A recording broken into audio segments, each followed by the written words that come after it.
One night, his father had warned him, a truth that would forever define the one known as the feared debt collector. Never be in debt, his father had said, for the moment you descend into an abyss where no light could reach. That profound chasm, his young eyes had then perceived, promised only an eerie and foreboding end. The desperate cries of men losing everything echoed in the smoke-filled den, as one gambler cursed his luck and another bemoaned his lost bus fare. Then, a figure stepped through the doorway, his silhouette a stark, tense promise of reckoning. Kim Sang-in walked through the grimy room, his arrival cutting through the tension as he calmly called out for President Hyo. Even now, looking back, he remembered the unyielding intensity in his own eyes as he asked if the man was present. He had come to collect the debt, a phrase that now carried the heavy, echoing weight of his father's final words. The other men bristled, one with a scar scoffing at his audacity, another questioning the lunatic, and the man in brown trying to calm the brewing storm. The man in brown jacket, his face etched with anger and a scar, warned his men against disrespecting a customer, emphasizing their un-Korean behavior. With a feigned bow and a sarcastic smile, the man in the brown jacket offered a hollow apology, blaming his uneducated boys. Kim Sang-in, holding a hammer with calm authority, simply asked if the money was ready, prompting a surprised, slightly nervous response about the repayment date. He began to calculate aloud, coolly detailing the 100 million principal and 3% interest over 3 months. The hammer tapped his hand, a chilling rhythm as he stated the precise total of 109 million won and calmly asked for confirmation. But the man in brown jacket, a cunning grin spreading across his face, corrected the figure, reminding Kim Sang-in of the compound interest clause, pushing the debt higher. He then audaciously tried to haggle, asking team leader Kim Sang-in to waive the remaining 270,000 won. A collective smirk rippled through the room, the men chuckling, believing they had caught him in a trap. Kim Sang-in, however, held his ground, his eyes glowing with an unyielding resolve as he asserted that 272,701 was still money, and he would collect every last cent. The man in brown jacket, annoyed by his cold refusal, declared he would no longer play nice. Then, with a furious swing, he brought an axe down, its trajectory a blur of violence aimed squarely at Kim Sang-in. The axe descended rapidly towards Kim Sang-in, yet he stood unmoving, a bizarre calmness in the face of imminent danger.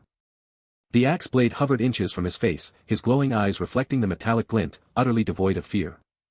The man in brown jacket watched, his eyes wide with shock and disbelief, muttering that the rumors of Kim Sang-in's shamelessness must be true. Before the man could fully comprehend, Kim Sang-in delivered a swift, powerful punch, sending the man reeling. He stood over the fallen man, the axe now in his hand, a powerful, glowing aura emanating from him. Enraged, the scarred men rose from their gambling tables, cursing and preparing to retaliate for their leader's defeat. Kim Sang-in planted his foot firmly on the groaning man's chest, the axe still in hand, and explained the fundamental reason behind his lending. With glowing eyes and unwavering resolve, he declared his absolute confidence in his ability to reclaim every debt. The angry shouts of the other men faltered as one of them, suddenly fearful, pointed out the axe now clutched firmly in Kim Sang-in's hand. But the injured man, defiantly shouting from the floor, dismissed their fear, certain Kim Sang-in couldn't kill him until the debt was paid.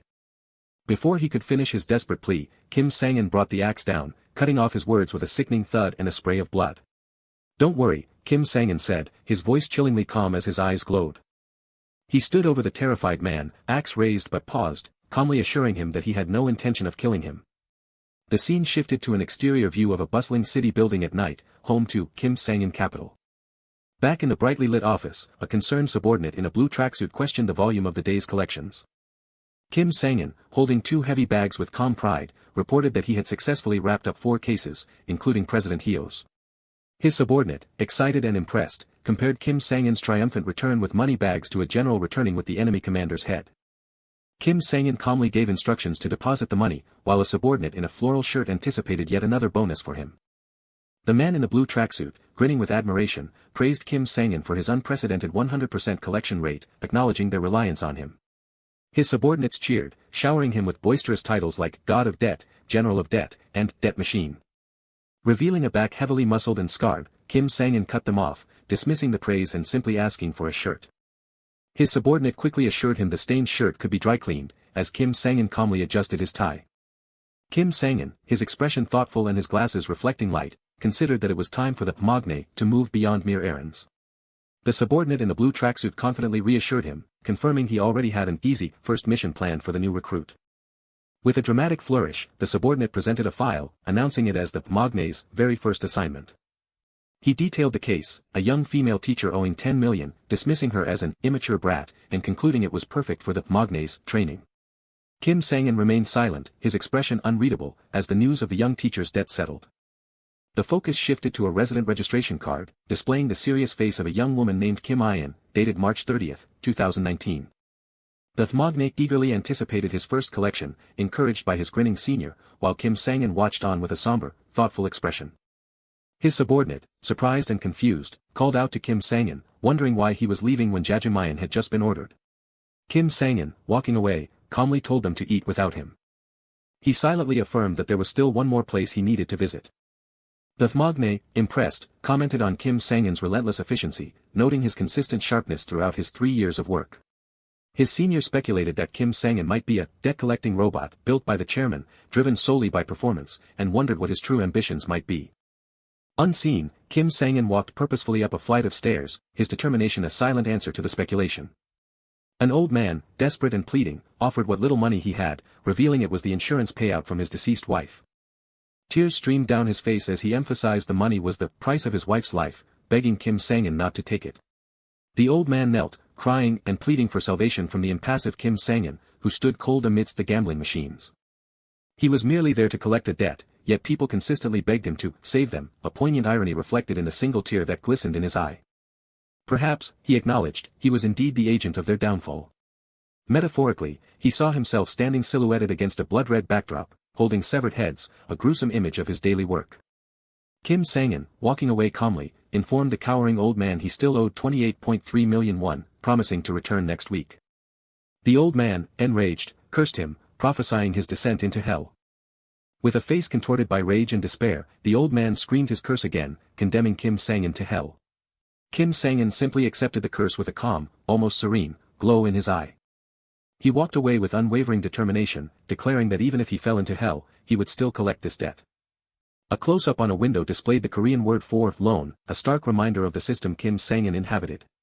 His own father, distressed and smoking, sat on a couch, weighed down by an unbearable burden. The narration revealed the crushing truth: unable to bear his massive debt, his father had taken his own life.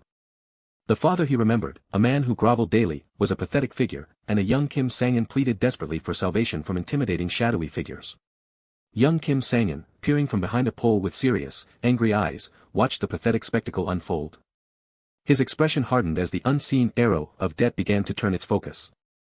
He, himself, became the target, facing 3 intimidating, faceless figures who embodied the crushing weight of the debt.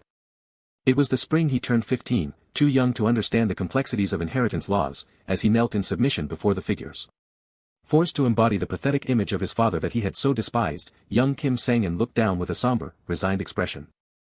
In that moment, he made a decision, a desperate man with a fedora calmly telling aggressive debt collectors he couldn't pay, offering an alternative instead. The man in the fedora, his eyes narrowed and serious, intently questioned the speaker about his bold proposition. With intense determination and glowing eyes, young Kim Sang-in declared he would collect debts for them. The narrative transitioned through a dark, textured background, marking a significant shift in his life. Now an adult, Kim Sang-in reviewed a document in his office, his silhouette against the bright window reflecting his focused preparation. An extreme close-up on his eye, seen through his glasses, conveyed the sharp, analytical intensity of his gaze. The photo of Kim In on an ID card reappeared, bringing her back into sharp focus. An external shot of a school building coincided with the sound of Kim In's voice, welcoming Hyung-nim with clear familiarity. Kim Sang-in's subordinate reacted with utter confusion. The subordinate angrily confronted the magnate for slacking off, unknowingly accusing him after he had given him a chance, to the magnate's fearful surprise. The magnate explained that Kim Sang-in had gone himself, causing the subordinate to stammer in realization and correct his mistake. The school building stood under a clear, bright sky, its serene appearance a stark contrast to the brewing storm. Kim Sang-in walked past Kim In the school hallway, seemingly ignoring her, as she called out his name in startled surprise. Kim In, worried and sweating, recited the details of her debt, principal of 10 million won with an interest of 3 million. Kim Sang-in stood directly before her, demanding immediate payment as he reiterated his father's stern warning. "You should never be in debt," Kim Sang-in stated, his voice carrying the full weight of the words his father had impressed upon him. Her ID card lay on a table, a symbol of her identity and the debt she now faced.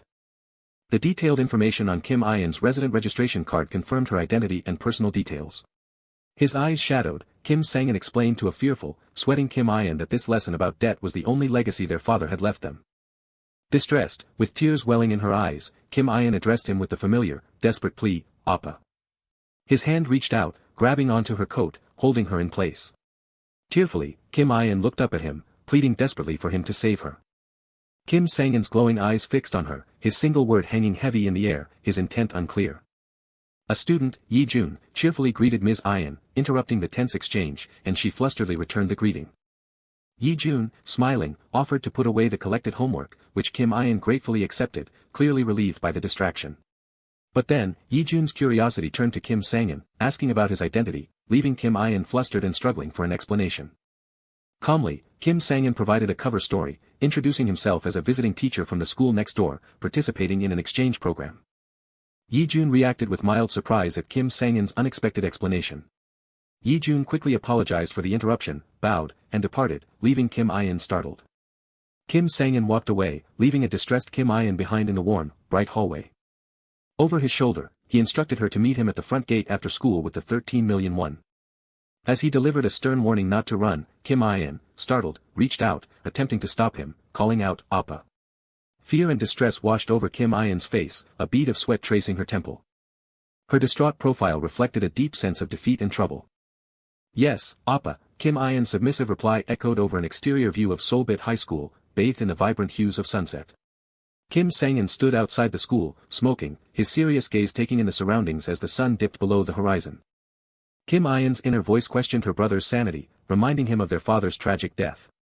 In her thoughts, a younger Kim In tearfully confronted an older Kim Sang-in, accusing him of becoming a debt collector despite their father's suicide. Her young face, contorted by anger and disbelief, cried out against the idea of her Appa becoming a loan shark. If that was his path, she thought, then she would cut ties. She didn't need a garbage brother like that. A rapid recap of his past unfolded, his father's warning, the abyss of debt, his father's suicide, his own humiliation at 15, and the decision he made to protect his sister from the same fate. Kim Sang-in waited patiently outside the school, checking his phone, anticipating Kim In's appearance. Suddenly, his phone vibrated, and Kim Sang-in's eyes widened in surprise. A KakaoTalk notification appeared on his smartphone screen, demanding his immediate attention. The message was from Kim In. Kim Sang-in, looking at his phone, wondered what kind of excuse she was preparing. His serious expression, reflected in his glasses, conveyed a quiet intensity. His phone vibrated violently in his hand, a frantic warning. Kim Sang-in looked up sharply, his head snapping towards an unseen threat. His gaze remained fixed upwards, his focus unwavering. The back of his head, silhouetted against the warm sky, hinted at the urgency of his upward glance. Then, his smartphone fell and shattered on the ground, the impact radiating across the screen. Kim Sang-in ran with incredible speed and glowing eyes, a desperate pursuit already underway. Kim In's voice, unheard by others, whispered his name, Appa. Her internal thought revealed her surprise, confessing she hadn't expected to see him today. Outside the school, confused students looked up, questioning the strange sight above them. She thought she was dreaming when she saw him in the hallway, and without thinking, she had instinctively grabbed his arm. Sorry, she thought, that was shameless, wasn't it, as confused students around her questioned what was happening. Students gazed up in bewilderment at the small figure of Ms. In standing precariously on the school's rooftop. With her eyes closed and a calm, sad expression, Kim In reflected that her resolve had weakened because she was so close to death. You know, Appa, her thoughts continued, I thought loan sharks were the scariest thing in the world. But she was wrong, her feet now teetering on a high ledge, for even worse devils existed. The vicious devils who had forced her into the very debt she feared most now became the target of Kim Sang-in's desperate race. She reminisced about her dream of becoming a teacher, a naive fool who never knew the true darkness that lurked within. Inside the classroom, she realized with haunting clarity, there had been a hell far worse than any debt. Her foot stepped off the ledge, a final, chilling act of freedom from a soul shattered beyond repair. I'm sorry for calling you garbage, her thoughts echoed, and for dying without paying back the debt. And earlier, she continued in her thoughts, for thinking of me in the hallway. Her final thanks, serene and sad, ascended to Kim Sang-in as he looked up with glowing eyes at her falling form. Kim In plunged from the tall building, a small figure against the vast, bright sky. Kim Sang-in ran, a blurred streak of motion, racing desperately towards his falling sister. His determined profile reflected the pivotal moment when he was forced to become something he never wanted to be. His hand reached out, a symbol of his unwavering decision and desperate hope. A young Kim Sang-in knelt in submission on the street, dominated by the shadowy figures of debt collectors. He peeked from behind a pole, his eyes filled with an intense, determined resolve. A young, crying Kim In found him, questioning why he had disappeared, startling him. He embraced her tightly, a protective gesture against the harsh realities of their world. "Don't look," he thought or whispered, shielding her from the ugliness. He hugged her close, his expression determined, telling her not to look, promising to handle it for her sake. The man in the fedora observed, commenting on the interesting little game and questioning the lengths the kneeling figure would go to. Young Kim Sang-in's inner thoughts revealed his true motivation. If he couldn't pay the debt, his little sister, Ayan, would fall into that terrifying abyss. A powerful, shattering impact resonated. A smartphone screen displayed a transfer of 13 million won. The bank transfer confirmation showed 13 million won transferred to Kim Ayan. The school building stood under a bright, clear sky once more. Kim Sang-in's confident footsteps echoed, a determined rhythm as the chilling narration from his father began again. The classroom door, number 3-2, awaited its new occupant, brightly lit from within. His father's warning echoed, never be in debt, as a young, smiling Kim Ayan sat amidst a lively, chattering classroom. The students buzzed with life, and Kim Ayan smiled, oblivious, as the narration ominously continued, the moment you're in debt, you will fall into a deep abyss, the narration concluded as Kim Sang-in stood, observing the brightly lit classroom from behind. Kim Sang-in pushed open the classroom door, revealing his silhouette against the bright light. His footsteps were deliberate, measured, as he walked into the classroom, drawing the surprised and nervous gazes of the students. From above, Kim Sang-in's commanding presence filled the classroom, all student eyes now fixed on him. The truth had been hidden, and she, like a fool, had never known. She had never known that inside the classroom, there was a hell, a tragedy juxtaposed with the smiling faces of students. 3 female students embodied this hell, one smiling smugly, another bored, and a third looking worried and tormented. Kim Sang-in introduced himself, his eyes glowing menacingly, declaring his intention to forge a teacher-student relationship with them, while his inner thoughts screamed the truth, these bastards owed him a very large debt. Yi-jun sat at his desk, a smug smirk twisting his lips. His face, shadowed and menacing, solidified his arrogant confidence. "My name is Kim Sang-in," his inner voice declared, "I'm a loan shark who collects debts." Even from the depths of hell, he finished, his cold, determined gaze meeting the viewers, "It's a pleasure." The desperate plea for 10 billion won hung heavy in the air, a politician bowing low, utterly broken. Chairman Hwang Byung-hyan's casual remark about the elegant setting masked his shrewd suspicion regarding the assemblyman's true intentions. Chunhong Capital Chairman Hwang Byung-hyan cut through the pleasantries, openly questioning why a man of power would ever associate with a loan shark if not for financial desperation. As National Assemblyman Park Man-cheol sputtered in panic, Hwang Byung-hyan maintained his calm, manipulative demeanor, only to be interrupted by a quiet knock at the door. Hwang Byung-hyan permitted entry, and Kim Sang-in stepped into the room with formal deference. Kim Sang-in leaned in close, whispering words that held a weight only Hwang Byung-hyan could interpret. A short, decisive laugh escaped Chairman Hwang, and his amusement quickly solidified into a firm decision to depart. With a swift apology, Hwang Byung-hyan abruptly ended the meeting, leaving the assemblyman utterly bewildered by the sudden turn of events. He waved off his subordinate's report of arriving food, declaring that he had no need to eat. "Something urgent has come up," Hwang Byung-hyan stated, his departure cloaked in a layer of mystery. A framed photograph of Kim Ayan, adorned with a black ribbon and white flowers, silently announced a profound loss. Kim Sang-in knelt in solemn mourning before the memorial altar, joined by another man in quiet grief. His voice was flat but sincere as Kim Sang-in thanked the older man for his presence.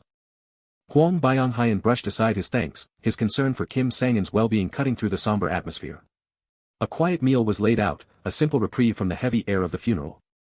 Hwang Byung-hyan, reflecting on the tragedy, remarked on the enduring ties of blood, despite Kim Sang-in's professional detachment. His anger sparked, Hwang Byung-hyan demanded to know the fate of those who had tormented Kim Sang-in's sister and the progress of any police investigation. Kim Sang-in remained silent, his thoughts already charting a path far beyond official inquiries. With quiet resolve, Kim Sang-in declared his personal intent to confront the perpetrators, startling the chairman. Hwang Byung-hyan's grim expression acknowledged the heavy, unforgiving weight of the debt that was due. The younger Sang-in's inner fury burned, fueling the adult's calm declaration that a profound debt had been incurred. Kim Sang-in, adjusting his glasses, then requested the chairman's influence to secure him a position as a teacher, a key step in his relentless plan. Hwang Byung-hyan reacted with utter shock and disbelief at the unexpected request. Kim Sang-in calmly explained his rationale, asserting that becoming a teacher was the most efficient way to collect his debt, without abandoning his other duties. Bursting into dark laughter, Hwang Byung-hyan mockingly praised Kim Sang-in for his ruthless approach, recognizing him as a true loan shark. With a cunning grin, Hwang Byung-hyan agreed to facilitate the plan, dismissively stating that infiltrating a school would be simple. Kim Sang-in bowed his head in thanks, but Hwang Byung-hyan issued a serious reminder that this assistance too would come with a price. The chairman's calculated gaze solidified the new debt, ensuring Kim Sang-in understood the full scope of his obligations. With grim resolve, Kim Sang-in accepted the new terms, every new debt a step closer to settling the ultimate one. His path now set, he would begin his tenure as the new homeroom teacher for Grade 3, Class 2. Standing formally at the podium, Kim Sang-in introduced himself to his new class. He spoke of working together, but behind his glasses, Kim Sang-in's eyes held a chilling intensity as he mentally began his hunt. As he surveyed the classroom, his inner voice seethed with certainty, among these unsuspecting students sat the ones who had driven Kim In to her death. The usual classroom chatter resumed, punctuated by a student's flirtatious compliment on his appearance. A male student offered a remark about his physique, a seemingly friendly welcome carrying a subtle, disarming edge. The student's broad, almost menacing smile belied the casual politeness of his greeting. Kim Sang-in cut the pleasantries short, his tone signaling an end to the superficial welcome. He dismissed any questions and abruptly instructed them to prepare for class, his footsteps echoing as he turned away, leaving the students confused. The students quickly erupted in casual, disrespectful chatter about their new teacher's abrupt exit. Kim Sang-in's deliberate steps carried him further into the classroom. Still facing away, Kim Sang-in paused to address the class again, his voice now laced with an unsettling inquiry. As his question hung in the air, a male student watched him with eyes that held a deeply unsettling intensity. Then, Kim Sang-in dropped the chilling question, forcing the classroom to confront the tragic fate of his sister, Kim In. The silence that followed was heavy, and Kim Sang-in, with grim certainty, took it as their deliberate denial. His footsteps echoed in the long, empty hallway, a solitary march toward his objective. One student, unsettled by the new teacher's probing question, wrestled with a growing suspicion, revealing a hidden agenda of their own at soul bit high. The male student's smirk deepened as he pieced together the names, a dangerous connection clicking into place. Kim Sang-in's voice carried through the hallway, inquiring about Grade 3, Class 2, as the scene shifted to the bustling faculty room. Other teachers praised Class 2 as exemplary, a model group free of parental complaints, ironically contrasting with Kim Sang-in's true mission. One teacher, however, expressed frustration over the ongoing psychiatric treatment for students who had witnessed the incident disrupting normal classes. An unseen voice, filled with disbelief, wondered aloud why Kim In, so loved by her students, would choose to end her life. Kim Sang-in stood silently, observing the school grounds, a deep contemplation settling over him. Students shouted enthusiastically as they played soccer, their youthful energy belying the darkness Kim Sang-in knew lurked within their ranks. He found it increasingly strange, even suspicious, that Class 2 appeared utterly flawless, with no visible cracks in their facade. The students' boisterous play contrasted sharply with the school's narrative of Class 2 as a model, and their seemingly good relationship with Kim In, a deception he knew to be false. Despite meticulous review of Kim In's logs and journals, Kim Sang-in found no direct evidence of the bullying that had driven her to despair. Her name, Kim In, echoed in his thoughts, a constant reminder of the painful truth yet to be uncovered. Her desperate plea for help, etched into his memory, became the raw, agonizing fuel for his vengeance. The vicious demons she spoke of remained hidden, but Kim Sang-in vowed to unmask every single one of them. A sudden, unseen spark ignited his rage, and Kim Sang-in's chilling demand cut through the air. His eyes blazing with cold fury, Kim Sang-in reiterated his menacing command to repeat the offensive words. He delivered the words with venomous precision, specifically addressing Baek Soyeon. Baek Soyeon, distressed but defiant, stood her ground, demanding immediate repayment of her borrowed money from a group of students. Baek Soyeon's desperate reminder of the overdue debt was interrupted by a jarring shift to two men outside a funeral home, questioning the chief mourner's unexpected absence.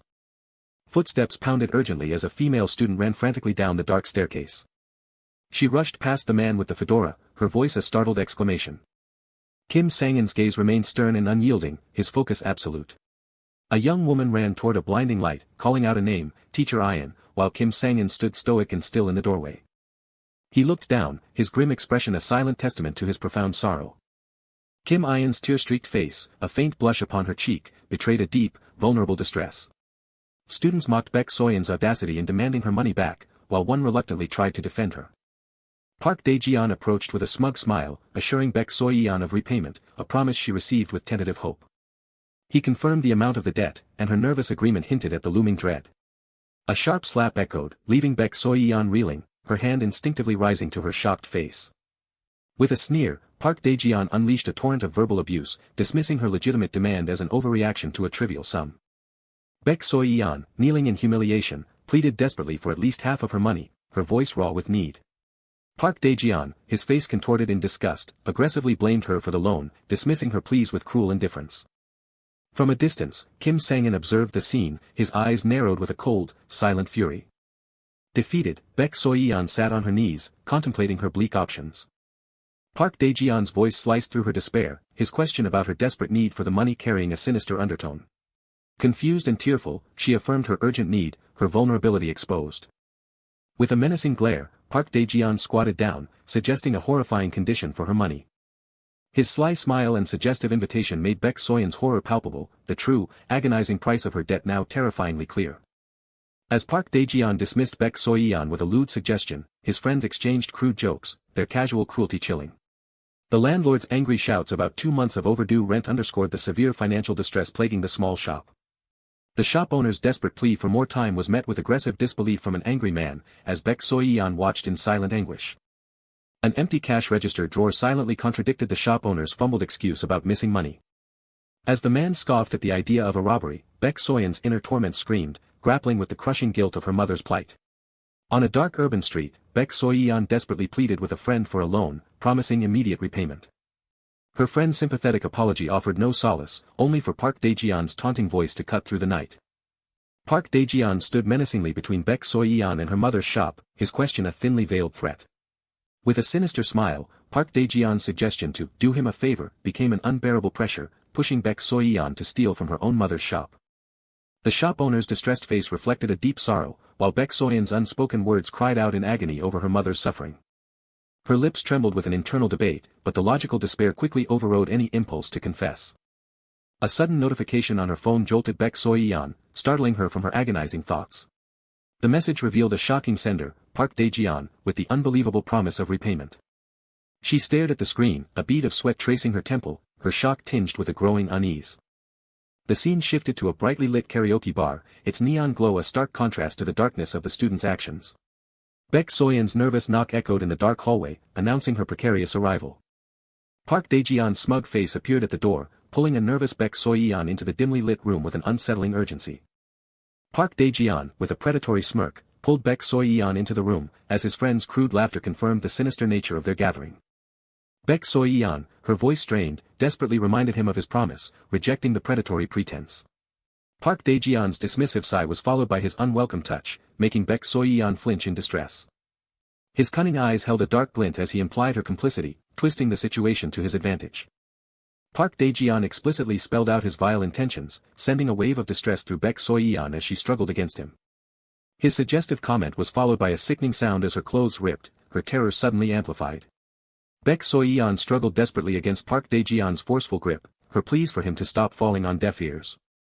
He mockingly dismissed her struggles as a playful act, a cruel relief washing over his manipulative face. Baek So-yeon's tears streamed down her face as she pleaded for release, reaffirming her sole purpose for being there. Ignoring her pleas, Park Dae-jeon barked an order for a water bottle, his grip tightening on her arm. A student rushed forward, excitedly suggesting a cruel, water boom, game as his friends laughed. 2 male students, smirking maliciously, taunted Baek So-yeon, demanding she put on a show to earn her money. As Park Dae-jeon held her, preparing to spray water, Baek So-yeon's desperate cry tore through the air. The 2 students, their faces twisted in malicious grins, proclaimed their intent to film her humiliation, turning her suffering into a legendary video. Kim Ayan's face contorted in a scream of pure despair, a haunting echo of a trauma witnessed. Baek So-yeon's eyes snapped open, a flicker of confusion mixed with an emerging resolve. The tormentors paused, a moment of confusion halting their cruel play. Then, Kim Sang-in's commanding voice cut through the chaos, his imposing figure suddenly looming over Park Dae-jeon. Illuminated by the lurid purple light, Kim Sang-in's voice rang with an undeniable, stern authority, demanding her release. Baek So-yeon's confusion slowly melted into a stunned recognition, the identity of her unexpected savior dawning on her. In a poignant memory, Baek So-yeon wept openly at Kim Ayan's funeral, a raw display of grief witnessed by Kim Sang-in.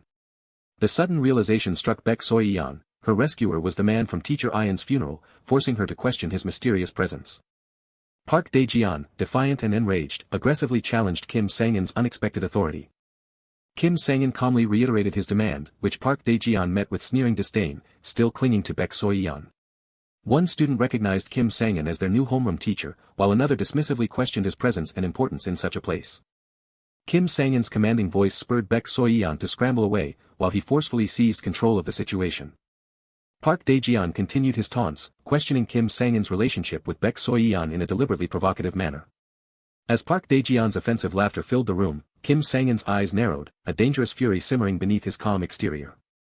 Park Dae-jeon crossed an unforgivable line, unleashing a barrage of disgusting, sexually explicit insults toward Baek So-yeon. A brutal punch connected with Park Dae-jeon's face, sending him flying across the room with a sickening crash. Park Dae-jeon reeled from the impact, his cry of pain choked by the gush of blood from his nose and mouth. Baek So-yeon gasped, her wide eyes reflecting utter shock and disbelief at the sudden, brutal violence.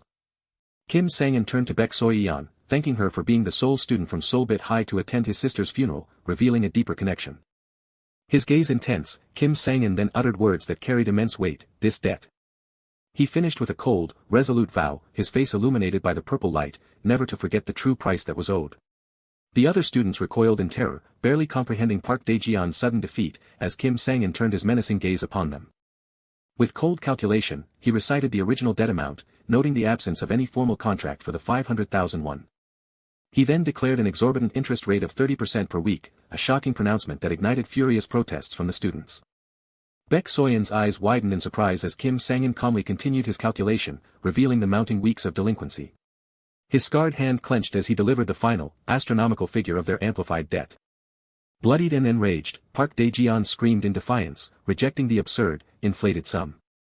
Kim Sang-in advanced, calmly stating the unforgiving truth of debt, while Park Dae-jeon shrieked in terror and disbelief at the logic of this brutal retribution. Park Dae-jeon's bloodied face was a mask of fear and anger as Kim Sang-in acknowledged the illogicality, but then issued a chilling promise for the future. His cold, menacing gaze fixed on the viewer, Kim Sang-in delivered his final, terrifying word, it will. The superior sat deep in the car's neon glow, his mind troubled and heavy with unspoken questions. His unspoken thoughts were interrupted by his subordinate's nervous query about why they were trailing high school punks. The subordinate's concern grew, wondering why their leader, Kim Sang-in, had followed the students inside and if his superior was even listening. God damn it, the superior exploded, chastising his subordinate for daring to question their ultimate boss, scoffing at the idea that Kim Sang-in was there for karaoke. He then admitted his own confusion but declared his unwavering certainty about one terrifying truth. With grim resolve, the superior explained that whoever those high school students were, they had now become Kim Sang-in's target. Means they're totally fucked, he concluded, his words echoing the brutal reality already evident in the unconscious figure sprawled across the chaotic, neon-lit room. One of the thugs, his face contorted in anger, demanded to know who dared to interfere with their debt collection. With an unyielding gaze, Kim Sang-in introduced himself as the homeroom teacher for Seoul High, Grade 3, Class 2. Baek So-yeon's eyes widened in utter shock, a dawning realization hitting her that he was a teacher from their school, from Teacher Ian's very class. The students erupted in a chorus of disbelief and fury, Park Dae-jeon angrily accusing Kim Sang-in of beating students and extorting money. Kim Sang-in remained calm, dismissing the accusation and stating he was merely settling financial matters between students. He asserted that correcting improper financial dealings among classmates was very much a part of a teacher's job, his words leaving Baek So-yeon in anxious apprehension. Enraged, the male students challenged him, reminding him that he had thrown the first punch and would have no recourse for what was to come. One student lunged forward with explosive fury, ready to exact a price for the perceived injustice. Kim Sang-in merely looked down, his expression a mixture of disappointment and disdain that they would resort to violence the moment debt was mentioned. A swift, powerful punch connected, sending a male student's head snapping back in violent impact. Another brutal strike landed, silencing a second student with its sheer force. The male student reeled, blood streaming from his nose, his world spinning from the impact. Pathetic, Kim Sang-in declared, his voice cold and dominant, as three students lay defeated around him. Park Dae-jeon, still bleeding, stared in shock and confusion, struggling to comprehend the sudden, overwhelming force he had just witnessed. Baek So-yeon watched, her wide eyes reflecting a mix of fear and awe at the raw power that emanated from Kim Sang-in. As the groaning students writhed on the floor, Kim Sang-in delivered his chilling ultimatum, they had one day to repay the debt. He leaned in, delivering a threatening warning to a terrified student still clutching his bloody nose. Then, with a forceful stomp, Kim Sang-in sent the student recoiling and gasping in pain. You'll wish you were in hell, he vowed, his menacing presence casting a terrifying shadow over the injured student. Kim Sang-in then calmly turned to Baek So-yeon, asking for her name, which caught her by surprise and left her nervous. With a stern, yet concerned tone, Kim Sang-in told a hesitant Baek So-yeon that it would be best for her to leave. Baek So-yeon called out, her voice filled with uncertainty, unsure how to address the enigmatic man walking away. Her gratitude was sincere as she thanked him for saving her, though her gaze remained averted. Kim Sang-in dismissed her thanks with a matter-of-fact tone, telling her to simply head home. Baek So-yeon mused about the mysterious teacher, a growing sense of confusion and worry about his true identity and connection to teacher Ian. She recalled Kim Sang-in's earlier words about debt, questioning whether his motive for saving her was rooted in a larger, more calculating plan.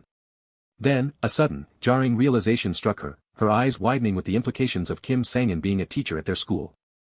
Hesitantly, Baek So-yeon called out to Kim Sang-in, asking if his presence was truly connected to the tragedy of teacher Ian. Kim Sang-in remained silent, his back to her, leaving her question hanging unanswered in the tense air. Concerned, Baek So-yeon warned him that he shouldn't have helped her, knowing the violent students he had just beaten would certainly retaliate. Her fears were instantly confirmed as an injured male student, his fist clenched, vowed fierce revenge against Kim Sang-in. Baek So-yeon pleaded with him, her hands clasped in anxiety, warning that a report would cost him his new position at the school. Kim Sang-in remained composed, his profile etched in purple light, dismissing her concerns with quiet confidence. He walked away, leaving Baek So-yeon with his cryptic words and the heavy weight of an uncertain future. The next day dawned with the serene image of the school, a stark contrast to the preceding night's brutal confrontation. Inside a classroom, two male students laughed and exchanged comments about someone's insane moves, engrossed in their phones. Baek So-yeon, however, sensed an unsettling quiet in the classroom, her expression worried as she wondered what was happening. Her mind raced, anticipating retaliation not just against the teacher, but also against herself. She watched Park Dae-jeon, unnerved by his uncharacteristic silence, wondering why he wasn't making a scene. Then, the tense silence was broken as Park Dae-jeon rose from his desk and deliberately made his way through the classroom, capturing everyone's attention. He stopped at Baek So-yeon's desk, his voice filled with anger, and called her name. Baek So-yeon reacted with a mix of surprise and weary resignation, realizing her premonitions were coming true. Park Dae-jeon smugly announced that the debt had been sent, proudly displaying a text message confirming a payment of exactly 1,359,551 won. Baek So-yeon looked confused as Park Dae-jeon explained that he had split the 4 million won debt into 3 equal parts. He angrily instructed Baek So-yeon to inform Kim Sang-in that he had paid his share, while she tried to interject, shocked by the amount he mentioned. Baek So-yeon's confusion deepened, her mind reeling from the sudden, unexpected revelation about the debt. As a male student watched in angry frustration, his thoughts mirrored Baek So-yeon's bewildered question, what in the world is happening? Outside, a male student furiously grabbed another, accusing him of weakness and shouting at him for his actions. He furiously accused the other student of paying back the debt after just one punch, and worse, only his share. The accused student vehemently denied his motivations, shouting that it wasn't just about one punch. He whispered, distressed, that the others had received something too, hinting at a shared, unspoken threat. The narrative caption clarified that this unsettling development occurred immediately after Kim Sang-in had left. Back in the purple-lit room, the male students raged, vowing to report Kim Sang-in to every authority imaginable. Their anger was cut short as all 3 phones simultaneously buzzed, drawing their confused attention. One male student stared at his phone, his eyes wide with profound shock. "What the fuck is this?" he whispered, staring in horror at the text message that had been sent to all of them. The male student, frustrated and bewildered, wondered aloud how the sender could have possibly known to send such a message. Panic surged through him as he realized the sender possessed all their personal information, from social media passwords to the address of his great-aunt, a relative he barely knew existed. Park Dae-jeon seethed in fearful rage, realizing the teacher's extreme capabilities and that they had truly provoked a maniac. He expressed relief at his own payment, then turned in anger and bewilderment to confront another student calmly engrossed in his phone. The student frantically explained his urgency to pay back the debt, terrified of his father's reaction if he discovered his misdeeds. Park Dae-jeon's face contorted in furious betrayal, calling his friends traitors for abandoning him. One student nervously apologized, trying to distance himself from the teacher's wrath, while Park Dae-jeon angrily tried to stop another from following suit. As his friends walked away, they issued a final, chilling piece of advice to Park Dae-jeon: pay up, or suffer the consequences. Back in the classroom, the mundane lecture about gross domestic product per capita created an ironic backdrop to Park Dae-jeon's internal turmoil. Hunched over his desk, Park Dae-jeon was overwhelmed with anxiety, desperate about the debt and wondering if he truly had to pay it back. His internal monologue was a cascade of anger and desperation, revealing his inability to repay the debt after losing all his money trading crypto. Kim Sang-in's calm voice cut through Park Dae-jeon's frantic thoughts, calling him out for not focusing in class. His presence was intimidating as he reminded Park Dae-jeon that the 5 p.m. deadline was rapidly approaching. Kim Sang-in's gaze was firm and unyielding as he told Park Dae-jeon to save his idle thoughts for when he returned home. Park Dae-jeon swallowed hard, a mix of fear and defiance in his glare. Suddenly, Park Dae-jeon bolted, bursting out of the classroom in a frantic attempt to escape. Racing through the school grounds, he cried out in bewildered anger, questioning Kim Sang-in's sudden, psycho presence. As Park Dae-jeon fumed, another male student casually approached, mentioning he'd heard about his troubles with the homeroom teacher. Yi-jun, smirking cunningly, revealed he knew about Park Dae-jeon's predicament because his friends had been trying to borrow money that morning. Park Dae-jeon scoffed, calling his friends morons and disloyal bastards for their desperate actions. Yi-jun subtly caught Park Dae-jeon's attention, his tone hinting at something important. With a sly smirk, Yi-jun offered Park Dae-jeon a way to avoid paying the debt, instantly piquing his curiosity. The school stood bathed in the melancholic hues of sunset, marking the end of another school day. Kim Sang-in stood on a high balcony, his gaze distant, observing the quiet school grounds below. Baek Seo-yeon approached him respectfully, addressing him as Teacher Kim Sang-in. Kim Sang-in listened calmly as she asked if he had managed to collect all the debt. Baek Seo-yeon gratefully informed him that everyone but Park Dae-jeon had paid, and thanks to his intervention, she had even covered her mother's shop rent. She bowed deeply, her heartfelt gratitude evident in her posture. Kim Sang-in dismissed her thanks with stoic resolve, stating he was merely collecting a debt, nothing more. He paused, his expression thoughtful, contemplating his next words. As Park Dae-jeon walked away in the distance, Kim Sang-in declared with grim resolve that his debt still remained outstanding. Park Dae-jeon looked back with a sly smirk, a mischievous glint in his eye, hinting at a plan. Kim Sang-in confronted Park Dae-jeon, asking if he had brought the money for his debt. Park Dae-jeon, with a defiant smirk, dismissed the idea of money, stating he wasn't there to pay him back. Back in a shadowed room, Park Dae-jeon demanded to know how he could escape paying the debt. It's simple, Yi-jun stated with a sly smirk, proposing a deal that intrigued Park Dae-jeon. Park Dae-jeon's eyes widened in surprise as Yi-jun suggested that if Kim Sang-in used personal information as leverage, he might have his own vulnerabilities. Yi-jun's conspiratorial smirk widened as he revealed he possessed personal information about teacher Kim Sang-in. The narrative shifted, prompting the viewer to imagine the dramatic confrontation that was about to unfold. Park Dae-jeon stood confidently before Kim Sang-in, declaring his intention to make a deal. Kim Sang-in looked back, his expression calm but serious, questioning the nature of this deal. Yi-jun, unseen but heard, confirmed the plan with a sly, confident smirk. Park Dae-jeon, emboldened, offered to reveal why Kim In had jumped, proposing it as a trade for his debt to be cancelled. He tried to entice Kim Sang-in, confident in the power of his information, while Baek Seo-yeon watched with growing anxiety. Kim Sang-in walked away, his voice chillingly calm as he stated the obvious, it's past 5 o'clock. Park Dae-jeon's jaw dropped in shock and disbelief, completely caught off guard by the dismissive response. What? He stammered, backing away in terror as Kim Sang-in menacingly advanced toward him. Park Dae-jeon frantically tried to renegotiate, desperately reiterating his offer to reveal the truth about Kim In's death. Kim Sang-in's grip closed around his throat, his warning echoing as Park Dae-jeon gasped in pain. As Kim Sang-in tightened his hold, he reiterated his chilling warning about the consequences of not paying the debt by 5 o'clock. Park Dae-jeon choked and struggled for air, as Kim Sang-in, his eyes glowing with ruthless intent, delivered his terrifying promise, you'll wish you were in hell. The dark sea swallowed screams, a lighthouse beacon cutting through the ominous dusk, painting a grim canvas. Distressed cries echoed over the endless ocean, each gasp for air lost to the relentless waves. Park Dae-jeon's pleas were hoarse, desperate, a broken record of mercy he knew wouldn't come. A younger Kim Sang-in watched, a grimace fighting through his resolve as the man with the fedora commanded him to observe closely. He made a pained sound, but ultimately complied with the fedora-clad man's chilling order. Park Dae-jeon, eyes wide with terror, offered everything he had, just for a moment's reprieve from the monstrous debt. The man in the fedora gestured, instructing him to imprint the victim's suffering face into his memory. The choking man's screams became a visceral lesson, a sound he was told he'd grow accustomed to.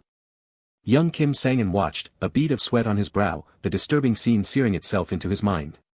The tormentor calmly observed his victim's agony, the choking man's struggle a testament to his ruthlessness. Baek Seo-yeon watched in horror as the man in the brown jacket, their teacher, mercilessly choked another, his pleas echoing. Terror twisted Baek Seo-yeon's face as she stammered, begging her teacher to stop, words failing her in the face of such brutality. The man in the brown jacket's stern face was etched in shadows as the victim's frantic pleas became his own mocking words. A grotesque gurgle was his answer, the man in the brown jacket finding amusement in the strangled sounds of despair. He forced his victim to his knees, mocking the ease with which life or death begging came, dismissing the suffering. The man in the brown jacket delivered a chilling promise, a cold statement of the greater torment yet to come. Park Dae-jeon walked away, clutching his throat, seething with anger and confusion over the teacher's abrupt departure. He worried about the debt collector's next move, convinced he would target his family, his stomach churning with dread. But a wave of relief washed over him, his fractured family meant there was no one left for them to threaten. Suddenly, the man in the blue tracksuit swore, frustrated by the mess he found himself in with Park Dae-jeon. Park Dae-jeon gasped, utterly surprised as the man in the blue tracksuit ambushed him from behind. The henchman calmly informed Park Dae-jeon of his bad luck, explaining that his parents' inability to pay was the root of his predicament. Park Dae-jeon's vision swam as consciousness slipped away, the henchman advising him to conserve his strength for the ordeal ahead. Even in unconsciousness, a soft groan escaped Park Dae-jeon's pale, sweating face. A sudden splash of water violently jolted Park Dae-jeon awake, his scream tearing through the night. The man with the scar stood over him, an irritated expression on his face as he demanded to know why Park Dae-jeon was still asleep. He sternly ordered Park Dae-jeon to begin his labor, emphasizing that every passing moment counted against his debt. Park Dae-jeon lashed out in confusion and anger, demanding to know where he was and who had taken him, overwhelmed by the stench of fish. The vast, dark ocean stretched endlessly around them, confirming his worst fears, he was far out at sea. 10 days later, Park Dae-jeon, now a deckhand, could only utter a dazed sound as his perception of reality blurred. At first, Park Dae-jeon protested his captivity, insisting he was a student, but the man with the scar ignored his frantic pleas. The man with the scar violently seized Park Dae-jeon's face, silencing his protests with a painful grip. He dismissed Park Dae-jeon's claims of a mistake with a brutal punch, sending the boy reeling. The man with the scar stood over Park Dae-jeon, menacingly brandishing a knife as he laid out the boy's only two grim options for leaving the boat. Park Dae-jeon's eyes widened in terror as the knife pressed against his throat, forcing him to accept the reality of working off his debt. A scream tore from Park Dae-jeon's lips as the blade sliced his cheek, revealing the brutal cost of the second, unspoken option. There was no escape for Park Dae-jeon, he could either work his debt or face relentless beatings from the crew, leaving him no choice but to accept his grim reality. And so, for the very first time, Park Dae-jeon began physical labor, his inexperience making every task a struggle. The love of his seniors came in the form of brutal kicks and screams, punishing his incompetence with painful lessons. By the fourth day, he had mastered the nets, yet his existence remained a desperate, hamburger-craving misery. Park Dae-jeon vomited over the side, but a crew member's harsh command to return to work offered no sympathy for his seasickness. His perception of time began to fade, each day merging into a monotonous, endless cycle of labor. 2 students peered from the school building, noticing a strange figure approaching, wondering who it could be. Other students watched in shock and confusion, one recognizing the disheveled figure as, that dog, another student. Park Dae-jeon returned, his face bruised and tear-streaked, declaring his ordeal finally over, relief washing over his broken spirit. With dark circles under his eyes, Park Dae-jeon made a solemn vow, he would never again borrow money. As he walked through the school hallway, exhausted, he reaffirmed his silent promise, vowing never to return to that boat. But the man in the brown jacket, their teacher, delivered a chilling blow, stating Park Dae-jeon would be returning next week. Park Dae-jeon's eyes widened, sweat beading on his forehead as he stammered, utterly disbelieving the teacher's words. He protested vehemently, claiming he had already paid his debt through 10 agonizing days of labor on that wretched boat. The man in the brown jacket calmly refuted his claims, revealing the debt was far from settled, leaving Park Dae-jeon stunned and confused. He explained how Park Dae-jeon's debt had immediately ballooned with interest the moment he was taken to the boat. Park Dae-jeon's face drained of color, his eyes wide with despair as he learned the interest had grown even further during his forced labor. The man in the brown jacket meticulously broke down the deductions from Park Dae-jeon's paltry wages, showing how little he had actually repaid. With his face shrouded in shadow and glasses gleaming ominously, the man in the brown jacket revealed the staggering sum Park Dae-jeon still owed. Park Dae-jeon exploded in anger, accusing the teacher of illegal practices and human rights violations, demanding justice for his meager original debt. The man in the brown jacket remained calm, a slight smirk playing on his lips as he dismissed the accusations, framing his actions as a helpful solution. He further justified his actions, claiming he had saved Park Dae-jeon from even greater debt, leaving the student speechless in despair. The man in the brown jacket then coldly informed Park Dae-jeon that his next field placement on the boat was in 4 days. Park Dae-jeon's face contorted in utter horror and disbelief at the prospect of returning to that nightmarish boat.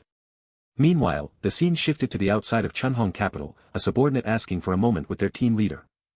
Magne presented an interim report on the student investigations to the team leader, the man in the brown jacket. He explained the extensive scope of the investigation, confirming that half of Class 3-2 students had already been thoroughly scrutinized. The team leader's eyes narrowed behind his glasses, demanding to know if any anomalies had been found. Magne hesitated, explaining the agencies were seeking confirmation due to a strange finding. To the team leader's surprise, Magne reported that the students were suspiciously ordinary, a fact the agencies found unsettling given his reputation. Magne reiterated his findings, emphasizing that the investigated students were not just ordinary, but practically model citizens. The team leader confirmed the investigation order, his methodical approach unwavering. The document revealed the next name on the list, Eom Yi-jun. The team leader's phone vibrated, an urgent interruption to their discussion. Park Dae-jeon's text appeared on the screen, a defiant challenge to meet him, claiming he had the money. The team leader calmly dismissed his subordinate, stating he had personal business to attend to. The artificial lights of an arcade or storage facility hummed, setting an unusual stage. Inside, Park Dae-jeon raged, cursing the teacher and wondering if he considered him a mere slave.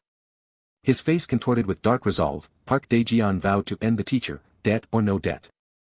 Another student mocked Park Dae-jeon's predicament, sparking the desperate boy's fury. Park Dae-jeon frantically blamed the other student for his current situation, demanding assistance in return. The other student reminded Park Dae-jeon of his past, hinting at a history of dealing with teachers. Park Dae-jeon's surprise quickly turned to hopeful disbelief as the other student agreed to help. The other student revealed his previous actions were merely a test, promising to genuinely assist Park Dae-jeon this time. He smirked, casually revealing the teacher's true identity, Kim Ayan's older brother, hinting at deeper motivations. Park Dae-jeon's face registered shock and worry as he realized the true, complicated nature of his antagonist. The other student, his face shadowed by a sinister smirk, simply instructed Park Dae-jeon to lure the teacher to the prearranged location. A series of dull thuds startled Park Dae-jeon in the locker room. The rhythmic thuds grew louder, signaling an approaching presence. The man in the brown jacket strode in, announcing he had brought the money for their supposed meeting. Park Dae-jeon, his face twisted in anger, vehemently denied bringing money, cursing the teacher for his loan shark tactics. The man in the brown jacket remained calm, acknowledging Park Dae-jeon's boldness, though he had anticipated his lack of funds. His eye, intense behind his glasses, scrutinized Park Dae-jeon, questioning the student's confidence in his plan. The man in the brown jacket calmly noted the insufficient numbers, subtly revealing his awareness of the hidden men. Park Dae-jeon, frustrated and internally wondering how the teacher knew, shouted for his hidden allies to emerge. The man in the brown jacket addressed the armed group calmly, offering them a chance to leave if they met his two demands. Park Dae-jeon, emboldened by his allies, declared his first demand: his debt was to be cleared. The man in the brown jacket presented his counter-demand: they were to leave the school for good. Park Dae-jeon, confused by the teacher's insight, demanded to know who had revealed their plan. With deliberate steps, the man in the brown jacket dismissed Park Dae-jeon's intelligence, demanding to know the true mastermind. Park Dae-jeon panicked, shouting at his allies to attack as the man in the brown jacket advanced. Park Dae-jeon screamed for them to kill him, but the man in the brown jacket calmly dismissed their efforts as their limit. The man with the scar swung a pipe, but the man in the brown jacket remained unfazed, still demanding the planner's identity. The man in the brown jacket moved with blinding speed, striking his attacker down with a swift counter. The man with the scar's face twisted in a mask of surprise and pain as the blow landed. The man with the scar reeled from a devastating impact, his head snapping back from the force. The impact shattered the locker, sending fragments flying in a chaotic explosion of debris.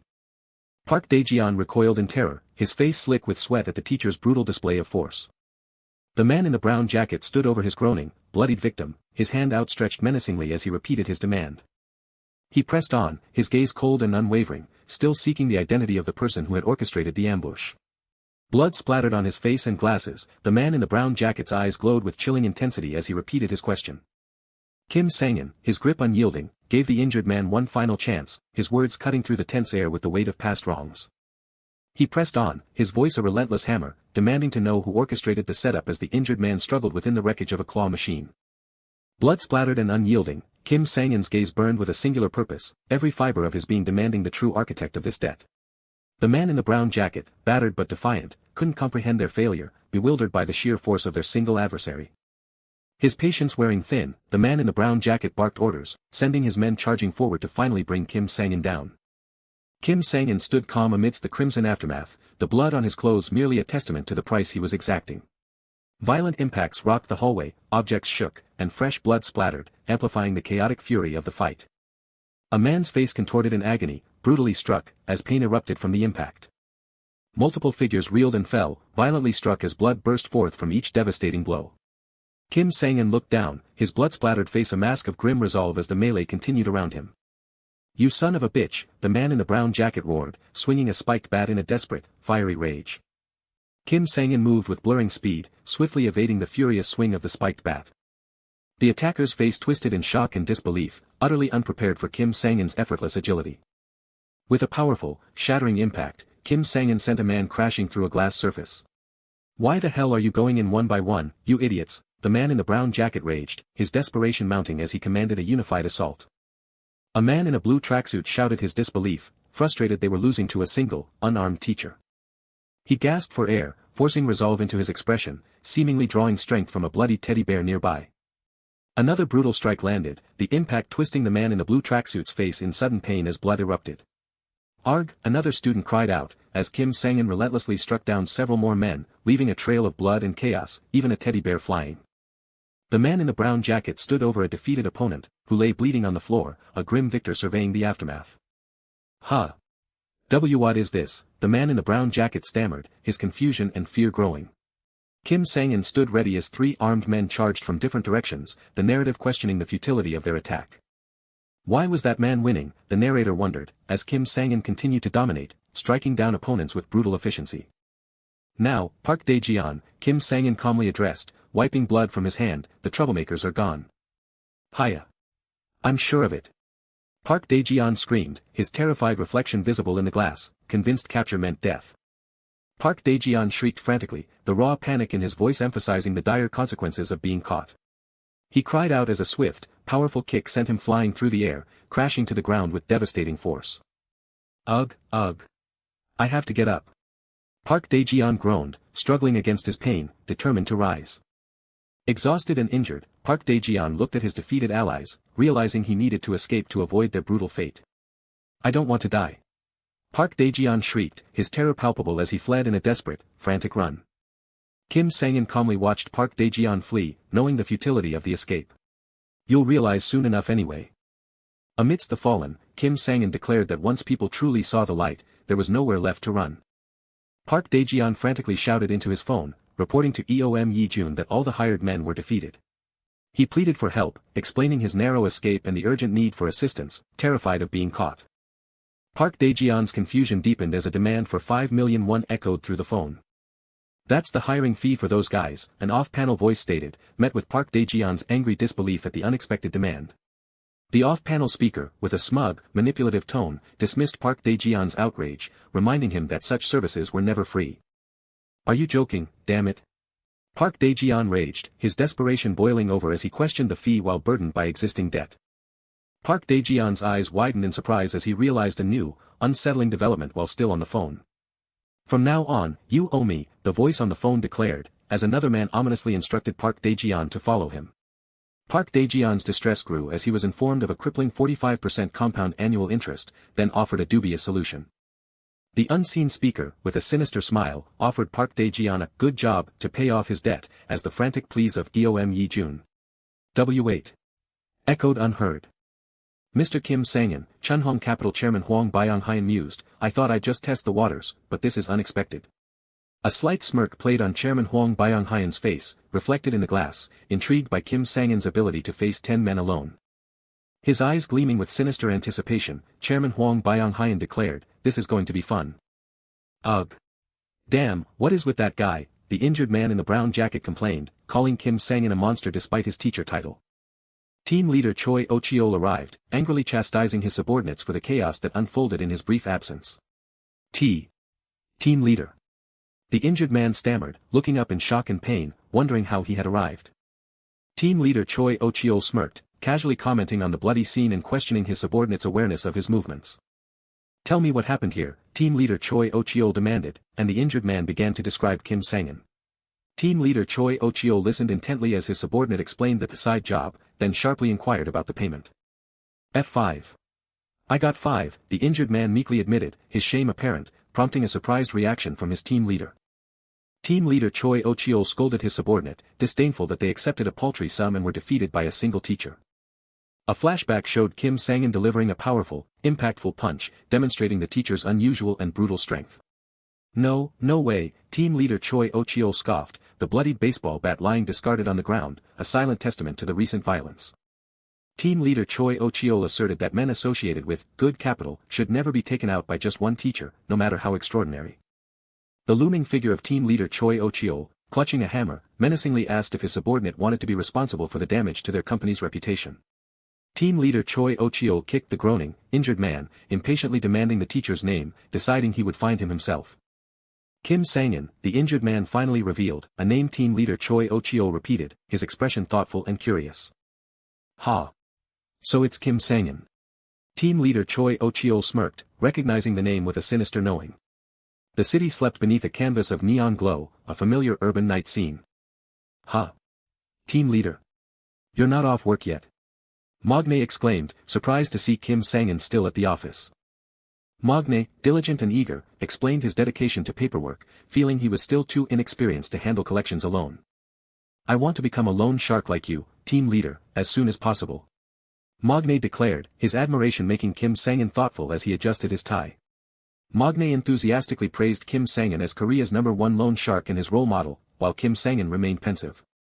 Loan sharks are nothing but trash, Kim Sang-in flatly stated, his words leaving Magne utterly surprised and confused.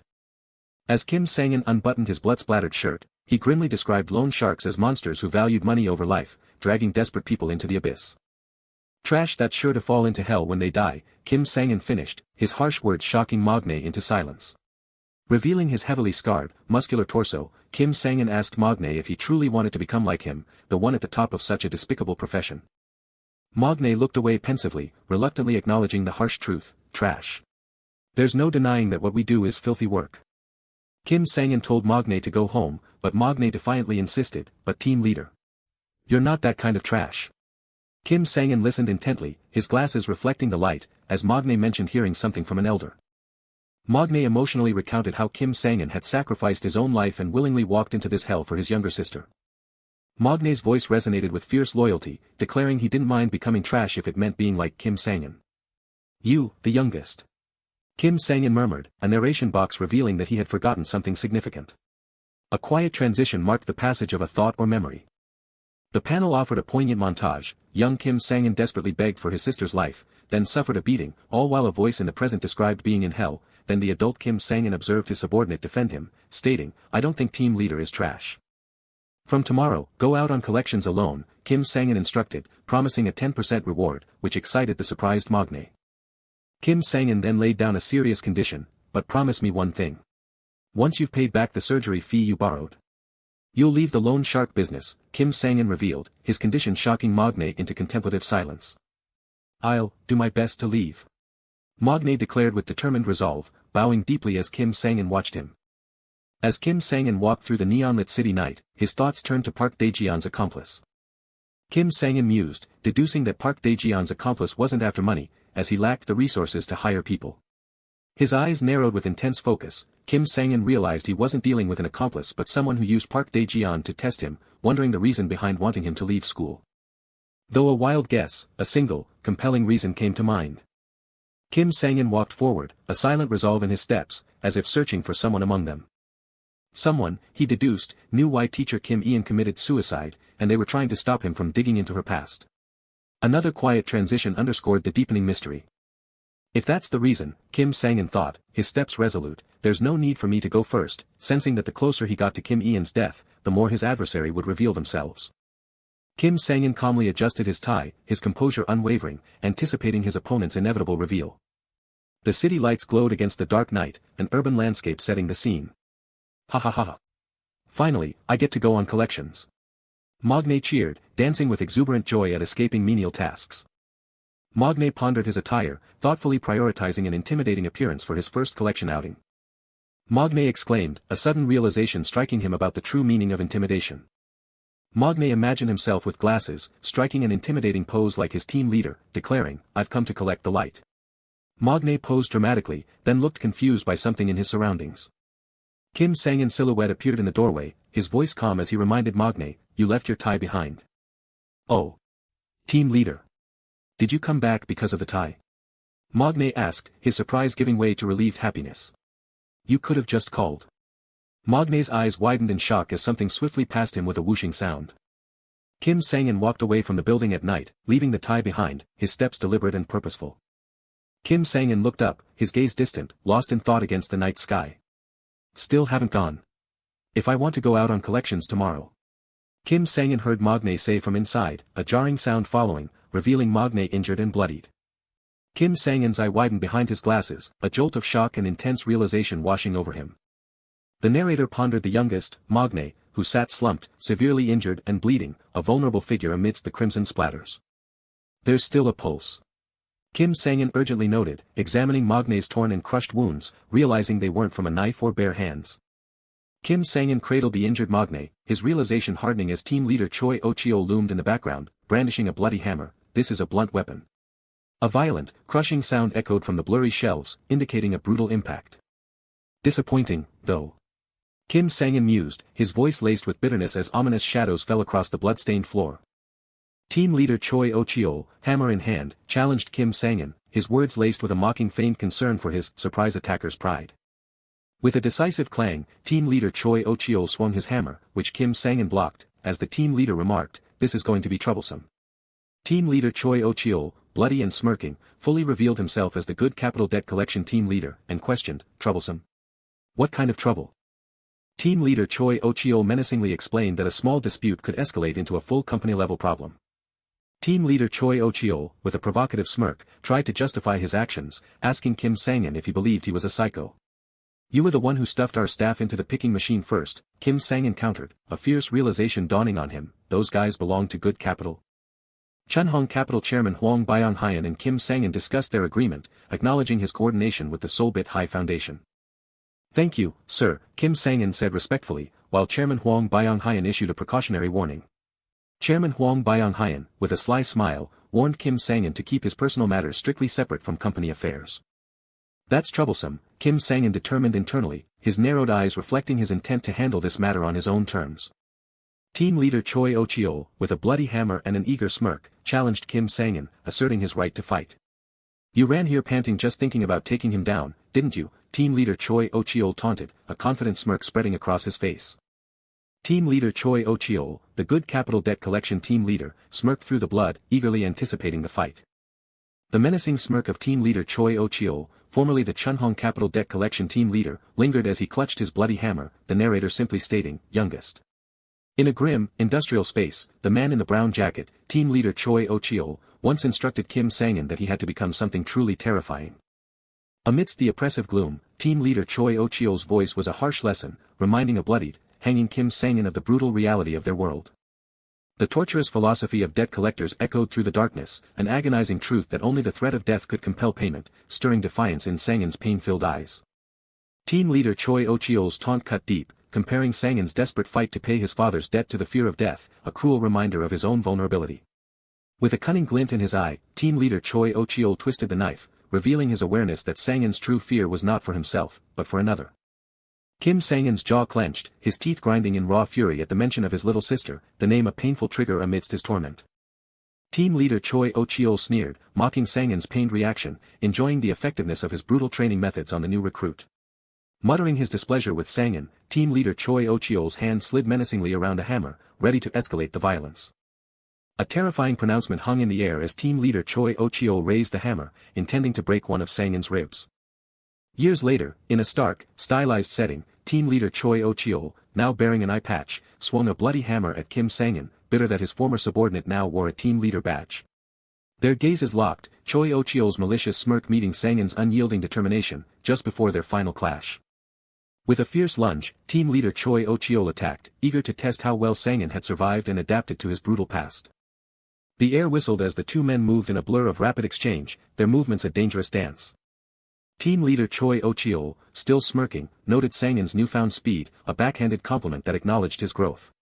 The powerful, crashing blows echoed his claim that in the old days, Sang-in's skull would have already been shattered by his relentless assault on multiple foes. Choi Oh-cheo's cunning grin sought to gauge Sang-in's intentions, probing for any reluctance to escalate the fight. Kim Sang-in listened with unwavering focus, his expression unreadable as the offer was made.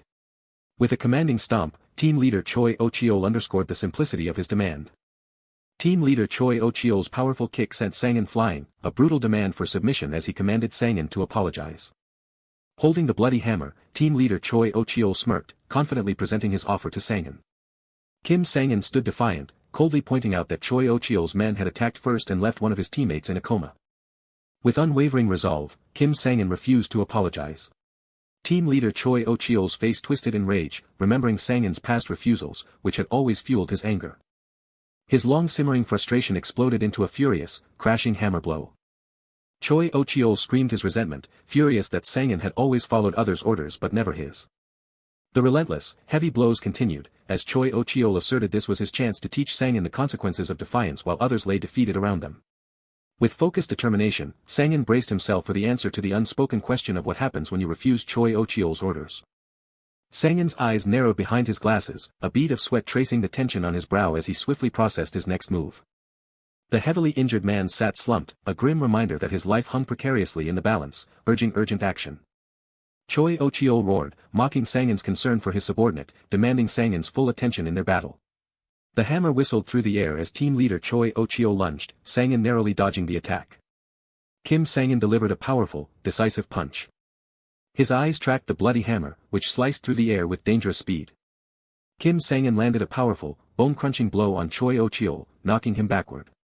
Blood dripped onto the clean floor, a grim reminder of the strategic necessity of risking everything to exploit an opening against a blunt weapon. Team leader Choi Oh-cheol, standing over Sang-in, acknowledged his skill with a smirk, a twisted sense of pride in his former student. Sang-in clenched his jaw, silently clutching the bloody hammer, the reflection of Choi Oh-cheol in his glasses mirroring the challenge in his own unwavering eyes. Choi Oh-cheol sneered down at Sang-in, his long-standing contempt for the unyielding spirit in Sang-in's eyes resurfacing.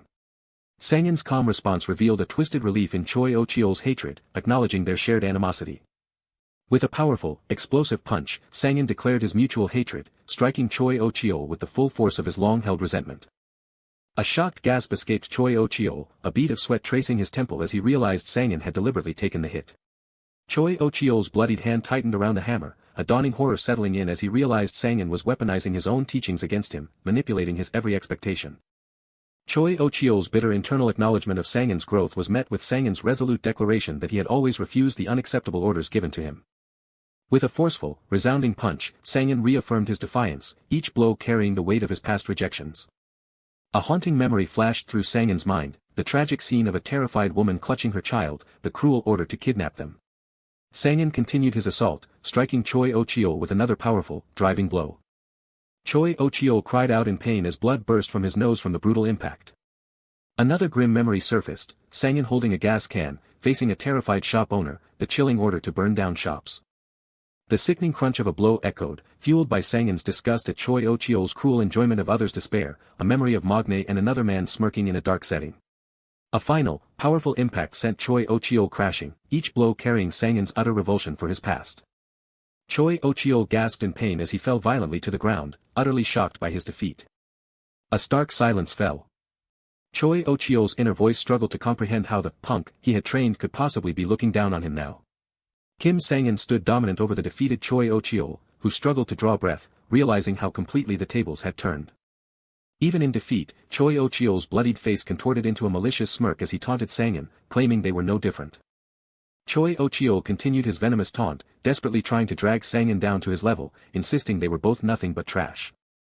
Sang-in acknowledged his own nature, clenching a bloodied hand, but with a crucial distinction. With a serious gaze, Kim Sang-in declared the one thing that truly set him apart: he found no enjoyment in the brutal work he did. With a chilling, almost sarcastic farewell, Kim Sang-in walked away, leaving a confused Choi Oh-cheol defeated on the floor. Choi Oh-cheol's angry demands to know why Sang-in was abandoning him were met with Sang-in's pragmatic reply that his injured teammate was in no condition to be left behind. As Choi Oh-cheol desperately tried to provoke Sang-in into finishing him, his words were cut short by Sang-in's cold, deliberate use of his full name. Carrying his injured teammate, Sang-in spoke with chilling authority to Choi Oh-cheol, reminding him that as a lone shark, he understood the true meaning of debt. With steady, heavy footsteps, Sang-in continued his pronouncement. Sang-in stood over his defeated tormentor, asserting that Choi Oh-cheol now owed him his very life. Choi Oh-cheol's bloodied face registered utter shock, the full weight of Sang-in's threat crashing down as he realized the impossible price of his defeat. With a final, chilling warning, Kim Sang-in dismissed his former team leader, commanding him not to act on emotion again. With deliberate, heavy footsteps, Sang-in carried his injured teammate away, leaving the scene behind. Slumped and defeated, team leader Choi Oh-cheol grudgingly muttered about Sang-in's transformation into a truly vicious lone shark. Despite his defeat, Choi Oh-cheol's bloodied smirk hinted at his dismissive belief that Sang-in was far too emotional. Choi Ochio's internal sneer dismissed Sangin as still being an emotional runt, even as Sangin's jaw clenched with grim determination while carrying his injured teammate. The scene shifted to the imposing, modern exterior of Seoulbit University Hospital at night. Inside, Sangin's teammate, Magne, lay unconscious and bandaged in a sterile hospital bed. Magne slowly stirred, rustling the sheets as he regained consciousness, confused by his unfamiliar surroundings. Kim Sangin calmly informed a startled Magne that he was in a hospital and needed to rest, as Magne bolted upright in shock. Magne, still disoriented, questioned Sangin about his attacker, who was revealed to be Sangin's former team leader, now with a different company. With a serious expression, Sangin explained that the attack was intended for him, and Magne had merely been caught in the crossfire. Sangin's concern was evident as he questioned Magne about being out so late, who hesitantly explained he was organizing Seoulbit High student records. A sudden, urgent realization sparked in Magne's eyes as he remembered finding a truly strange student while working. Magne's insistent words about the strange guy left Kim Sangin looking deeply thoughtful and serious. The name Go Tae-hyun was introduced, a new point of focus. The familiar sounds of a teacher calling attendance and students responding filled the sunny school campus. The mundane routine continued in the school hallway, the calls for 3-2 students echoing through the air. In the classroom, the teacher called out the name Eom Yi-jun. Eom Yi-jun stood and raised his hand in response. The teacher, checking the attendance sheet, called out Eom Yi-jun again. Yi-jun looked confused, responding again as the teacher questioned if he had already called his name. In the hospital room, Sangin questioned Magne further about the not normal student, referencing their private investigation agencies for background checks. A grim truth emerged as Sangin revealed that every agency they approached had refused to investigate this particular student. Magne's eyes widened in sudden realization, understanding the dangerous implication of Sangin's statement. The stark truth settled, such a refusal only occurred when the target was exceptionally dangerous. The student's name was Eom Yi-jun, and Kim Sangin knew he needed to have a word with him. There was definitely something profoundly unusual and ominous about this student, Eom Yi-jun. The Pyongyang Memorial Park stood as a stark reminder of what had been lost. Kim Sangin walked through the hushed halls, each case holding a fragment of someone's memory. He thanked an unseen presence for honoring his sister, Kim In, the weight of her memory heavy in the quiet space.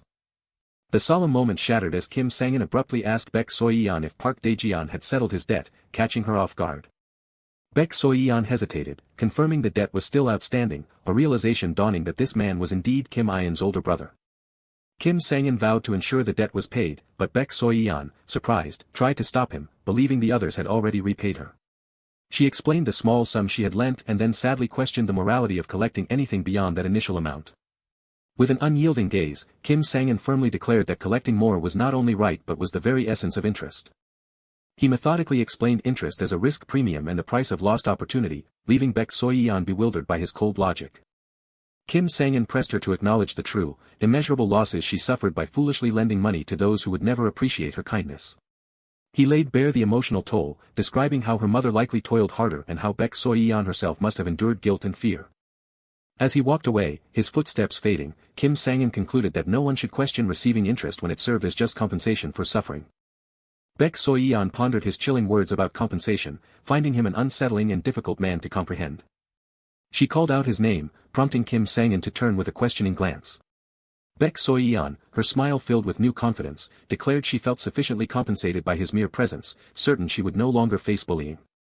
Kim Sangin acknowledged her emotional reasoning, albeit finding it illogical, and accepted her decision. He offered his unwavering support to help her collect any debt, should she ever change her mind, his gaze unwavering. She stammered her thanks, then hesitated, the word collect echoing with an unsettling implication. His footsteps resonated as Kim Sangin descended the grand stairs of the memorial building, leaving a somber atmosphere behind. His eyes narrowed, reflecting a fierce resolve to identify and purge every last one of the bastards responsible. With a chilling certainty, Kim Sangin spoke Eom Yi-jun's name, signaling their inevitable confrontation. This was the student who owed him a debt, a truth Kim Sangin held with grim determination. Yi-jun's hesitant voice echoed in the counseling room, questioning his presence there. Kim Sangin explained the interview was for mental care following a recent unsavory incident, a cold pretense for his true intentions. He stated his intention to begin with Yi-jun, who then, with a flicker of recognition, linked the interview to the tragedy of Miss In. Kim Sangin's voice was sharp as he questioned Yi-jun about witnessing the scene and its impact on his daily life. Yi-jun brushed off the memory, claiming only a slight difficulty and a quick recovery, a too smooth denial. Kim Sang-in's skepticism was palpable, finding Yi-jun's supposed quick recovery strange. Yi-jun reacted with a bewildered interjection, caught off guard by the teacher's probing. Kim Sang-in's words painted a gruesome picture of Kim In-'s death, a stark, visceral memory that lingered in his mind. He revealed that every other witness to Kim In-'s death was undergoing psychiatric treatment, except for one. Kim Sang-in's gaze pierced Yi-jun, singling him out as the sole exception. Yi-jun challenged him, asking what was so strange about his resilience, a boldness that momentarily stunned Kim Sang-in. Yi-jun, visibly flustered, explained he believed his composure would benefit the teacher and then expressed confusion at Kim Sang-in's apparent expectation of his distress. He articulated his rationale, claiming his role as class president demanded he project strength for the sake of his peers. Then, with an unnerving, wide smile, Yi-jun made a chilling request for his counseling log, dictating his own false narrative. Kim Sang-in paused, then declared his intention to be brutally honest with EOM Yi-jun. His voice was a low growl as he revealed his conviction that Kim In-'s death originated from Class 2, Year 3, and that Yi-jun was among his prime suspects. Yi-jun reeled in shock, finally comprehending the oppressive intensity of Kim Sang-in's questioning. As Kim Sang-in spoke of the culprit, Yi-jun defensively interjected, pushing back against the accusation. Kim Sang-in's eyes narrowed, a silent question hanging in the air. Yi-jun clenched Kim Sang-in's hand, his voice laced with urgency as he spoke of the culprit in their class. He pleaded with Kim Sang-in, imploring him to find the true culprit who had driven teacher In to her death. Yi-jun, with a sad smile, offered himself as a suspect if it meant the truth would emerge, his plea desperate. With a deep, respectful bow, Yi-jun announced his departure, believing the interview concluded. Kim Sang-in's voice cut through the silence, making Yi-jun turn with a questioning yes. Kim Sang-in's words held an ominous promise, foretelling a future where their paths would constantly cross. Yi-jun's subtle smirk spoke volumes, a silent acknowledgement of the impending game. The smirk grew more confident as Yi-jun reciprocated Kim Sang-in's sentiment, a chilling exchange of pleasantries. As Yi-jun's footsteps echoed down the hallway, Kim Sang-in's mind replayed the gruesome scene of his sister's death, the stark image of blood spreading across the floor. Yi-jun, haunted by fragmented memories, denied calling the scene gruesome, his mind flashing back to the panicked cries and the sight of blood. He screamed for an ambulance, his face splattered with blood, his expression blank with shock. Yi-jun's anguish erupted in a primal scream, reliving the horrific memory of that day. He looked back, seeing shadowy figures, as his mind struggled to deny the raw terror of the moment. Kim Sang-in reached out, his eyes burning with an intense, unyielding resolve. Yi-jun's eye gleamed with an unnerving, focused intensity, reflecting the stark truth of the moment. The narration cut through the silence. Yi-jun had reveled in the horror, a sinister chuckle escaping his lips. As Kim Sang-in walked away, his thoughts raced. Yi-jun's hands never trembled, a chilling observation that revealed a deeper truth about the boy. He gripped Yi-jun's shoulder, a silent assertion of his impending scrutiny. The memory of his distressed sister, Kim In, fueled his vow to unmask Yi-jun, certain that truly desperate hands did not remain so steady. Kim Sang-in, his eye burning with fierce determination, silently addressed his sister, pledging his unrelenting pursuit of justice. He remembered Kim In describing those who drove her to despair as terrible devils, her image falling from the building etched in his mind. Kim Sang-in, a silhouette among shadowy figures, promised to find every single devil, leaving no mercy in his wake. His glowing eyes pierced the darkness as he walked, a silent vow to drag them all into hell. Kim Sang-in listened intently as an off-panel voice crudely discussed someone making a substantial amount of money.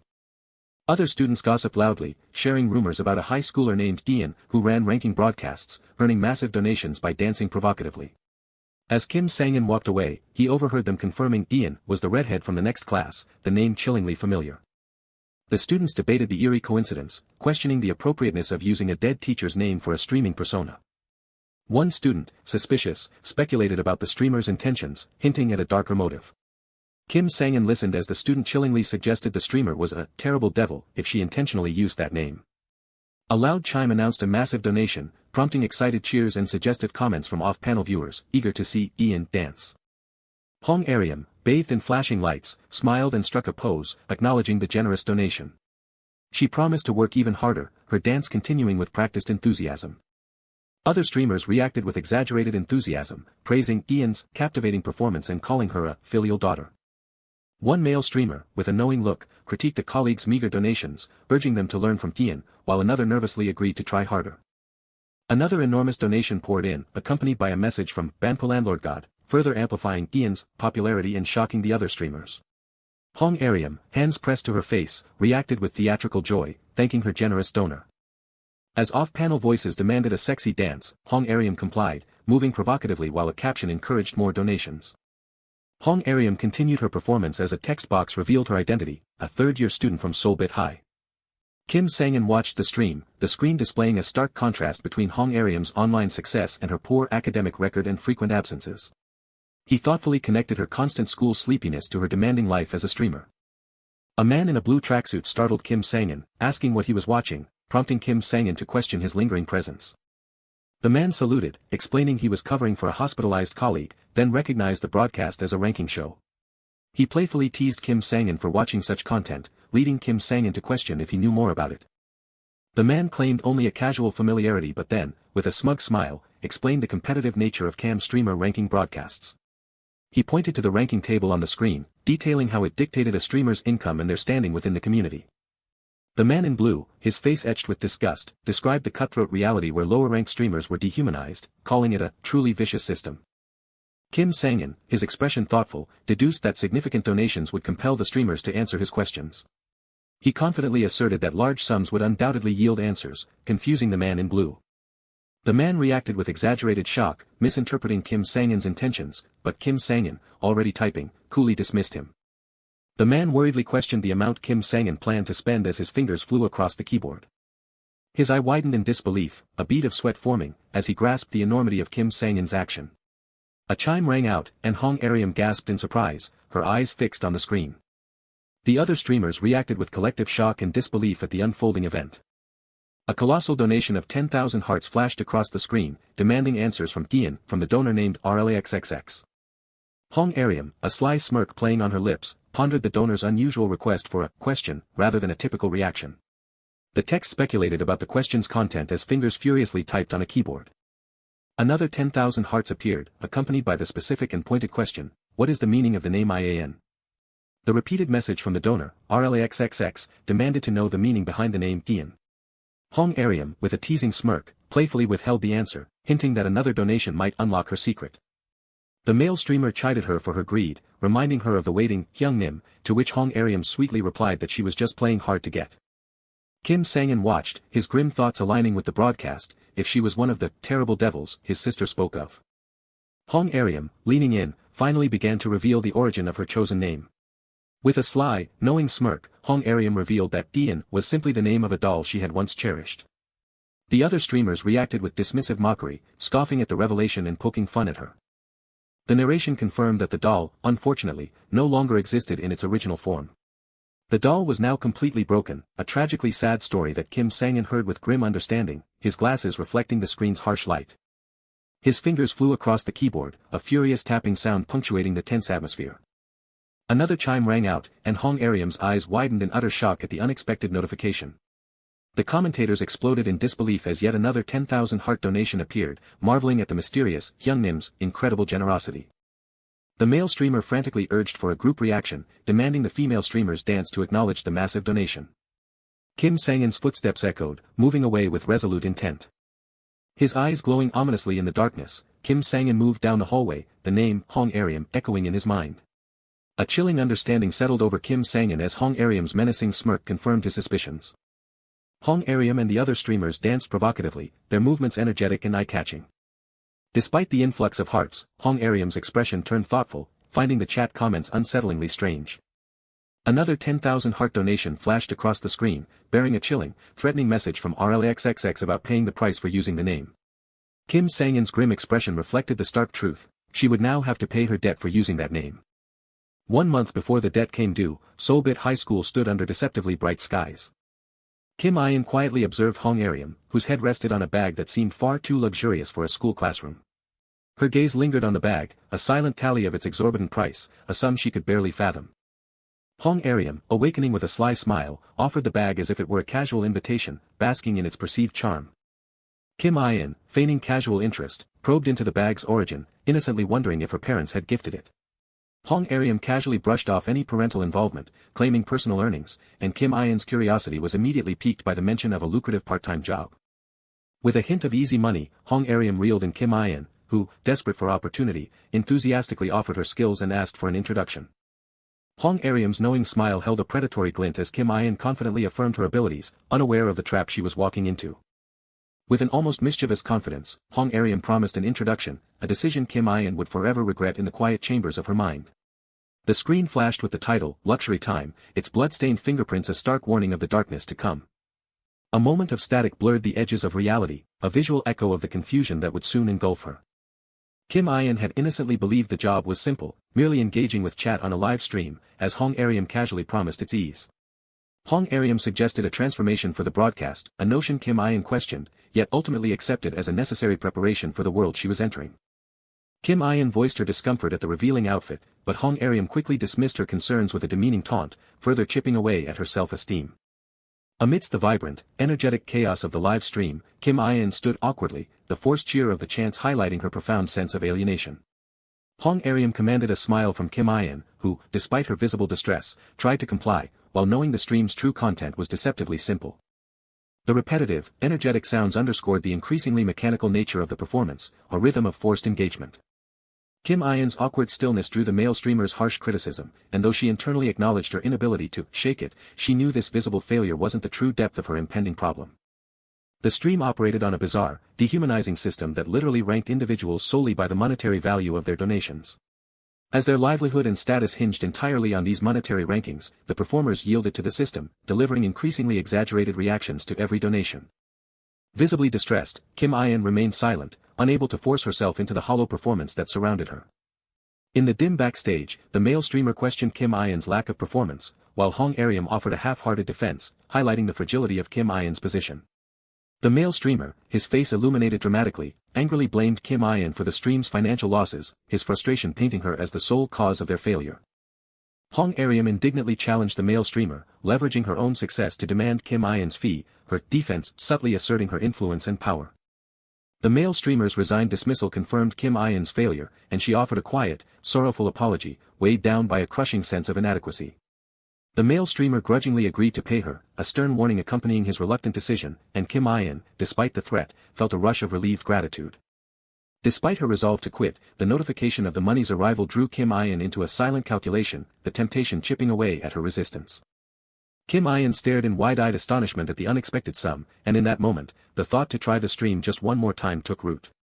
With a sinister, cunning smile, Hong Aryam lured Kim In further, dangling the promise of exponential earnings, while Kim In remained tragically unaware of the true, tainted nature of the money. Despite her reservations, Kim In found herself back on stage, her apologetic resolve to perform better a testament to the money's insidious hold. The easily acquired money vanished just as swiftly, as Kim In and Hong Aryam indulged in a shopping spree, their laughter masking the precariousness of their sudden affluence. Then, one day, as Kim In observed Hong Aryam posing on the brightly lit stage, a sudden, unsettling realization began to dawn. A sharp, jarring sound echoed in her mind as Kim In's eye widened, a sudden, shocking realization piercing through her fragile composure. With a predatory smile and a cruel glare, Hong Aryam revealed the name, comparing Kim In to a doll she once delighted in playing with, stripping her of her humanity. A chilling question echoed in her mind, wondering why it had taken her so long to grasp the sinister truth. A horrifying realization struck Kim In, Hong Aryam's nickname was no coincidence, and she, too, was destined to become another one of Hong Aryam's dolls, spurring a desperate, urgent need to escape. Hong Aryam's aggressive glare cut through Kim In's thoughts, her brutal question exposing Kim In's unspoken desire to quit. Hong Aryam delivered the crushing news, quitting was not an option because Kim In had accumulated a mountain of debt, leaving her confused and deeply worried. With a stern, shadowed expression, Hong Aryam revealed the sinister truth. The money Kim In received was not a gift, but an investment, and the host fully intended to collect his due. Kim In protested vehemently, her sudden outburst denying any knowledge of such a debt, only to be met with Hong Aryam's dismissive irritation, mocking her surprising temper. Hong Aryam violently grabbed Kim In's chin, her face twisted in anger as she harshly reminded her of the brutal consequences faced by another who dared defy them.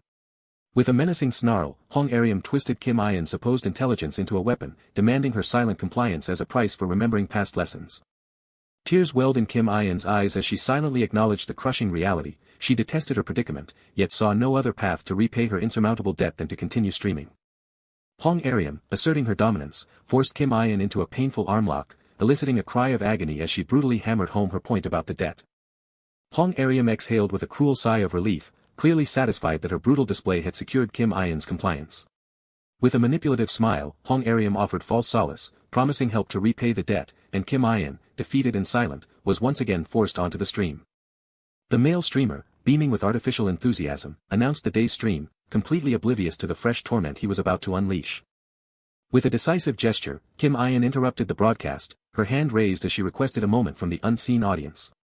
With a confident smile, Hong Ariam seized control, announcing a special surprise from Kim In, whose bewildered expression revealed her utter shock at the unexpected betrayal. Kim In's shocked face betrayed her rising alarm, her frantic questions a desperate attempt to understand the new manipulation Hong Ariam was orchestrating. Hong Ariam, with a chilling confidence, announced a meal date auction, coldly offering Kim In as a prize to the highest bidder, utterly dehumanizing her. Though she couldn't fully comprehend the phrase, meal date, Kim In felt a deep, instinctive dread at the unknown implications of Hong Ariam's announcement. With a sly smile and a cigarette between her lips, Hong Ariam casually downplayed the meal date, deceptively framing it as a simple, innocent encounter with a fan.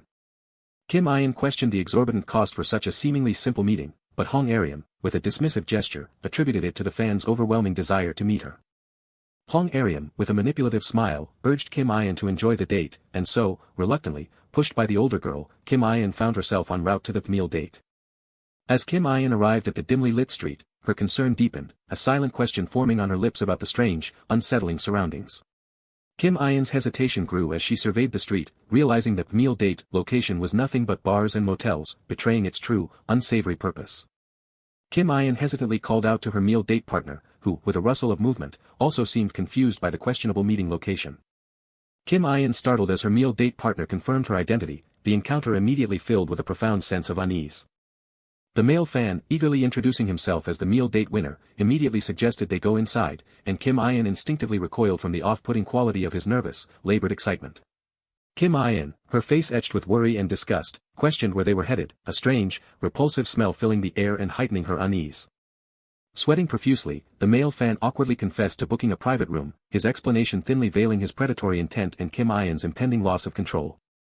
Kim In recoiled in alarm, vehemently refusing to enter the private room, but the male fan stood his ground, attempting to persuade her with unsettling insistence. Sweating and desperate, the male fan pleaded with Kim In, confessing he had taken out a credit loan and even stolen from his mother just for this meeting. Kim In, a mix of pity and discomfort on her face, acknowledged his sad situation, yet reiterated her innocent expectation of a simple restaurant meeting. The male fan's face contorted in rage as he exploded, shouting accusations of scamming and threatening to report Kim In and the entire broadcast, demanding his money back. Kim In's eyes widened in utter horror and despair as the male fan made a chilling, explicit demand, threatening her with a fate far worse than financial repayment.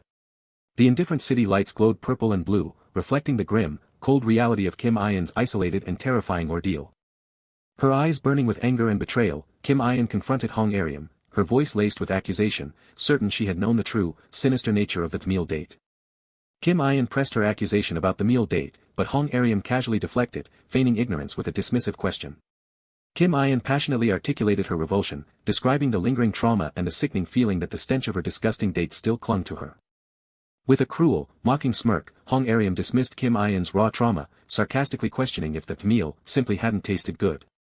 Kim In stared, wide-eyed with shock and despair, as Hong Ariam coldly prioritized the money, dismissing her trauma with chilling indifference. Hong Ariam, with a confrontational gaze, attempted to twist the narrative, tapping her finger as she demanded gratitude from Kim In instead of blame. Hong Ariam pressed the weight of the debt, reminding Kim In of the money borrowed from the host, but Kim In, worried, could only repeat her tragic ignorance of its true nature. With heavy, deliberate steps, Hong Ariam advanced, aggressively asserting the inescapable truth of debt repayment and brutally eliminating any possibility of escape for Kim In. Hong Ariam violently seized Kim In's hair, forcing a cry of pain from her as she menacingly asserted that meal dates were Kim In's only means of repaying her inescapable debt.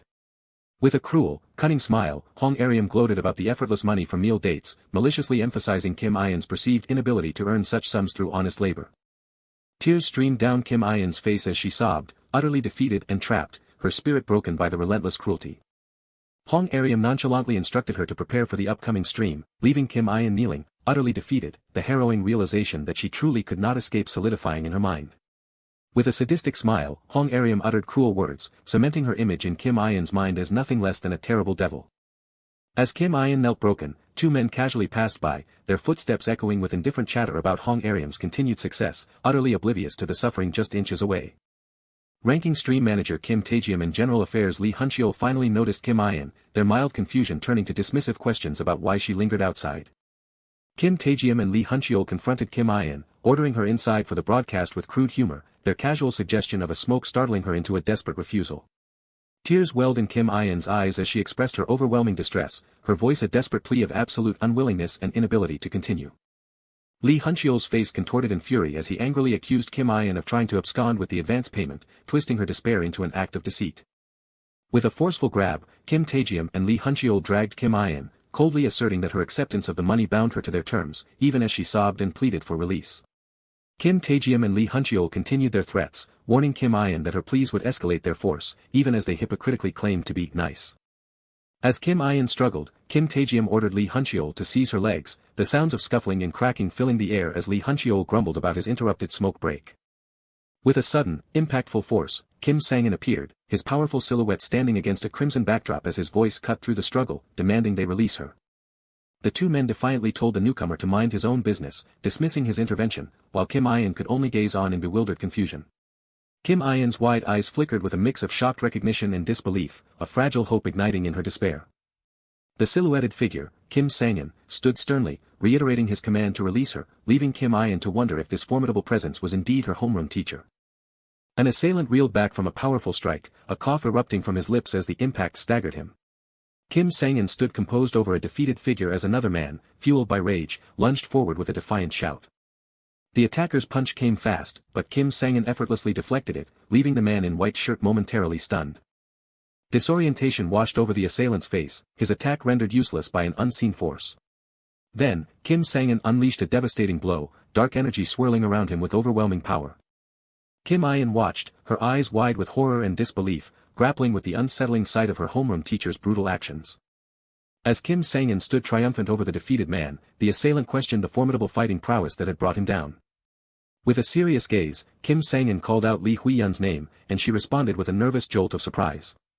His voice held an unwavering resolve as Kim Sang-in commanded Lee Huiyun to follow him, stating there was something he needed to ask. The city stretched out under the night sky, a vast expanse observed from the quiet solitude of a bridge. Lee Huiyun acknowledged Kim Sang-in as his sister's older brother, setting the stage for his direct inquiry. Kim Sang-in's question about Hong Ariam's actions towards Kim Ayan hung heavy in the air, startling Lee Huiyun. Lee Huiyun looked away, her discomfort palpable as Kim Sang-in noted her apparent closeness with Hong Ariam. Perceptive and focused, Kim Sang-in pressed further, sensing Lee Huiyun's fear of Hong Ariam and the hidden truth behind her hesitation. With a dismissive turn, Kim Sang-in declared he wouldn't accept Lee Huiyun's help, leaving her disheartened. Then, Lee Huiyun began to recount a memory, ominously describing Hong Ariam as a beloved doll from her past, a game she once played happily. Lee Huiyun started her story, the memory taking her back to the very beginning of the semester when the incident began. Kim Sang-in listened with an intense focus, his glasses reflecting the weight of Lee Huiyun's words as she concluded her opening statement. Time shifted, and the narrative prepared to delve into the past. In a classroom, Kim Ayan introduced herself with a bright, welcoming presence. Our sister, Ms. Ayan, made a truly model first impression, radiating professionalism and warmth to her new students. Her smile was always genuine, offering comfort with no ulterior motive hidden beneath its kindness. She often connected with students outside of class, quickly drawing them in with her approachable and friendly demeanor. Meanwhile, Hong Ariam held her own kind of popularity, impressing her classmates with new, expensive possessions like a dayback, new bag. With a confident smirk, Hong Ariam nonchalantly revealed her minibag's 5 million won price tag, showcasing her status. She strategically offered her old bag, a subtle invitation for others to gain benefits by staying close, eliciting eager responses from her classmates. Initially, their relationship was smooth, Kim Ayan even cheerfully excused Hong Ariam's frequent tardiness, never scolding her. But then, the real trouble began the day Hong Ariam questioned the idea of cleaning. Kim Ayan kindly but firmly urged Hong Ariam to join her friends in the class cleaning, emphasizing shared responsibility. The teacher explained that the classroom was a shared space, suggesting that Hong Ariam's participation would bring her joy. Hong Ariam scoffed, arrogantly dismissing her responsibility and claiming she had already fulfilled her share. Kim Ayan began to question Hong Ariam's meaning, but the student abruptly called out to Yong-soo, who reacted with surprise. Yong-soo stammered nervously, blushing as he revealed he earned 10,000 won a day to clean in Hong Ariam's stead. Kim Ayan stared, utterly shocked and confused by the casual exchange of money for responsibility. Hong Ariam smugly explained that her broadcast earnings far surpassed the cleaning fee, justifying her decision to pay Yong-soo. She then manipulated Yong-soo into publicly agreeing that the payment was a fair exchange, effectively using his satisfaction to validate her actions.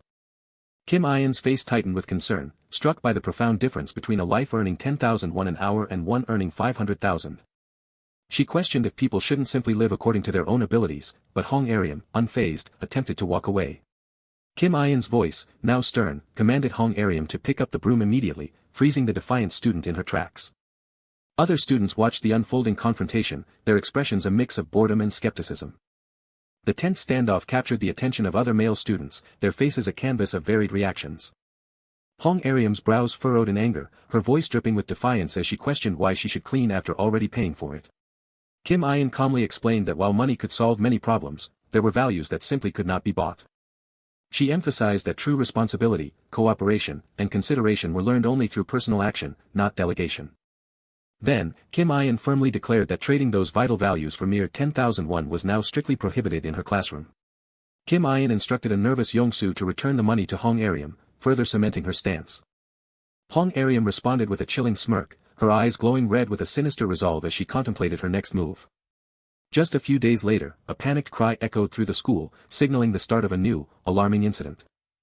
Hong Aryam was in a fit of distress, frantically claiming her brand-new, limited edition, 5 million won mini bag was gone.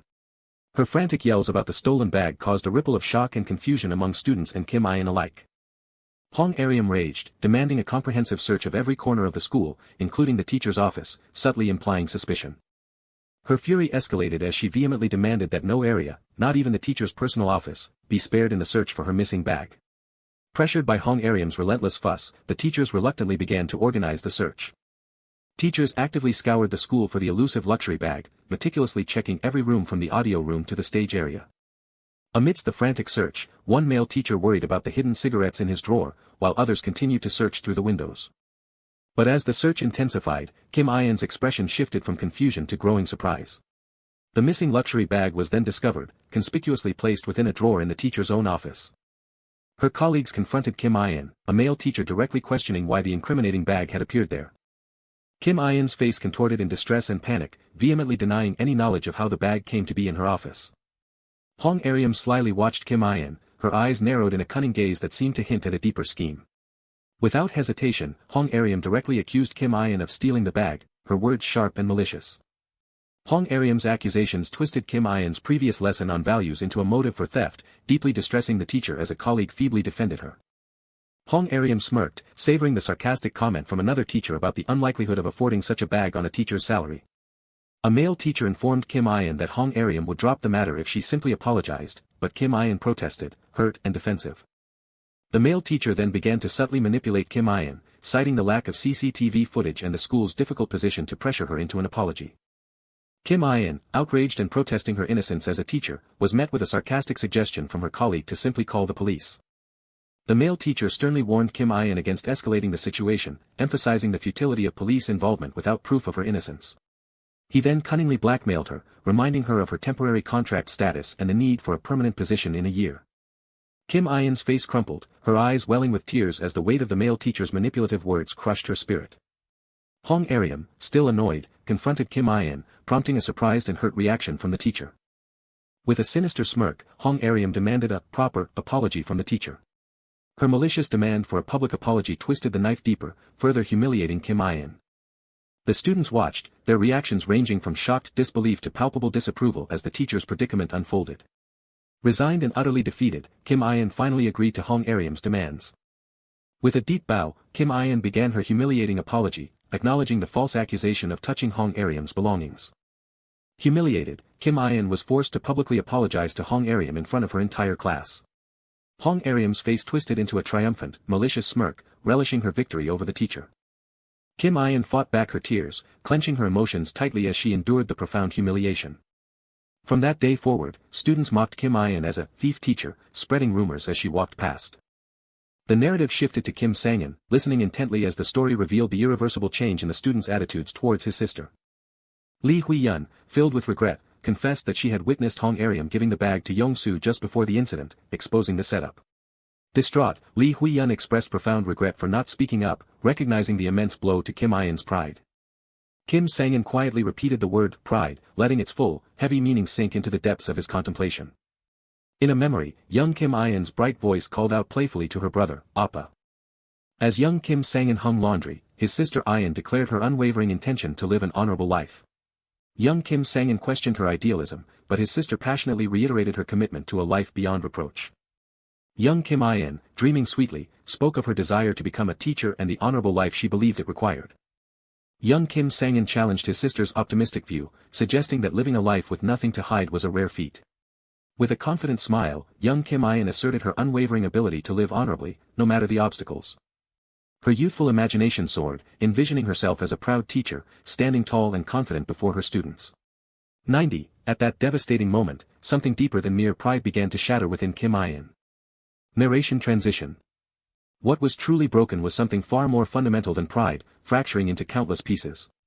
92. Kim Sang-in, turning to leave, offered Lee Hui-yun a chance to help him if she truly felt guilty, catching her by surprise. 93. With a grim determination, Kim Sang-in declared that the collection of his sister's debt of suffering would now begin. Narration transition. Narration transition.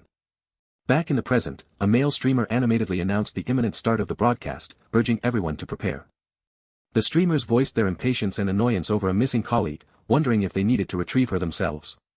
Hong Ariam's eyes narrowed in suspicion, wondering if Lee Hui-yun was deliberately ignoring her calls due to a past slight. Her thoughts took a sinister turn, imagining Lee Hui-yun as broken and bland compared to Kim Ayan. Lee Hui-yun's apologetic voice cut through the studio, catching Hong Ariam by surprise.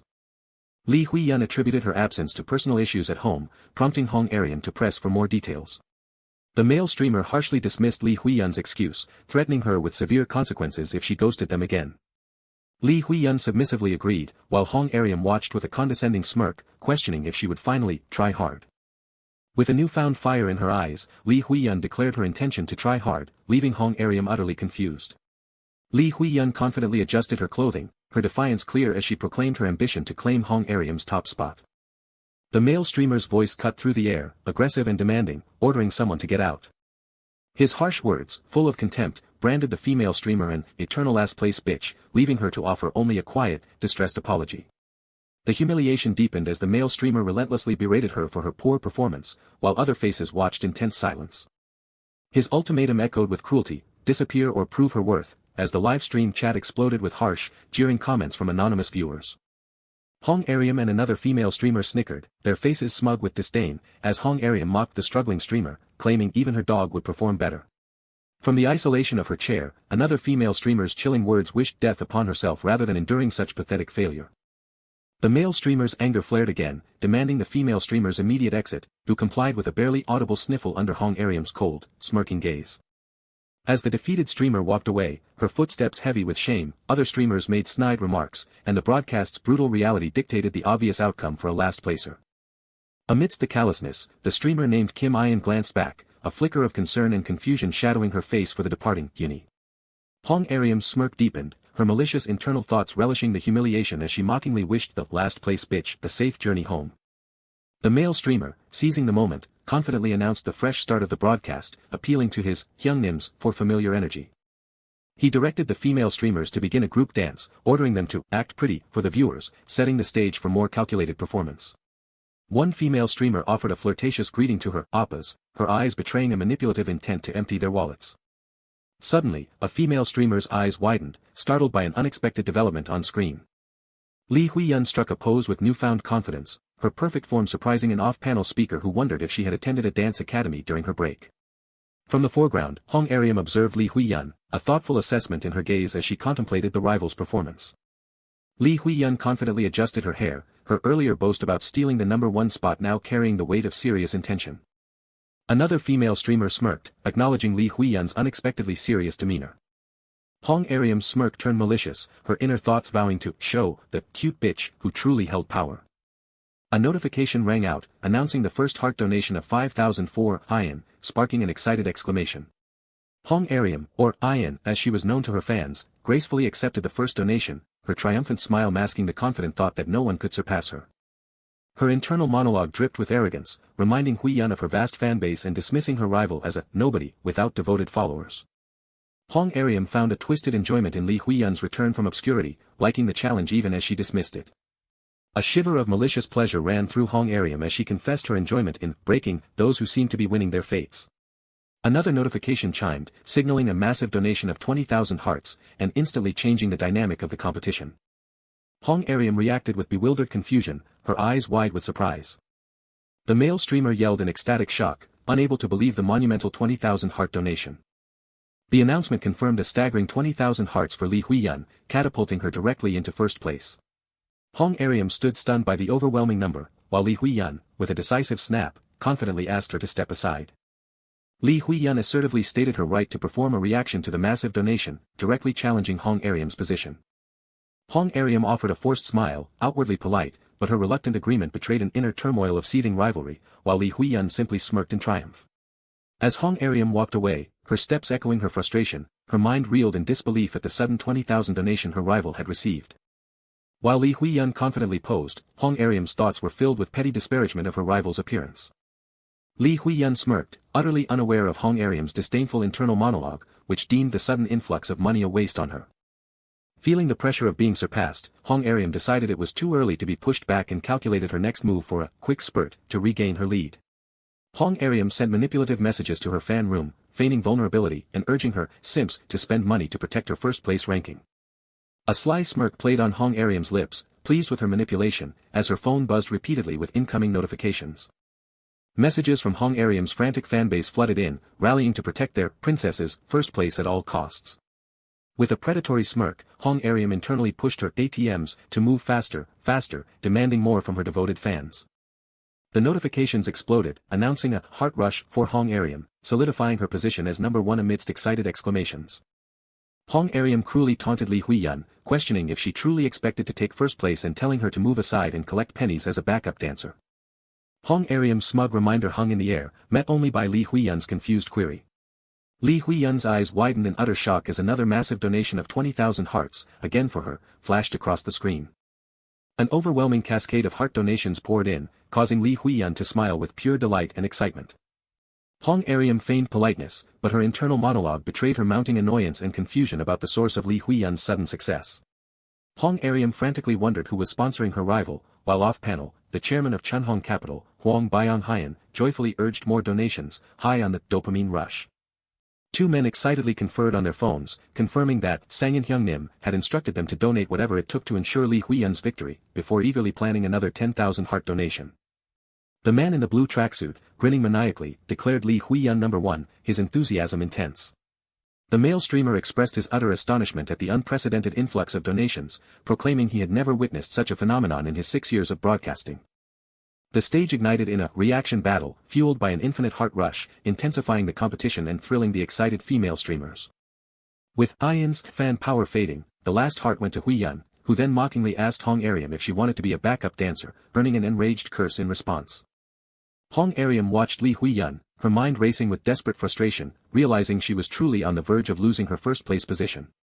The male streamer screamed in disbelief and excitement as a colossal 30,000 heart donation appeared for Li Huiyun.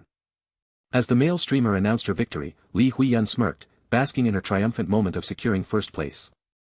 Hong Ariam's jaw clenched in furious disbelief and anger, her mind unable to process the male streamer's announcement of her rival's victory.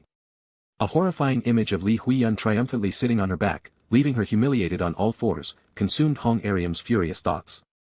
Hong Ariam took a shaky breath, forcing herself to calm down, clinging to the desperate hope of her powerful, albeit illicit, sponsor, the god-building owner, whom she needed to contact. Her fingers flew across her phone, sending manipulative messages to her Banpo god-building owner, feigning distress and trying to squeeze more money from him to avoid being pushed back by a nobody. Hong Ariam's smirk returned, filled with vengeful resolve, as she vowed to immediately turn the situation around and stomp on Li Huiyun. As Hong Ariam waited for a reply, her increasingly desperate messages to her Banpo god-building owner revealed her rising anxiety about his silence. The phone's keyboard remained untouched, a silent testament to the tense wait. Li Huiyun stood confidently, watching Hong Ariam grow visibly distressed as she continued her anxious wait. As Li Huiyun continued to receive golden hearts, the male streamer celebrated the broadcast's huge success, while Hong Ariam watched in devastating shock.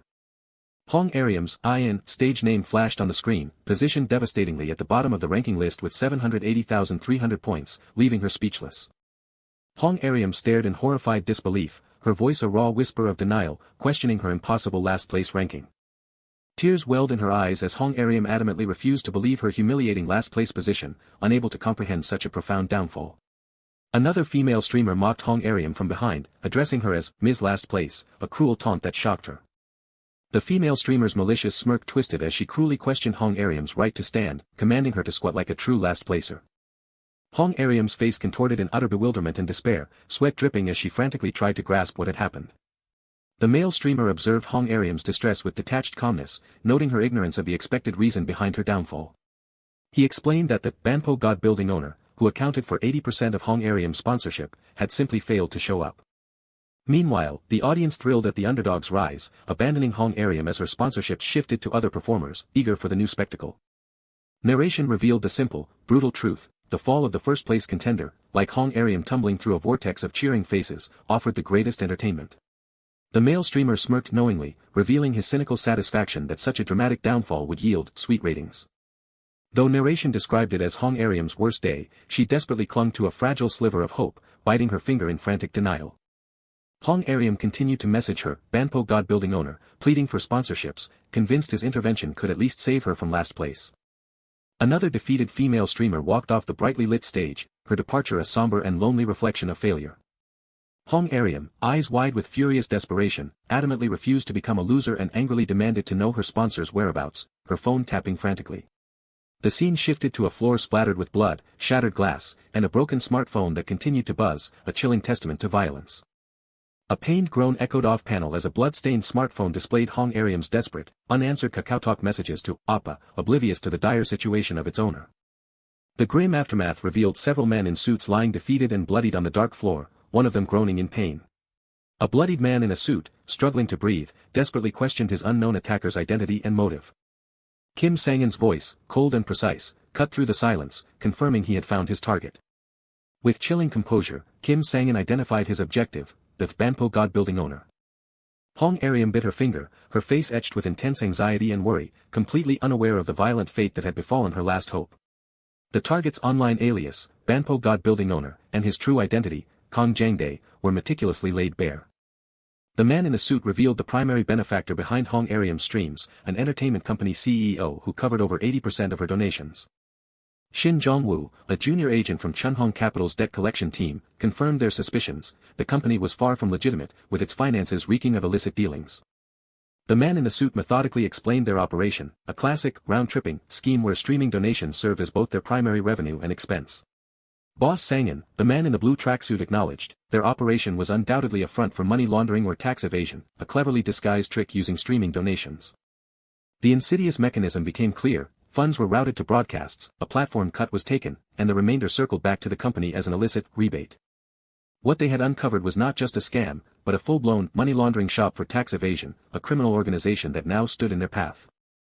A chilling confidence settled into the air: they would get along just fine.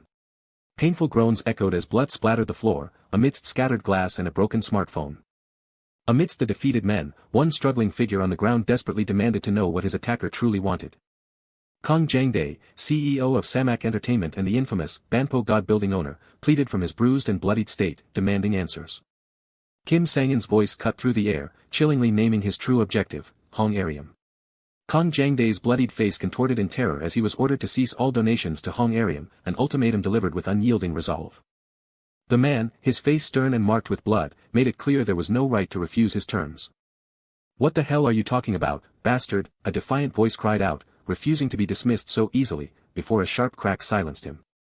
With a desperate swish, the enraged man, bloodied but unyielding, lunged forward with a knife. But with a swift whoosh and a bone-jarring crock, a powerful punch met the attacker mid-lunge, his defiance cut short. As the man fell, disarmed and defeated, the victor's chilling voice reminded him, refusal was never an option. His body hit the floor with a heavy thud, groaning in pain as the knife lay discarded beside him, a testament to his failed defiance. With blood on his hand, the man holding the knife spoke with chilling menace, hinting at consequences for those who wouldn't listen. "Then you don't really need this ear, do you?" he asked, pressing the knife dangerously close, a terrifying thud of realization for his cowering victim. Kong Jangdae's terrified face was a mask of bruising and sweat as he stammered, pleading for them to wait. A desperate, guttural scream tore through the city night, a violent punctuation mark to the scene unfolding within. Having successfully concluded their talk, Kim Sang-in calmly walked away into the night, already on the phone. With a serious expression, Kim Sang-in declared it was time to move to the next, inevitable step of his retribution. Malicious laughter erupted from one streamer, her eyes wide with cruel amusement, as her colleague smirked knowingly beside her. The taunts cut deep. Ian is absolutely dead last today, they sneered, without Banpogod landlord Appa she's totally useless, lol. Shut up. Hong Ariam snapped, her face flushed with anger and frustration, the stream isn't over yet. The taunts continued, one streamer asking if her IQ dropped when she was last, the other calling her a loser for talking back. Hong Ariam's eyes narrowed, a fierce anger simmering beneath her retort, as she realized these assholes had been waiting for this very moment. Her thoughts seethed at the onslaught of mocking chat messages, each one a fresh cut, yet her mind refused to accept she was truly last. As she stood dejected, head bowed, her inner voice screamed defiance, only losers ended up in last place, and she, Hong Ariam, was different. Screw this shit. Hong Ariam shrieked, her rage erupting with a furious boom, there's no way I'm last. Hong Ariam stood on stage, shouting at everyone to shut up and stop talking crap, causing a stunned silence among the other streamers. Two female streamers exchanged worried glances, shocked by the intensity of Hong Ariam's public meltdown. The male streamer's face remained impassive, his expression unreadable as the chaos unfolded. A concerned female streamer gently reached for Hong Ariam's arm, trying to bring her back from the brink of her outburst. Hong Ariam's eyes went wide with panic, sweat beading on her forehead as she stammered, attempting to explain herself.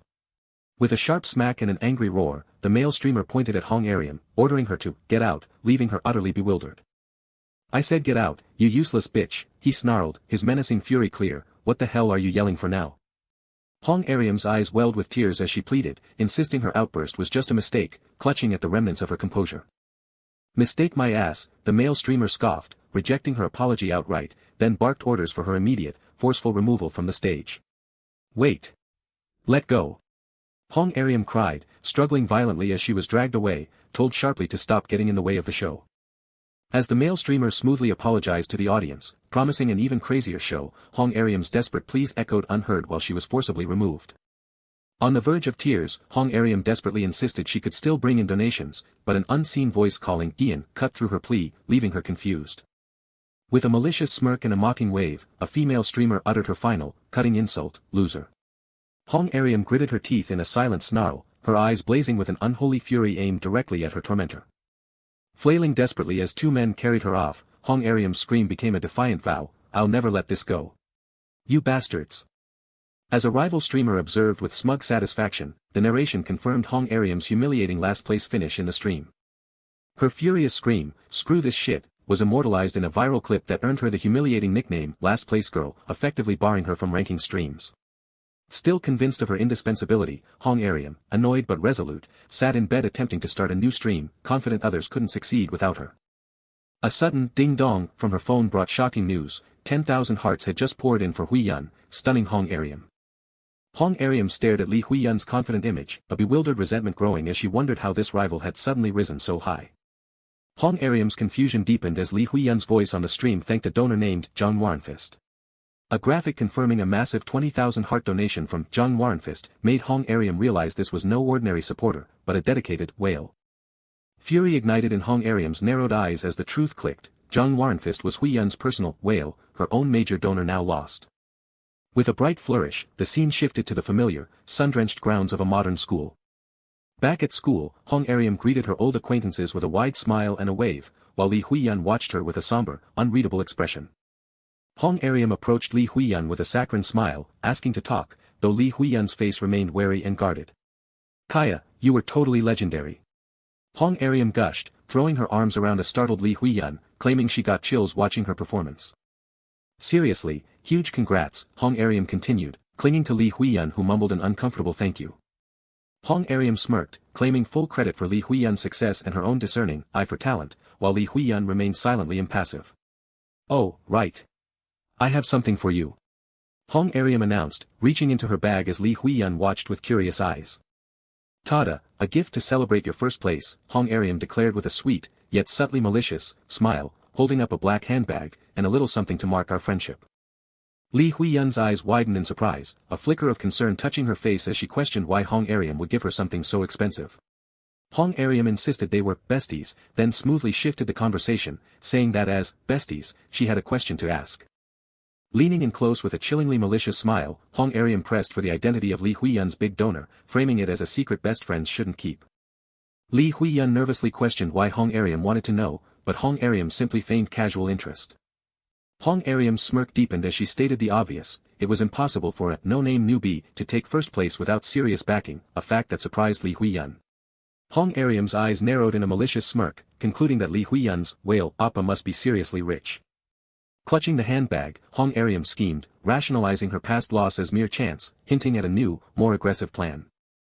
With a manipulative smirk, Hong Ariam boldly asked to be introduced to the whale appa, a meal date perfectly fine, her thoughts fixated on stealing him to reclaim her #1 spot. The request was one no one should ever agree to, yet Li Huiyun, innocent and naive about the brutal world of streaming, appeared confused but receptive. Hong Ariam's plan was to sweet-talk her for a number, but then Li Huiyun's sudden, unexpected agreement left her utterly shocked. Li Huiyun innocently revealed an even greater surprise: the donor also wanted to meet Hong Ariam herself. With a mysterious smile, Li Huiyun confirmed the whale's eagerness to meet, then began to reveal his true identity.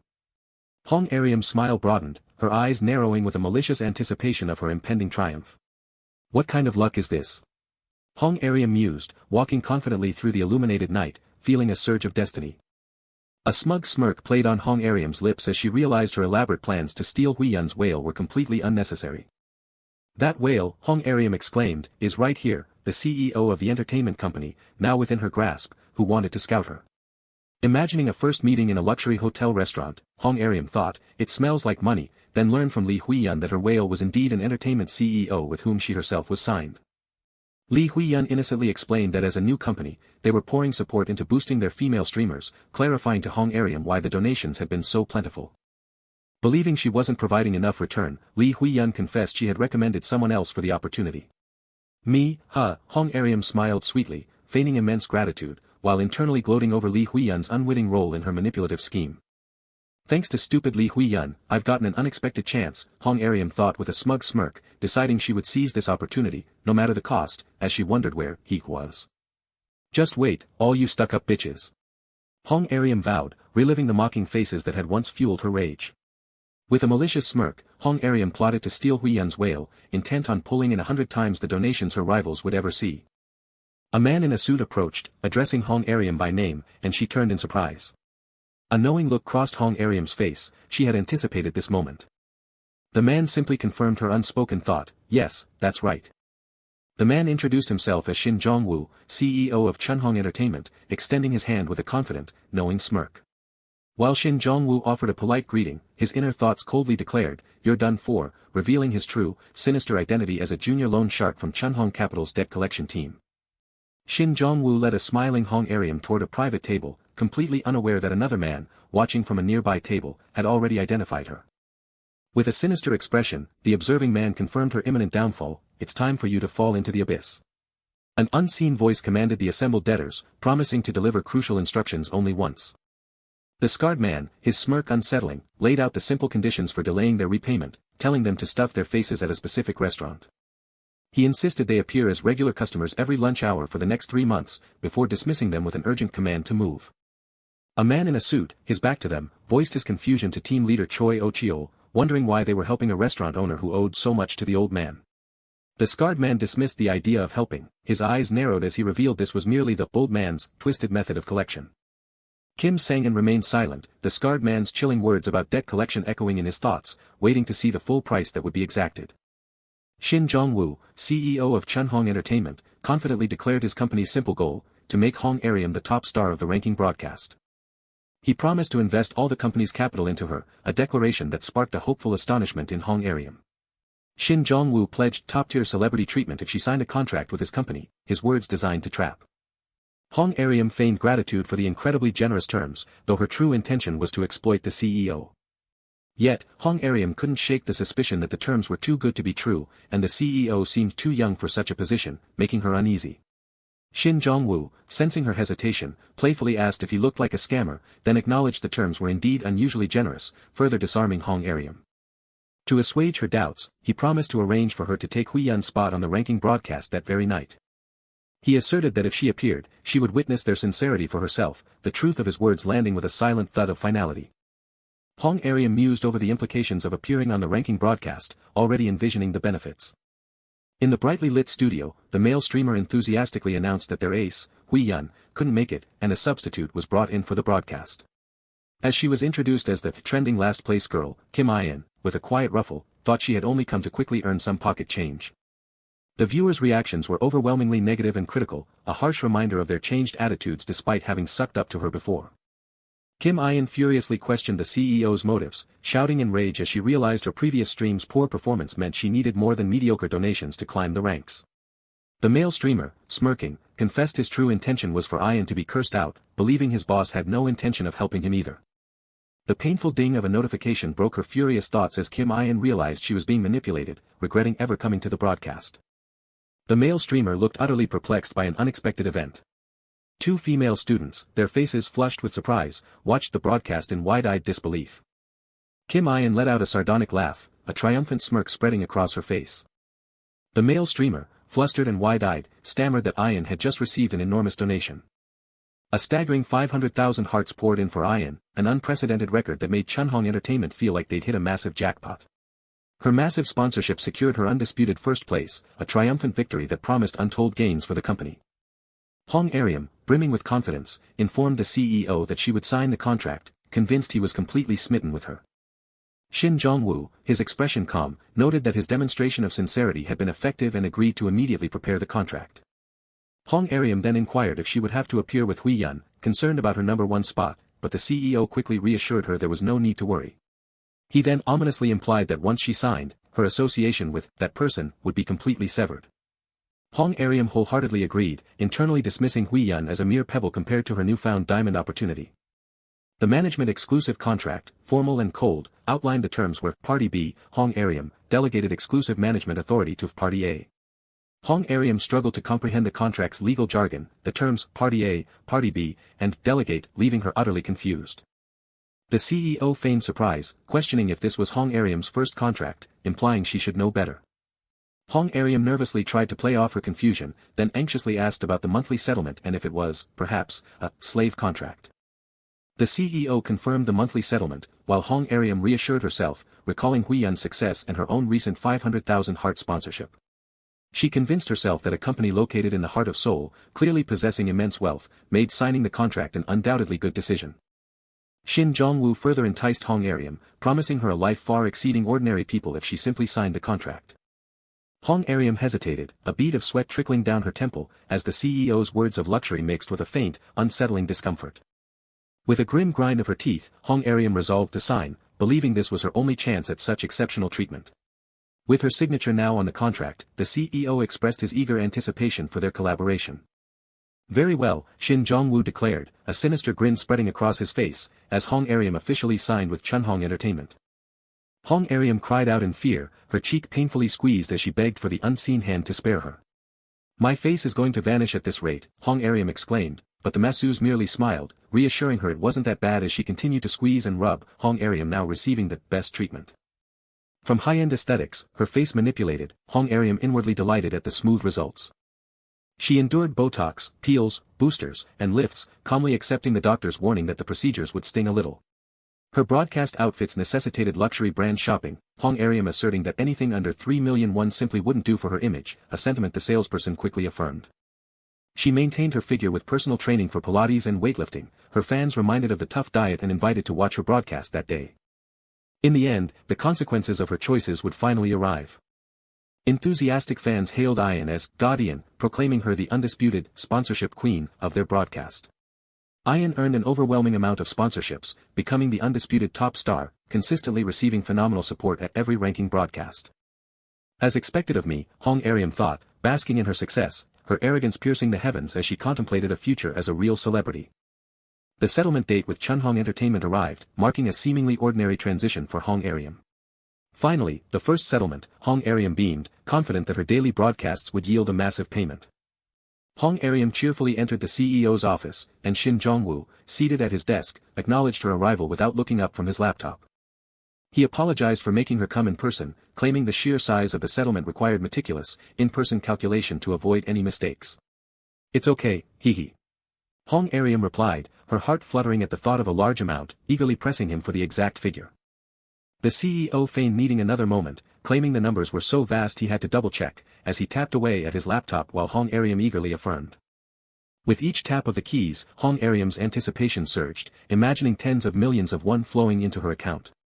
The CEO declared it was all done, a final tap of the keys sealing her fate.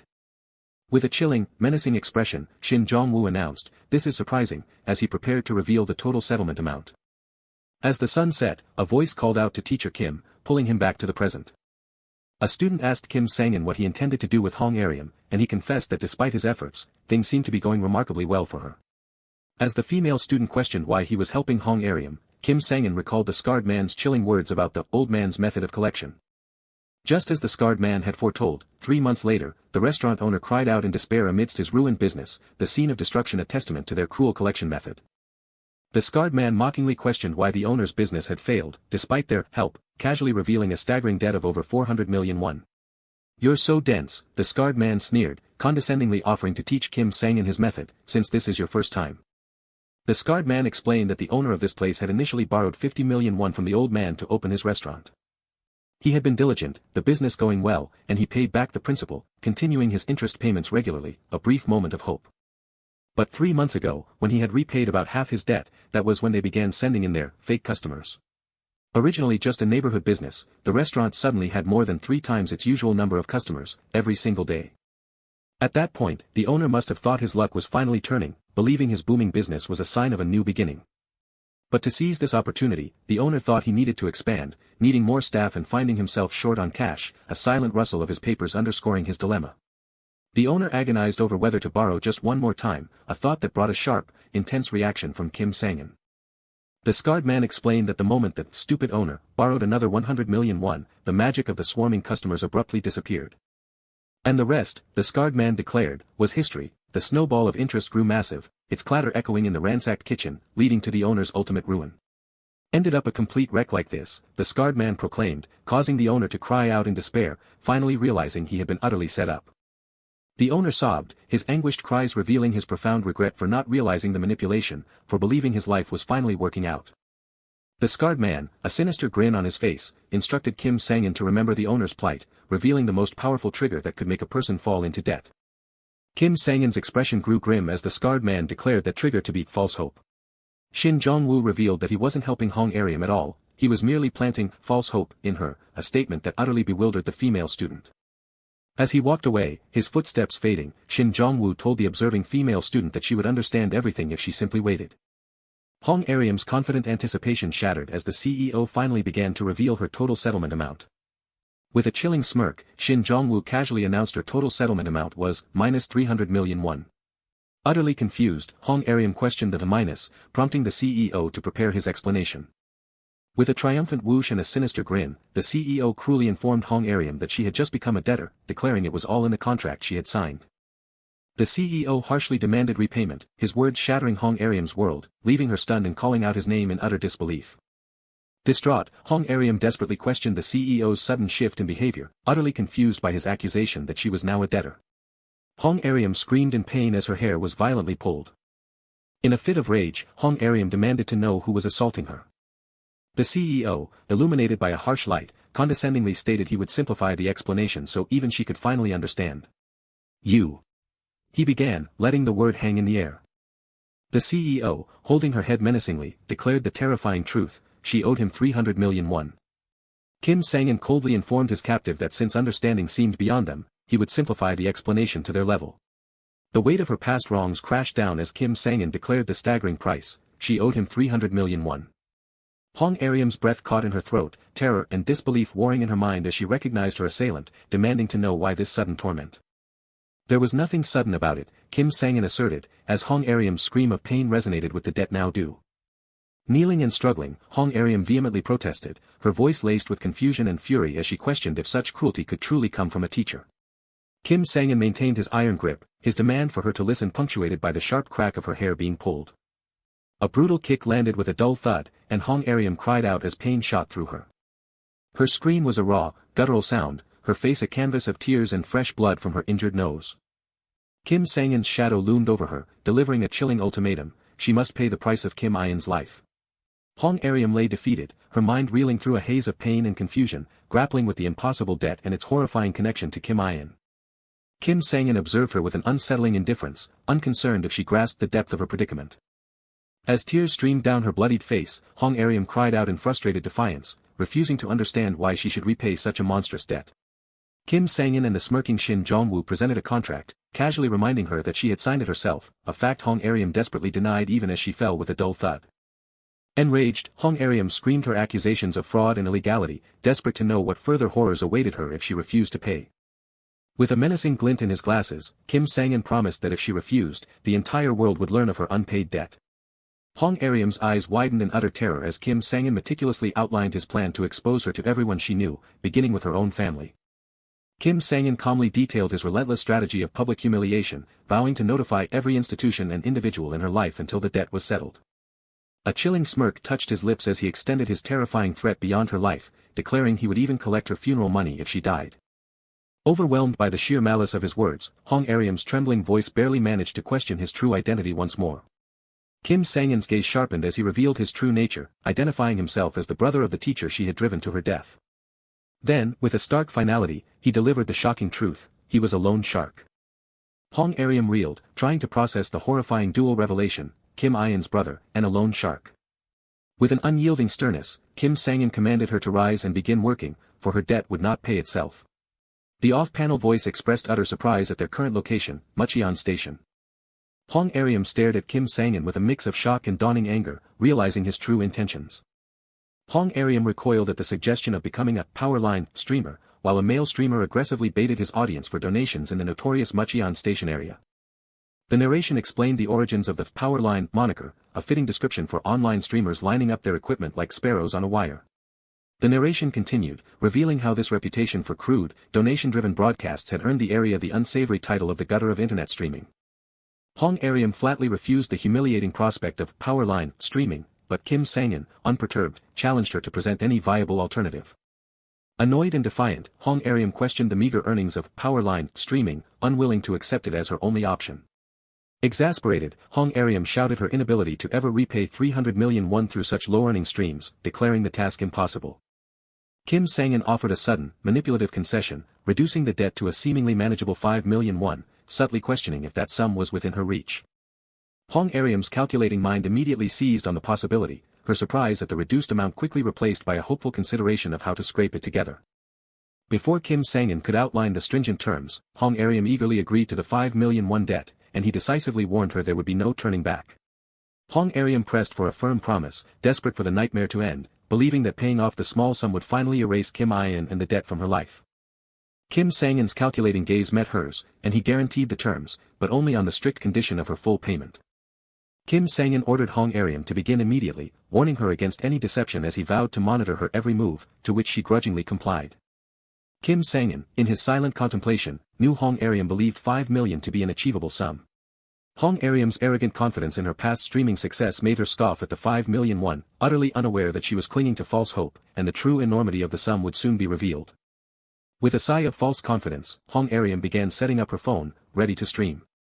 As Hong Ariam began her outdoor stream, the immediate influx of chat comments revealed her audience's surprise and mockery at her presence at Mucheon Station.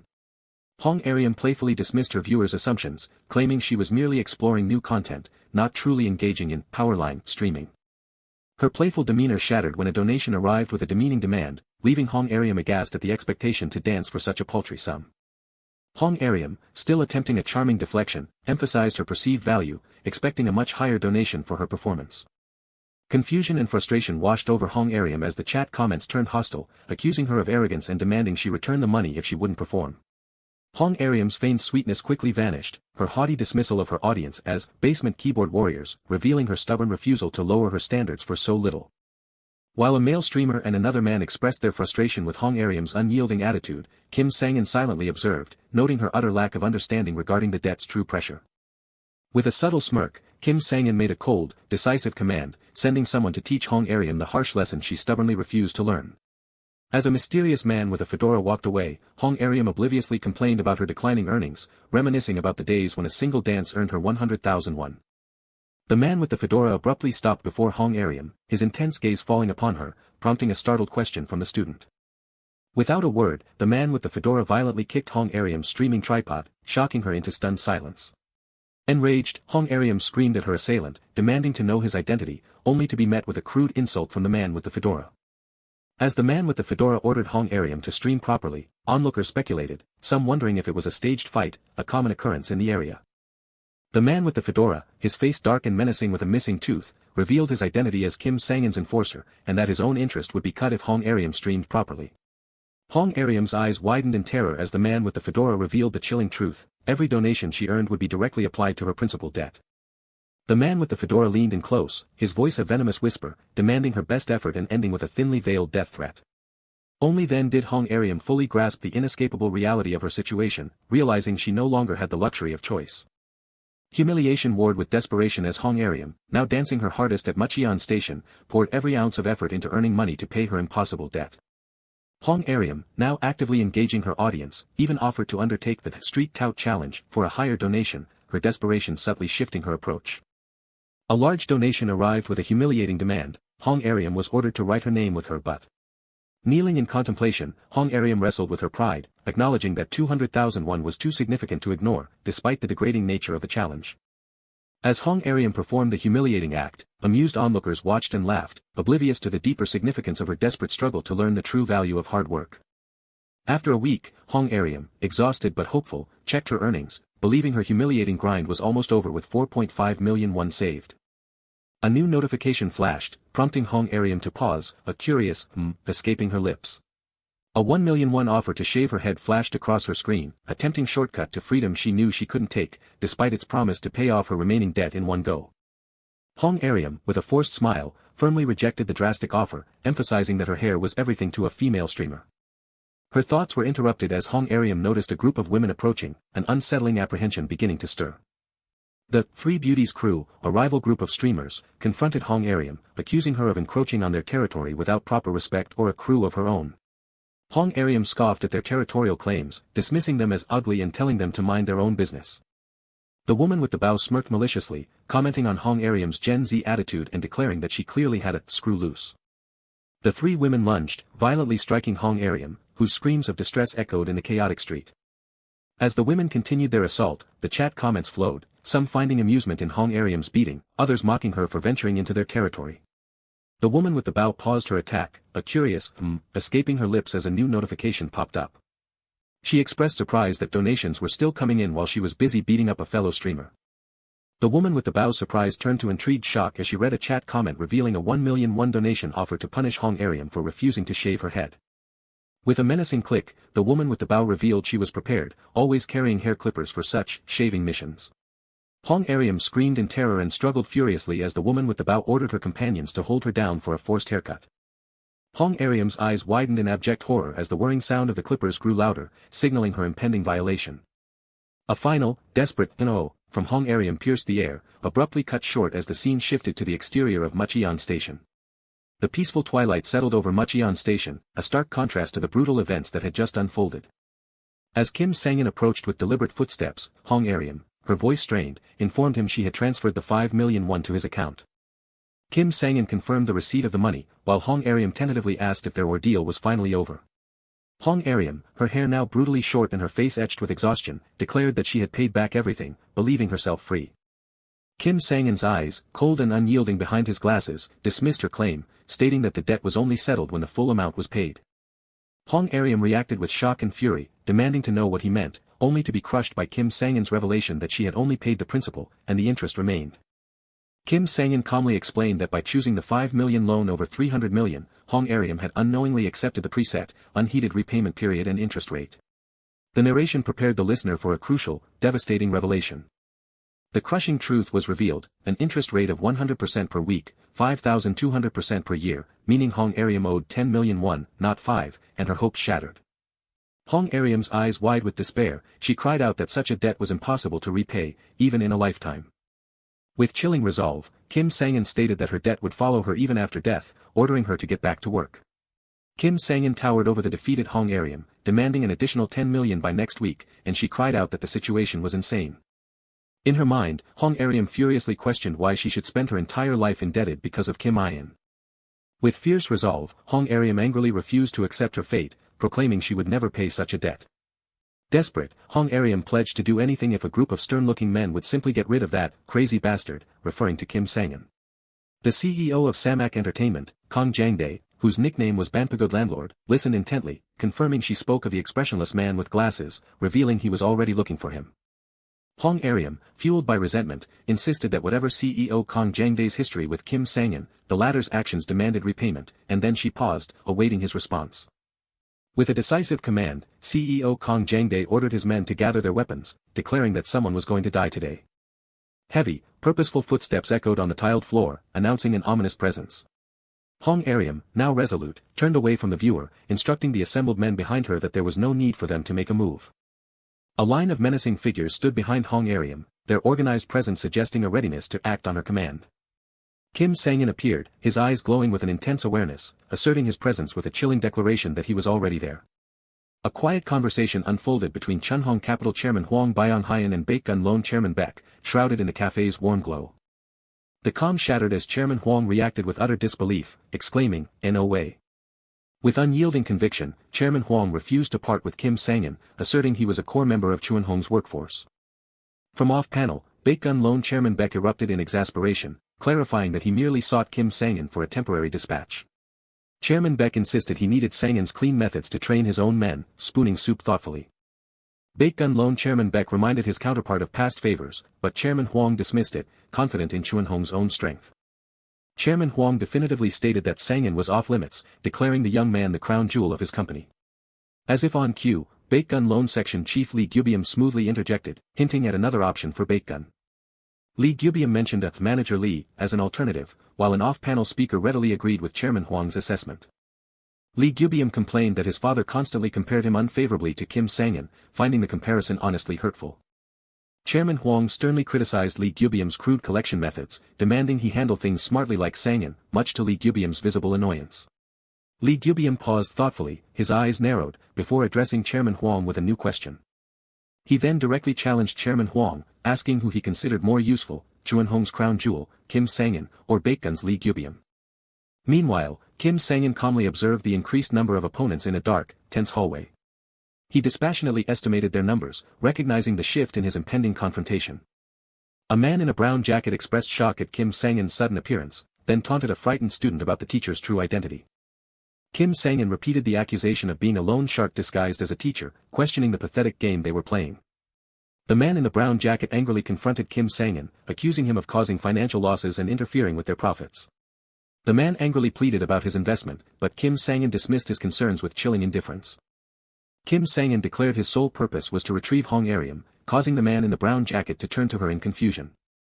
A frightened student nervously questioned the man in the brown jacket's ability to defeat Sang-in, reminding him of a past failure. The bandaged man angrily silenced the student, confidently proclaiming that Kim Sang-in was just one man. He gave a chilling order to his subordinates. The man in the brown jacket lunged forward, ordering his men to kill him, as Kim Sang-in looked up, ready for the inevitable fight.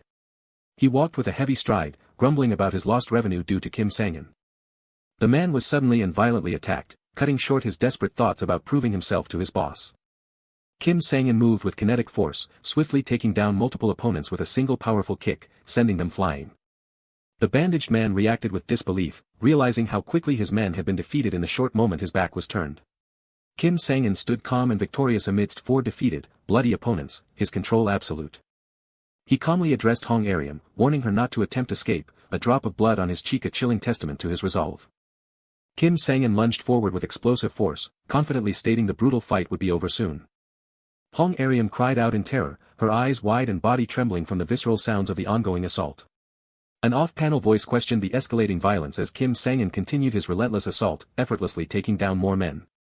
Kim Sang-in's relentless onslaught sent men flying, forcing someone to wonder what they had gotten themselves involved with. The man in the brown jacket and a terrified Hong Aryam watched silently, transfixed by the unfolding violence. The man in the brown jacket lay bloodied and defeated, pleading for mercy from the floor. Kim Sang-in loomed over the defeated man, his fist covered in blood, a stark image of his brutal power. He continued his brutal attack, stomping forcefully on a prone opponent. Kim Sang-in's bloodied fist dripped, instilling terror in both Hong Aryam and the defeated man in the brown jacket. Hong Aryam's wide, terrified eyes reflected a horrifying realization.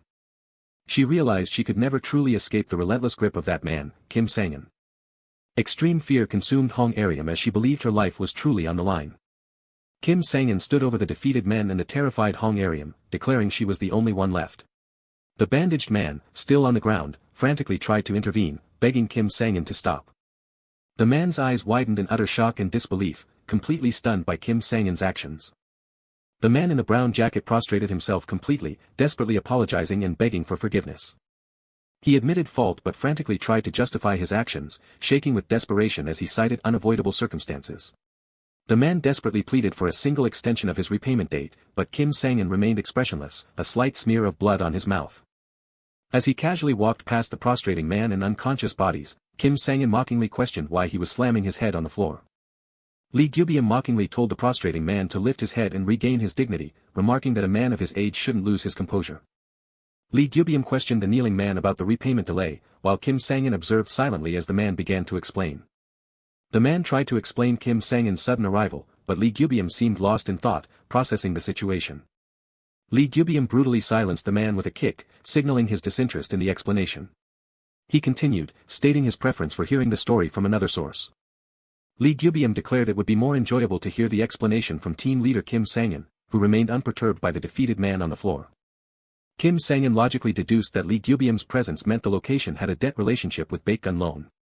Lee Gubium confirmed his deduction, explaining his unexpected arrival due to a late payment and pointing out Kim Sang-in's involvement in the resulting chaos. He paused, a sly smirk on his face, contemplating the implications of the situation. Lee Gubium's gaze fell on Hong Ariam, leading him to connect Kim Sang-in's actions to her distressed presence. Lee Gubium confidently approached Kim Sang-in, expressing his displeasure about being caught in the crossfire and the loss of revenue. He mused about filing a claim against Chun-hong but acknowledged the potential hassle and awkwardness between their companies. Lee Gubium then suggested finding a cleaner way to handle the situation, prompting Kim Sang-in to acknowledge Chun-hong's responsibility for the financial loss. Kim Sang-in stated his intent to address the issue and questioned Lee Gubium's specific demands, which Lee Gubium readily admitted with a smirk. Lee Gubium then recounted a recent cafe conversation where the usefulness of Kim Sang-in versus manager Lee was debated. In the flashback, Chairman Beck passionately argued for Kim Sang-in's superiority, calling him the lone teacher, a point Chairman Huang acknowledged. Lee Gubium dismissed childish nicknames, asserting that only true capability mattered in determining who was actually better. Chairman Huang then considered Lee Gubium's insistence on resolving the comparison. Chairman Huang declared Sang-in superior, which Lee Gubium playfully accepted, feigning disappointment. Chairman Beck, from the past, agreed that Sang-in was better but then introduced a caveat. Chairman Huang slyly revealed that Sang-in also had areas where he fell short compared to manager Lee. Lee Gubium received the compliment with a confident smirk, acknowledging his perceived strength in certain regards. Back in the present, Lee Gubium told Kim Sang-in about the high praise he received, then connected it to the current violent incident. He formally presented a proposal to Kim Sang-in, acknowledging his interference with Baekgun loan's operations despite unknown circumstances. Lee Gubium suggested an informal settlement to avoid complications, referencing a previous conversation where his fighting prowess was highlighted. Chairman Huang, with a sly smirk, acknowledged the importance of fighting skills for a loan shark, implying a distinct difference in quality. Chairman Huang declared that Lee Gubium was born to swing his fists, prompting Lee Gubium to propose a fight. If he lost, the incident would be forgotten. Lee Gubium provocatively stated that the challenge was already set, urging Kim Sang-in not to overthink it. The screen presented his full identity, Baekgun Loan Section Chief, Lee Gubium. The next panel hinted at a revelation, a nickname. An unseen character's voice expressed intense eagerness for the impending fight to begin. The panel dramatically revealed Lee Gubium's terrifying moniker, Baekgun's Mad Dog. Kim Sang-in, amidst the brutal aftermath of his own actions, confidently laid down the terms of their impending fight, daring his opponent to deny his challenge. With a calm, almost predatory smirk, Lee Gubium found no reason to refuse the audacious proposition. But Kim Sang-in, ever the calculating predator, wasn't done, adding a sinister new condition to punish his opponent's interference. Lee Gubium then countered with his own terms, linking the fight's outcome to the female student's substantial debt and questioning how much it would balance the scales. He acknowledged her significant debt, but also his own peculiar obligation, his gaze sharp and thoughtful. Refusal was not an option, and with a firm step, Lee Gubium braced himself, ready to face the consequences. Kim Sang-in's smirk widened, satisfied that his opponent had committed, leaving no room for future arguments. The female student, observing the cruel game, struggled to comprehend the dawning implications of their deadly bargain. Lee Gubium offered a mockingly formal agreement with a thumbprint, but Kim Sang-in only scoffed, demanding blood as a more fitting seal. Before she could grasp the full weight of it, Kim Sang-in erupted, launching a powerful uppercut that sent Lee Gyubyum flying through the air. The battle for control, for debts owed and lives claimed, was truly underway, heralded by the ominous title, Debtbound by Blood. Baek Jian Loans, a massive loan shark company based in Jangyo, cast a long shadow over the city. While most loan sharks avoided the volatile underworld, Baek Jian Loans specialized in collecting from criminal organizations like smugglers, cyber gamblers, and voice fishers. Despite the inherent risks, they pursued these dangerous clients without hesitation, a bold strategy that set them apart. The reason for their audacious success was surprisingly simple. Every single enforcer working for Baek Jian Loans possessed the brutal capability to collect debts from even the most hardened criminals. And within this formidable group, there was one man universally acknowledged as the undisputed master of fist fighting. As the narration built to his identity, a furious blow landed, echoing the raw power of this fighter. That man was the infamous, mad dog of Baek Jian, Lee Gyubyum, whose menacing smirk alone promised violence. Lee Gyubyum's confident expression dissolved into a grimace of pain and shock as an unexpected attack violently struck him. Kim Sang-in moved with lightning speed, a purple blur of motion, relentlessly assaulting his opponent. Lee Gyubyum, analyzing his opponent mid-attack, wondered if Kim Sang-in was a calculating fighter who shrewdly seized the initiative.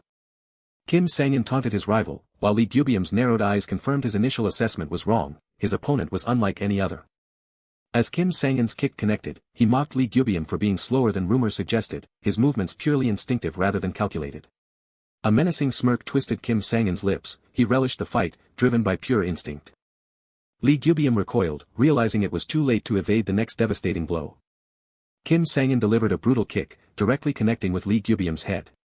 The female student watched, utterly shocked by Kim Sang-in's overwhelming strength, a fragile hope stirring within her. Her hopes soared with the thought of escaping her own tormentor, but then a powerful blow sent Kim Sang-in to the ground, and Lee Gyubyum, standing triumphant, expressed his disappointment. Lee Gyubyum looked down with contempt, openly questioning the chairman's judgment for once considering Kim Sang-in to be the best.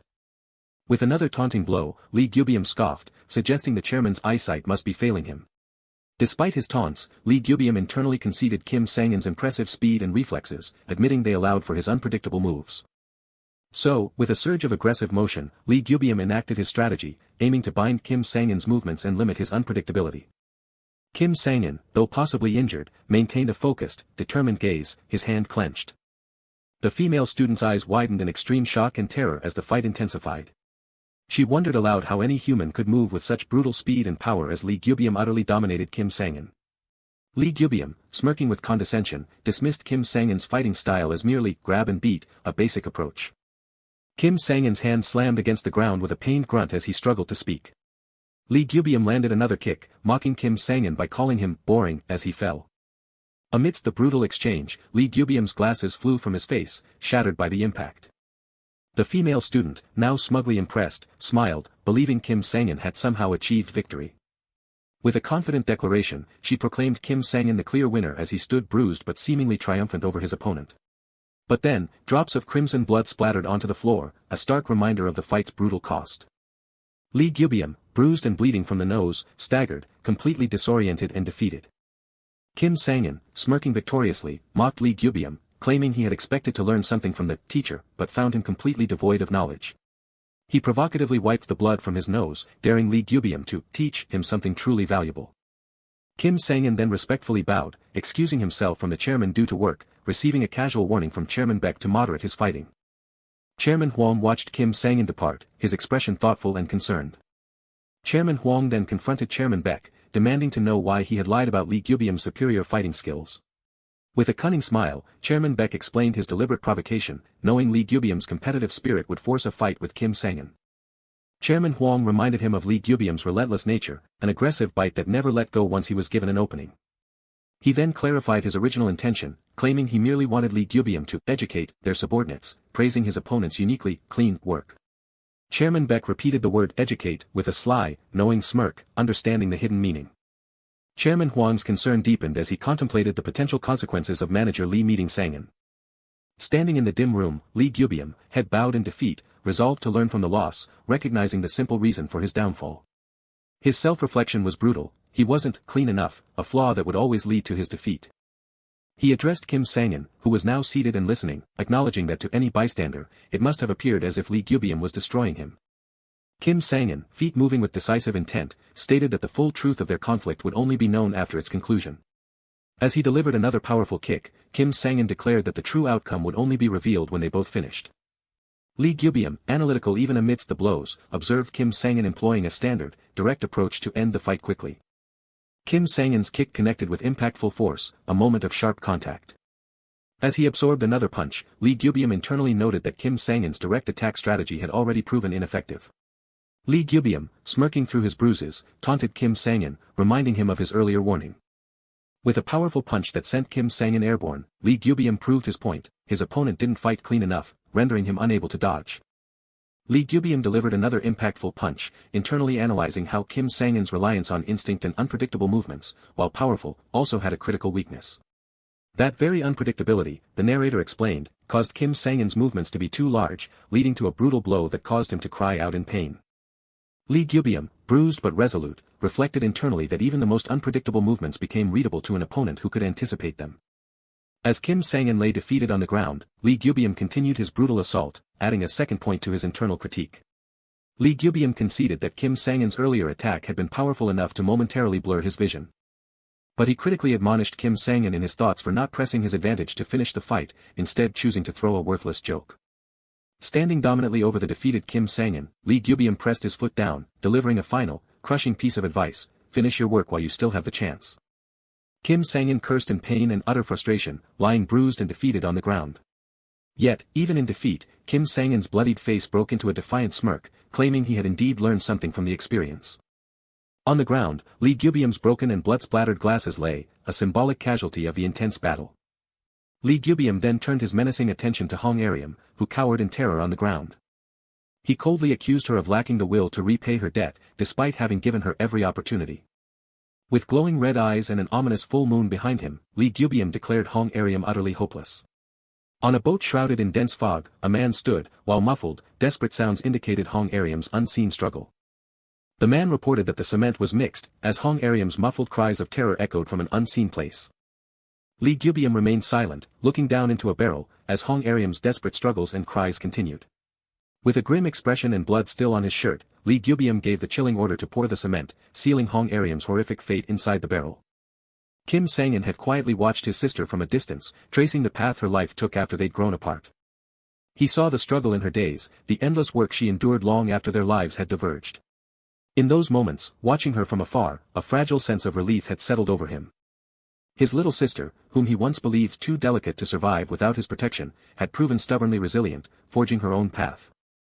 She was always gasping for breath, carving out moments to study even on a crowded subway. Yet, she ran forward without faltering, her aspirations to become an educator unwavering. Yes, she had made it.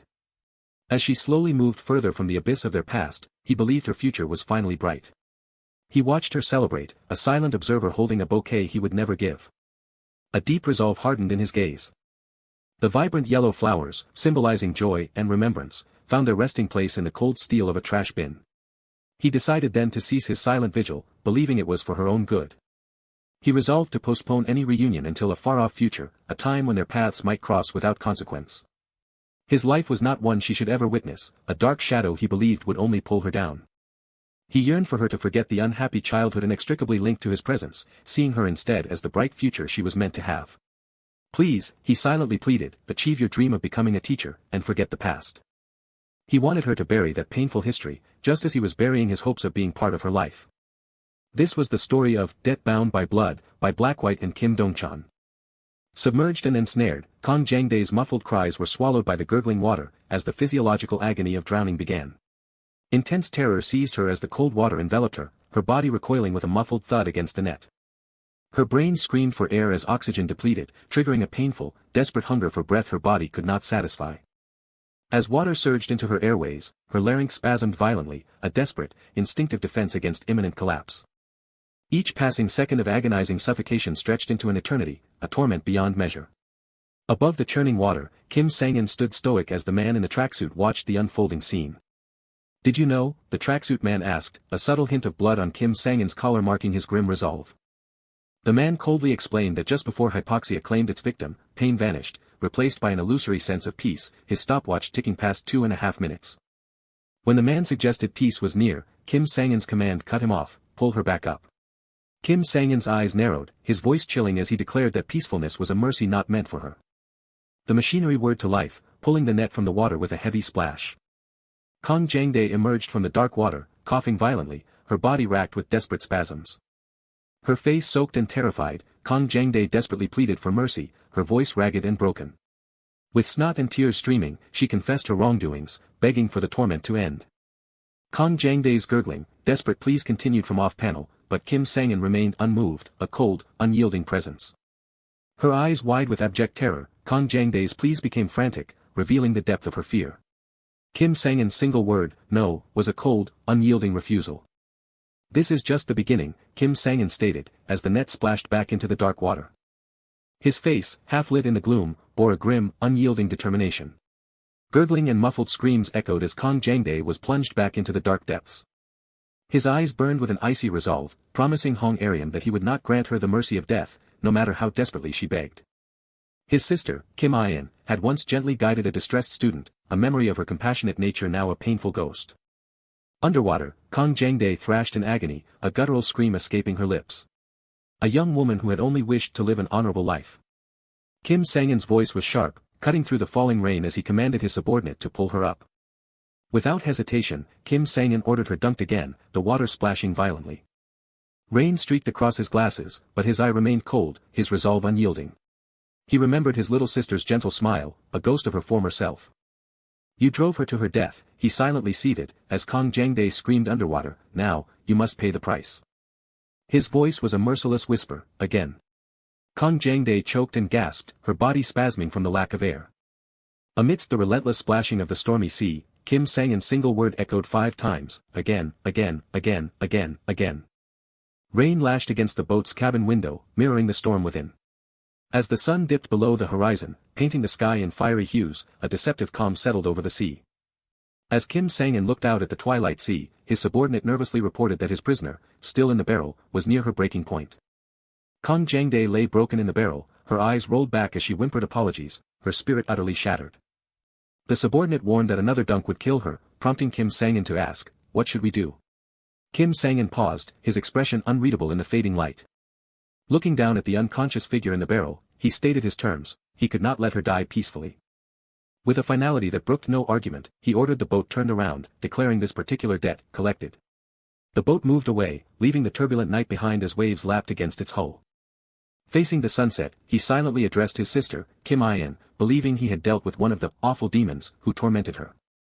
His cruel vengeance was far from over, he planned to send Hong Aryam to a psychiatrist who owed him a debt. Traumatized and broken, Hong Aryam would be forcibly hospitalized, forced to relive the agony of this day for the rest of her life within a psychiatric ward. As the last rays of sun faded, a chilling promise hung in the air, just a little longer, and soon. He vowed to hunt down every last one of them, to inflict a suffering even greater than what Hong Aryam had endured. The dark, empty void marked a shift in time and perspective. In a sun-drenched memory, Kim In looked up, a hint of surprise on her face as she wore her graduation robe. Her gaze fell upon a bucket of marigolds, their bright colors a stark contrast to her unspoken question. They've been my favorite since I was little, she mused, a touch of melancholy in her voice, wondering who could discard something so beautiful. A fellow student called out, urging Kim In to hurry for the group photo, pulling her back into the joyful moment. Kim In paused, her gaze lingering on the school building, a silent contemplation amidst the lively chatter of her peers. A wistful thought drifted through her mind, wondering what it would have been like if her brother had been there. She pictured him, undoubtedly holding those very marigolds, a silent, loving presence. Yes, she affirmed to herself, cherry blossoms falling around her, he definitely would have. From a dimly lit gym, the grunts of heavy exertion echoed. The rhythmic sounds of effort continued, filling the quiet space. Muscles strained, sinews tensed, pushing the body to its limits. A muscular male student, Baek Sang-woo, focused intently as he lifted heavy weights at the squat rack. He sighed in frustration, his workout going terribly, tisk, on days like this. He hung from the pull-up bar, wistfully wishing that teacher In were there to scold him back into shape. Gazing at a smiling photo of Kim In, Baek Sang-woo lamented her absence, calling her his natural booster, and wished he had known what was to come. His face twisted into an unsettling smile. Baek Sang-woo, a third-year student from Seoulbit High School, reflected that he should have played with her just enough so she wouldn't have died.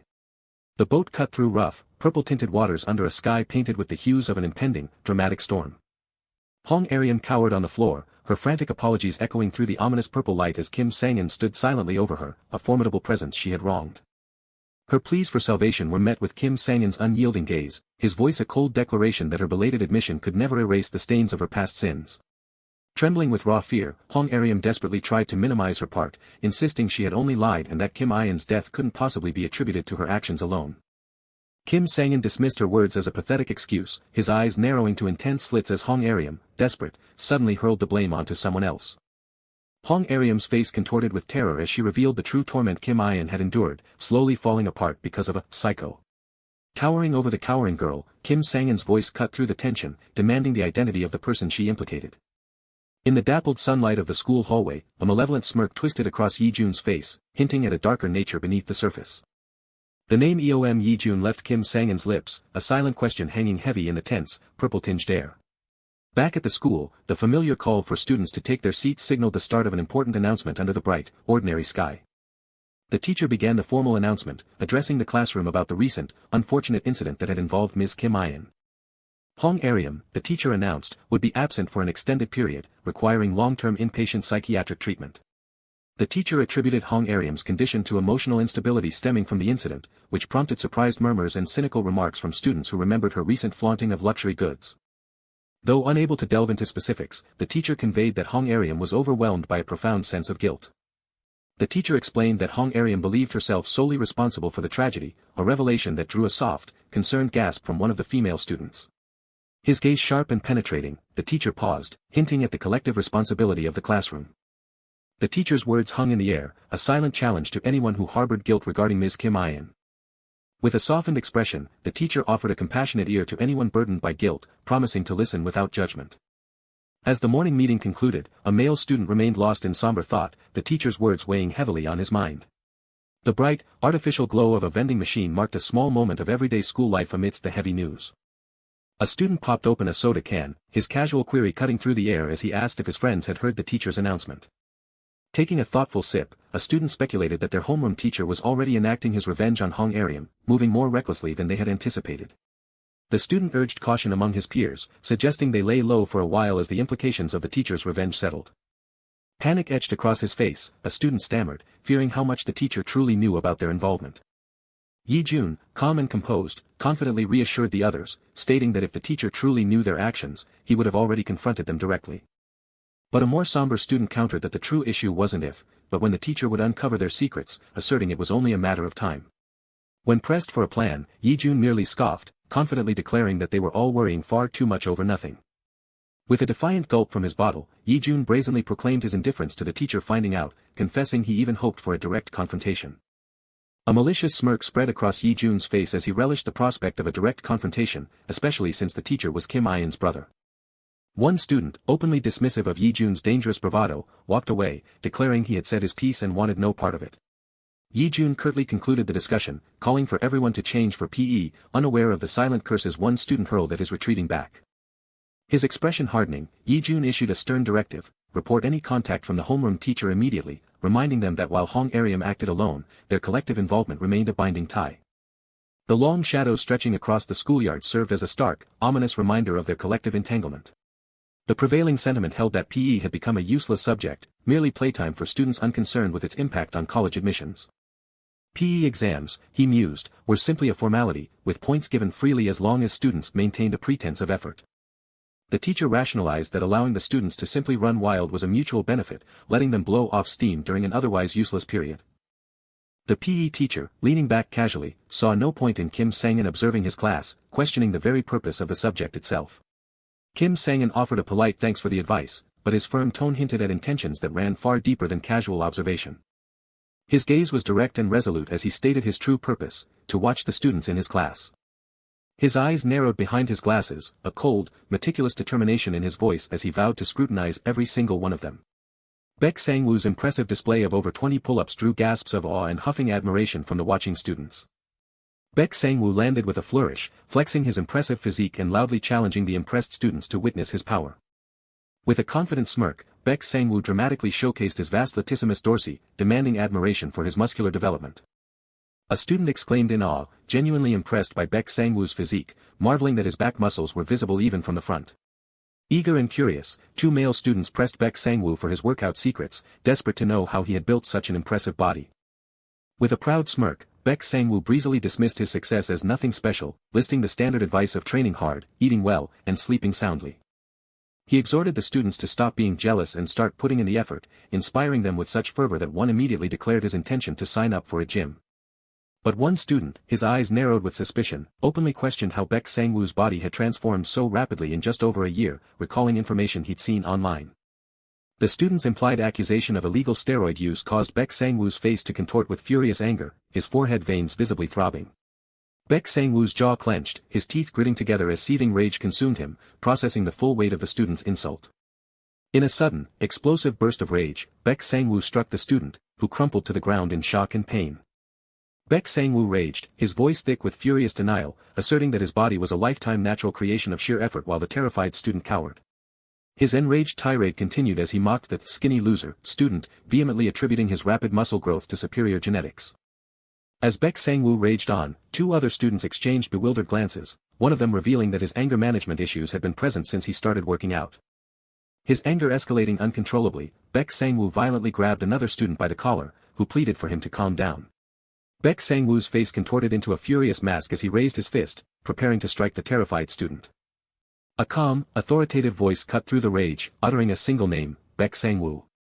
Kim Sang-in calmly stepped between the raging Baek Sang-woo and his victim, admonishing that fighting with friends was not the answer.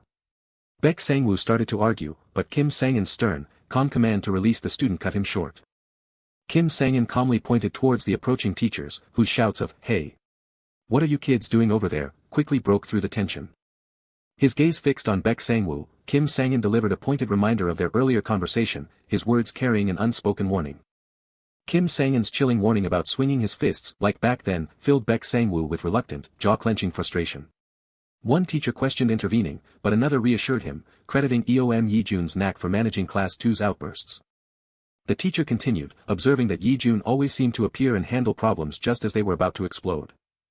Kim Sang-in, reflecting on Yi-jun's uncanny ability to manage the students, then returned to his grim questioning of Hong Aryam. When Kim Sang-in finally named Eom Yi-jun, Hong Aryam responded with a mixture of fear and disbelief, questioning if he meant the president. His expression grave, Kim Sang-in corrected her, revealing he was referring to someone else entirely. The name Baek Sang-woo caused Hong Aryam's eyes to widen in extreme terror, her voice trembling as she branded him a true maniac. Hong Aryam's voice trembled as she delivered the horrifying truth. Baek Sang-woo had physically assaulted Ms. Ayan. Kim Sang-in closed his eyes, the brutal image of his sister's suffering searing itself into his mind as he processed the disturbing truth. Baek Sang-woo stalked away, his anger still a seething, unmanageable fire within him. A malicious, gritting smile twisted Baek Sang-woo's face as he vowed to work out while imagining Ms. Ayan, savoring the perverse memory of his violent actions against her. Baek Sang-woo reveled in his dark fantasy, unaware that Kim Sang-in stood silently behind him, a chilling witness to his twisted pleasure. Kim Sang-in's gaze remained intensely fixed on Baek Sang-woo, his expression grim and resolute. The vibrant hum of an indoor gym, bathed in purple light, set the scene for the next phase of the unfolding drama. Heavy, ragged breathing echoed from a confined space, a prelude to Baek Sang-woo's illicit preparations. From the dim restroom stall, Baek Sang-woo's voice emerged, confirming his pre-workout ritual was underway. A dirty toilet bowl held the grim evidence, a used syringe and plastic wrappers floating in the dim, purple-tinged water. A sinister smirk twisted Baek Sang-woo's face as he boasted about injecting the good stuff, then casually reflected on how close he came to assaulting the homeroom teacher. The toilet flushed, swirling the remnants of his illicit activity down the drain. Pumping himself up, Baek Sang-woo confidently put on his headphones, eager to build a god-tier body with what he declared was lightweight. Meticulously, Baek Sang-woo planned his workout, deciding to destroy his arms, starting with a light triceps warm-up. A sudden, sharp realization caused Baek Sang-woo's eyes to widen in surprise. A deliberate stride drew closer, eliciting a startled, "What?" from Baek Sang-woo. Baek Sang-woo's jaw dropped as Kim Sang-in towered over him, revealing a muscular physique utterly unexpected from a homeroom teacher. Kim Sang-in's voice cut through the air, addressing Baek Sang-woo, who slowly removed his headphones, confusion clouding his face. With a cool, unimpressed gaze, Kim Sang-in delivered a cutting remark, "You're pretty small for a drug user." Baek Sang-woo's face twisted into an unholy mask of pure rage, his bloodshot eyes widening as he screamed back, demanding to know what Kim Sang-in had just said. Anabolic steroids were introduced as a synthetic drug, based on male testosterone. Their function was to promote protein synthesis, inducing muscle growth and significantly improving strength and athletic performance. Though originally intended for medical use, these drugs were now illegally used in sports like bodybuilding and powerlifting to enhance physical abilities. But the drug side effects could be severe, as Kim Sang-in delivered a cutting remark, "For a drug user, your body is quite small." Baek Sang-woo exploded in a furious outburst, a classic sign of roid rage, his bloodshot eyes screaming back at Kim Sang-in. His fury mounted as he furiously defended his physique, demanding to know if Kim Sang-in understood the effort he put into building his body. As Baek Sang-woo's insults continued, Kim Sang-in calmly countered that he had seen the results of his physical exam from the previous year. Kim Sang-in pointed out Baek Sang-woo's suspicious 20 kilograms weight gain without any height increase, causing Baek Sang-woo to defensively claim he had simply busted his ass bulking up. Baek Sang-woo's boast of consuming 5,000 calories a day only strengthened Kim Sang-in's argument that such a transformation would be impossible without drugs. He further explained that maintaining a low body fat percentage while consuming such high calories as a sedentary student was abnormal, making Baek Sang-woo frantically claim he'd spent hours on the Stairmaster. Kim Sang-in continued to dissect Baek Sang-woo's physique, pointing out abnormally developed deltoids and trapezius muscles as further hallmarks of drug use, intensifying the student's rage. Kim Sang-in stated that steroid use was a personal choice, but then questioned the vehement denial, knowing it would sting. The question hit its mark, suggesting Baek Sang-woo was ashamed his body remained so unimpressive even with drugs, igniting an explosive fury that made his eyes bulge. Kim Sang-in coolly diagnosed Baek Sang-woo's behavior as clear, roid rage, criticizing his utter lack of anger management and disrespect toward his homeroom teacher. Kim Sang-in paused, a new question forming on his lips, carrying a heavier weight than mere drug accusations. Then, his eyes narrowed, Kim Sang-in delivered the devastating blow, asking if this uncontrolled anger was how Baek Sang-woo ended up assaulting teacher Kim In. Baek Sang-woo reeled, his eyes wide with utter shock, scrambling to comprehend how Kim Sang-in could possibly know that secret. The memory flashed in his mind, Baek Sang-woo's violent hand raised against a cowering Kim In, the question echoing, how did he know?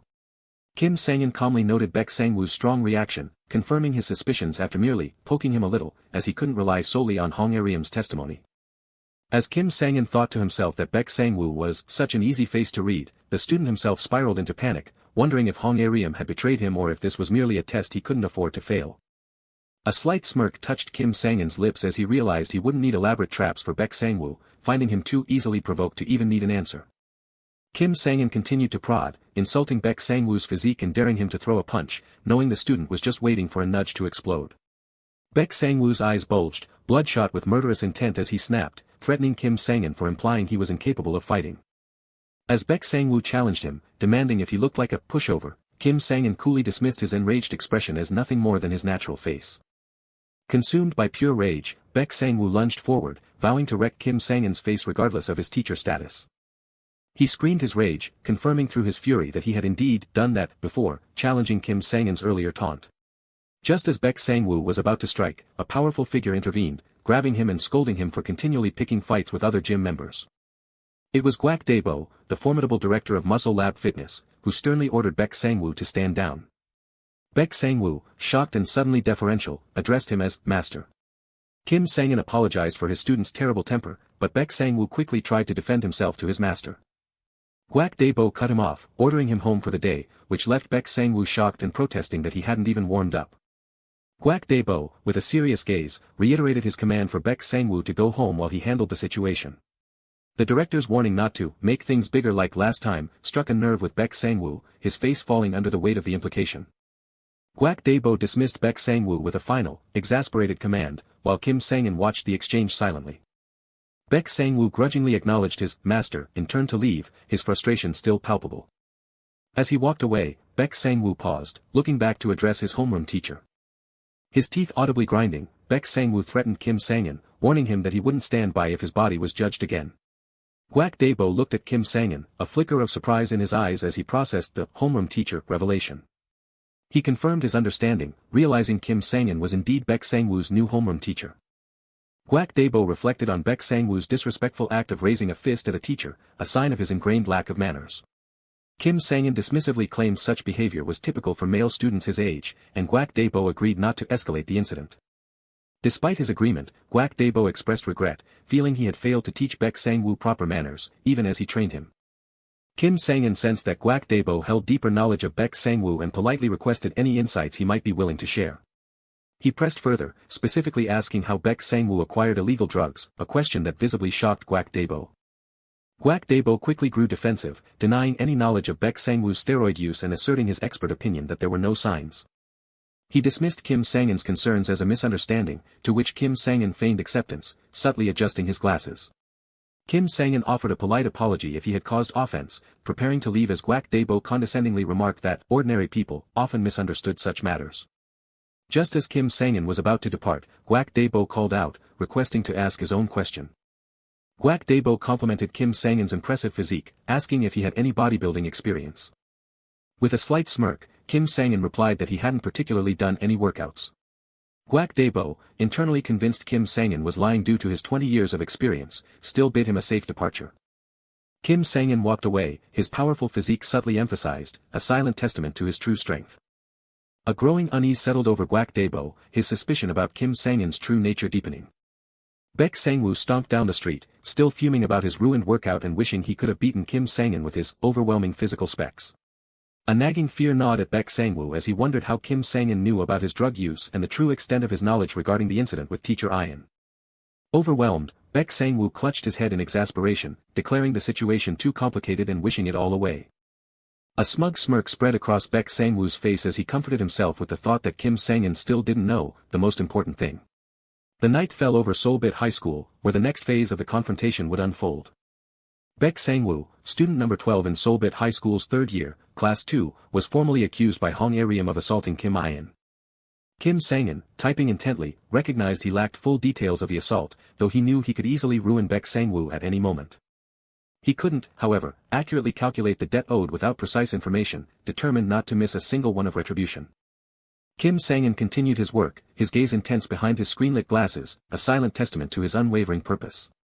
The director of Muscle Lab Fitness, Guak Debo, had shown a suspicious defensiveness concerning Baek Sang-woo's drug use. Kim Sang-in deduced Guak Debo must be hiding something about his student's drug use, recalling the director's urgent commands to Baek Sang-woo about last time. The words last time echoed in Kim Sang-in's mind, fueling his determination to uncover what exactly had transpired then. He recognized the familiar architecture of the school, its calm facade belying the secrets within. From a distance, Kim Sang-in identified Baek Sang-woo among a small group of students. Two male students expressed their curiosity about a bag on the table, wondering what it contained. Baek Sang-woo boastfully reminded them that they had asked him how he built his body, preparing to reveal his secret. He leaned in conspiratorially, promising to share a secret that Kim Sang-in, the homeroom teacher, still didn't know. With a dramatic flourish, Baek Sang-woo unzipped the bag, revealing not only that he was a drug user, but something far worse. He proudly presented the bag's contents as the secret to his muscle growth, exposing himself as not just a user, but a drug distributor as well. The two students reacted with immediate shock and fear, recognizing the illegal drugs and the inherent danger of the situation. Baek Sang-woo, undeterred, scoffed at their fear, claiming that every bodybuilder nowadays was juicing and downplaying the severity of his actions. He boasted of his expertise, promising to teach them advanced stacking skills and offering the drugs to them at a really cheap price.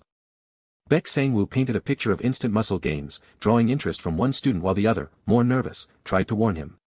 The nervous student stammered a warning about someone behind him, causing Baek Sang-woo to turn in confusion.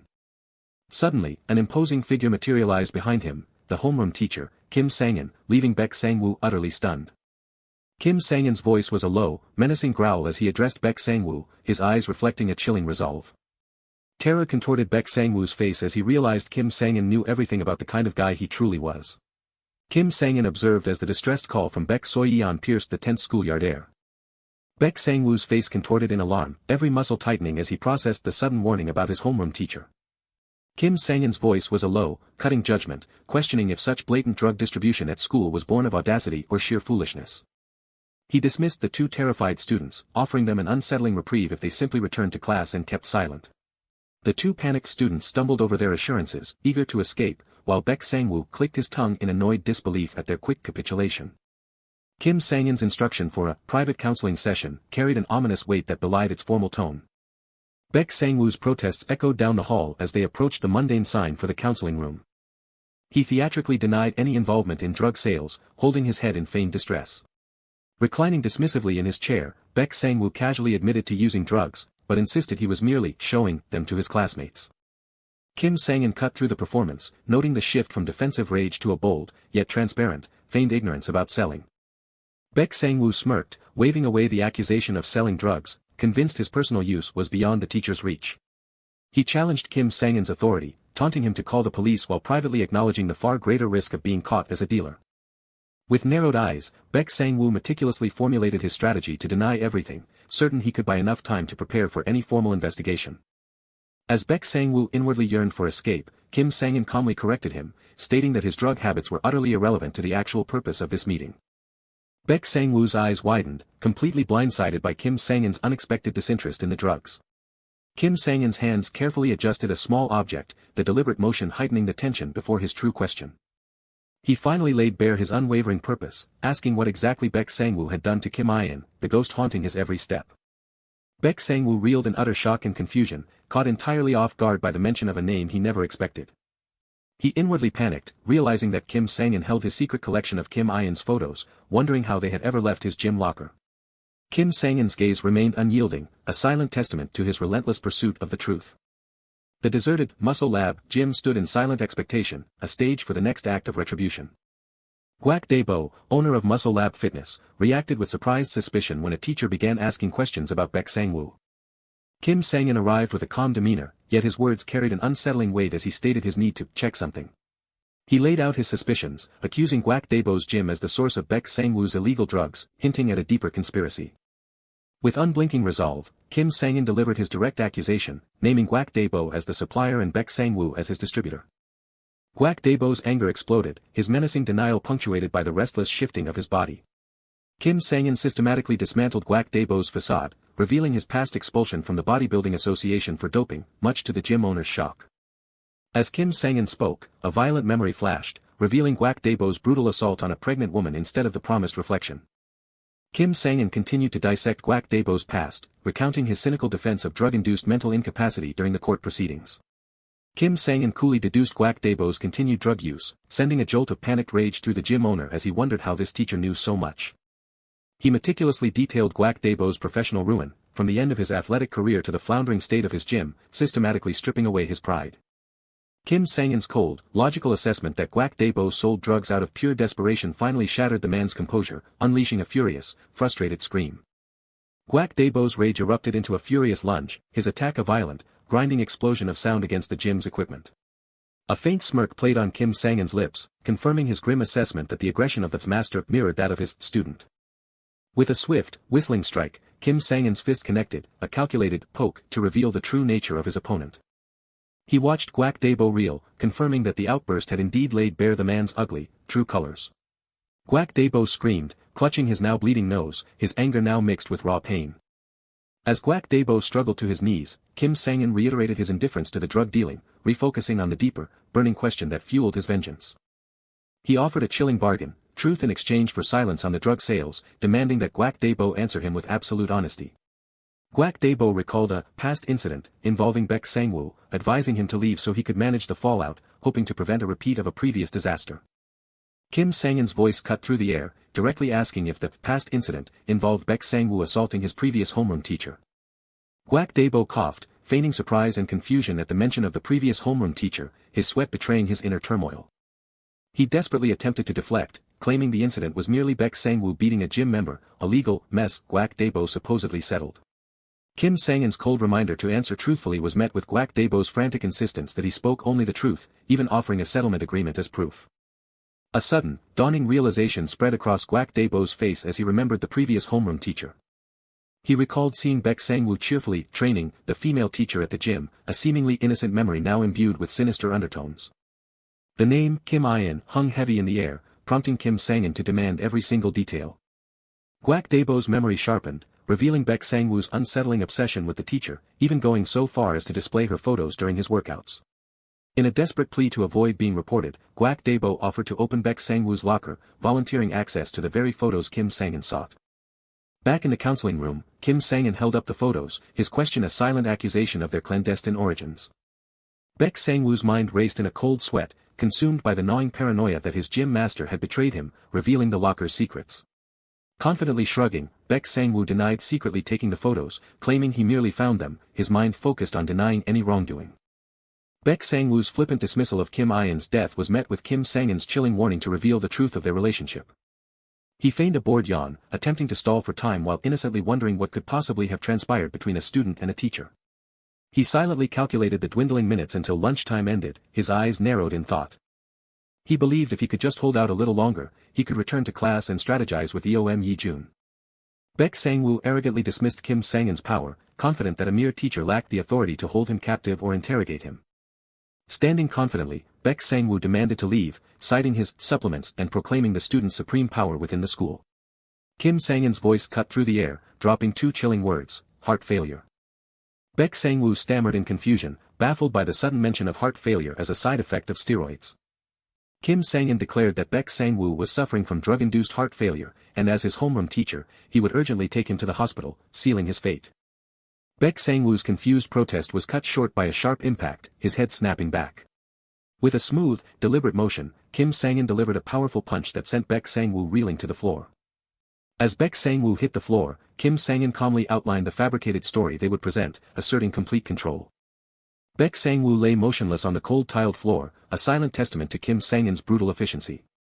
Kim Sang-in looked down at his unconscious student, his face etched with a grim, unwavering resolve. Baek Sang-woo slowly stirred from unconsciousness, a low groan escaping his lips. His eyes snapped open, a jolt of alarm and utter confusion flooding his senses. He frantically struggled against the ropes binding him to the chair, the unsettling realization of his captivity hitting him with full force. Kim Sang-in's voice emerged from the shadows, a chilling declaration that he had deliberately held back his strength, leaving Baek Sang-woo gasping in terror. Enraged, Baek Sang-woo screamed accusations of kidnapping, his fury a desperate attempt to grasp at any control.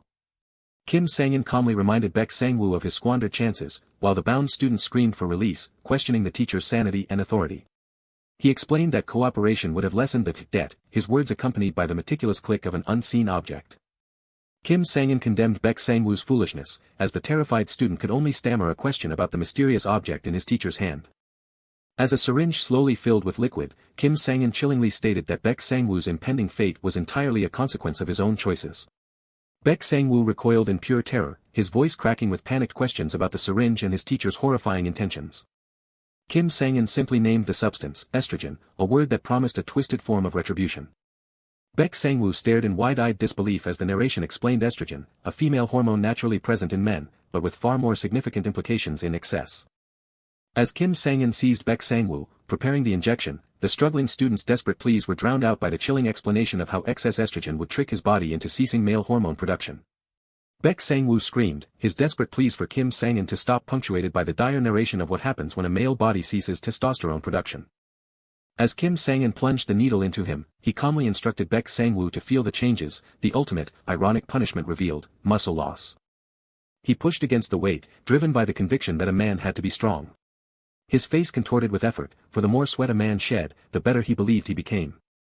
Every bulging muscle was a testament to his belief that a bigger physique promised a better man. Even as he rested, the relentless drive for more, to get even bigger, consumed his thoughts. His gaze held an unyielding focus, a silent promise to himself. He knew if he didn't want to revisit a past he despised, he simply had to get bigger. The word was a silent, bitter oath: never. His younger self had made the ultimate declaration, a promise to escape a past he could never return to.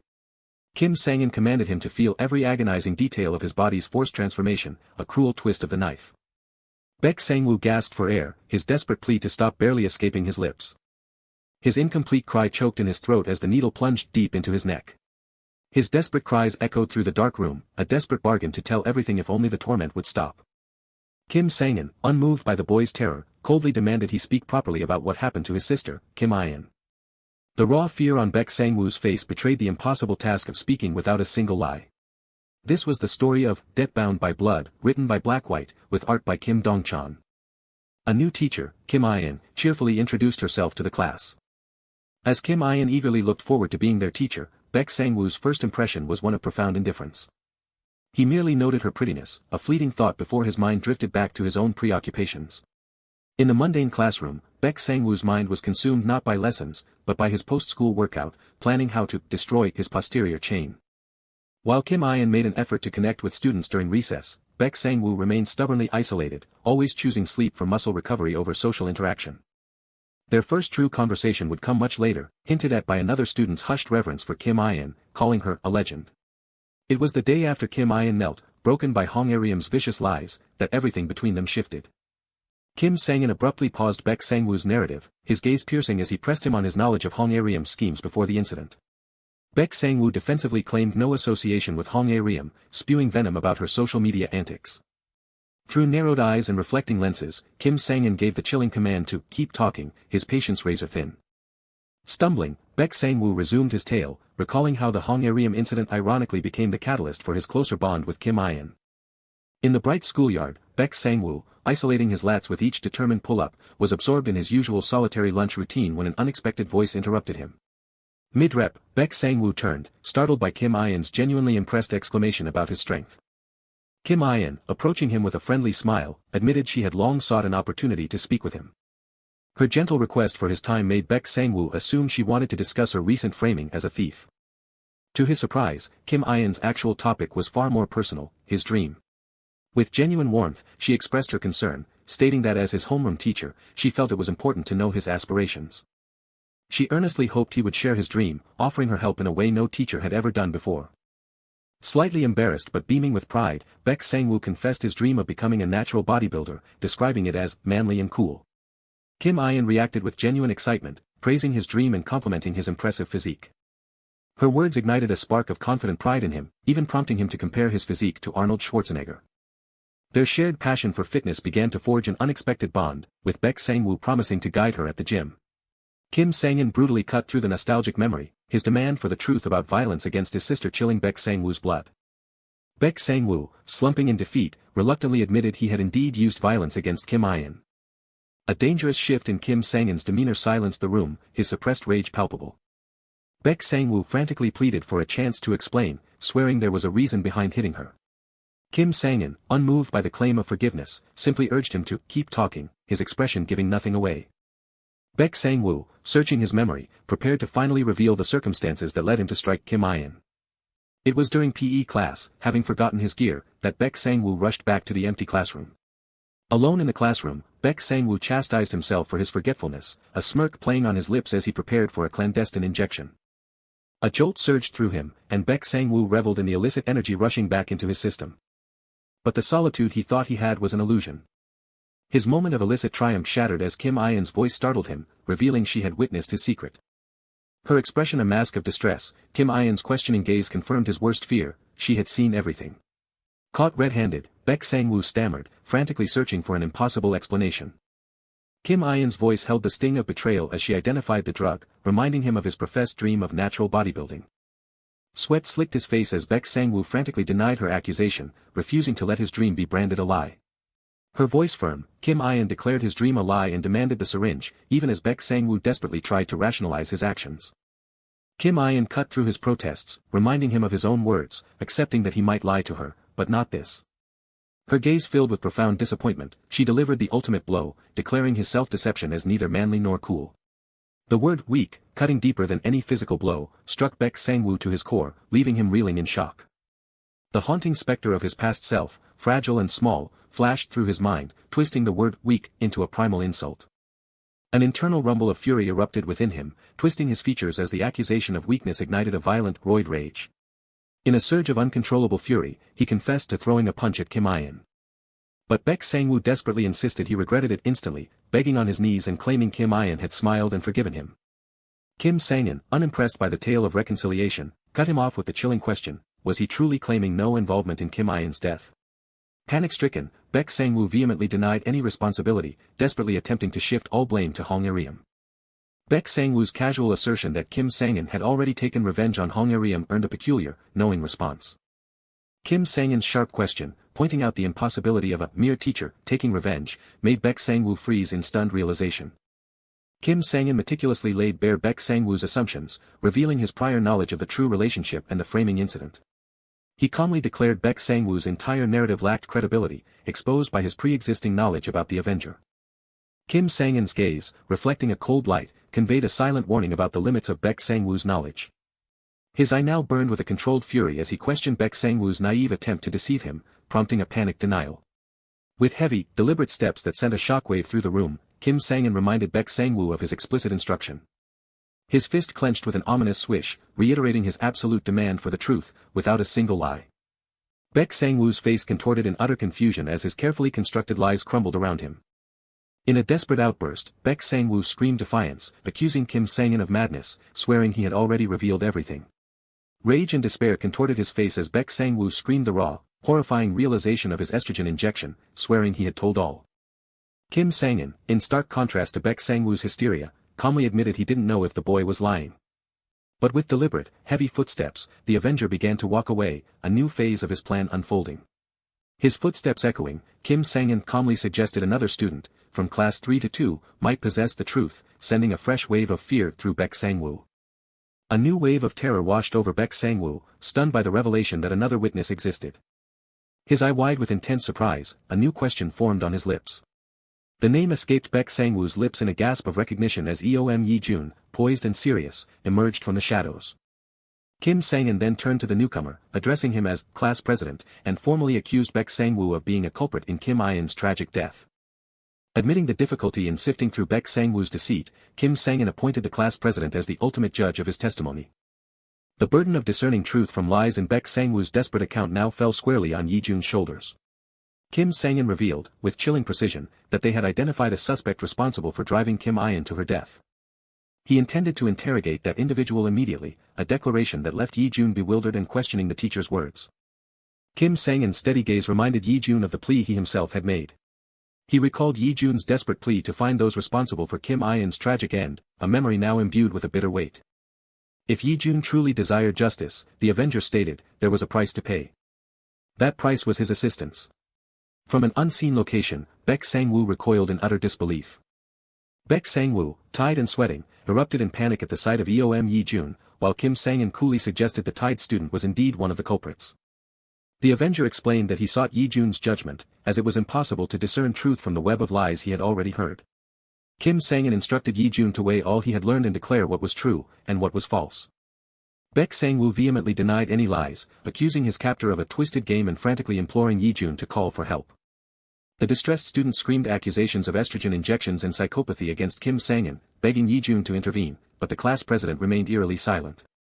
While Baek Sang-woo clearly owed him a debt, the Avenger's internal thoughts still harbored deep suspicions about the boy's story.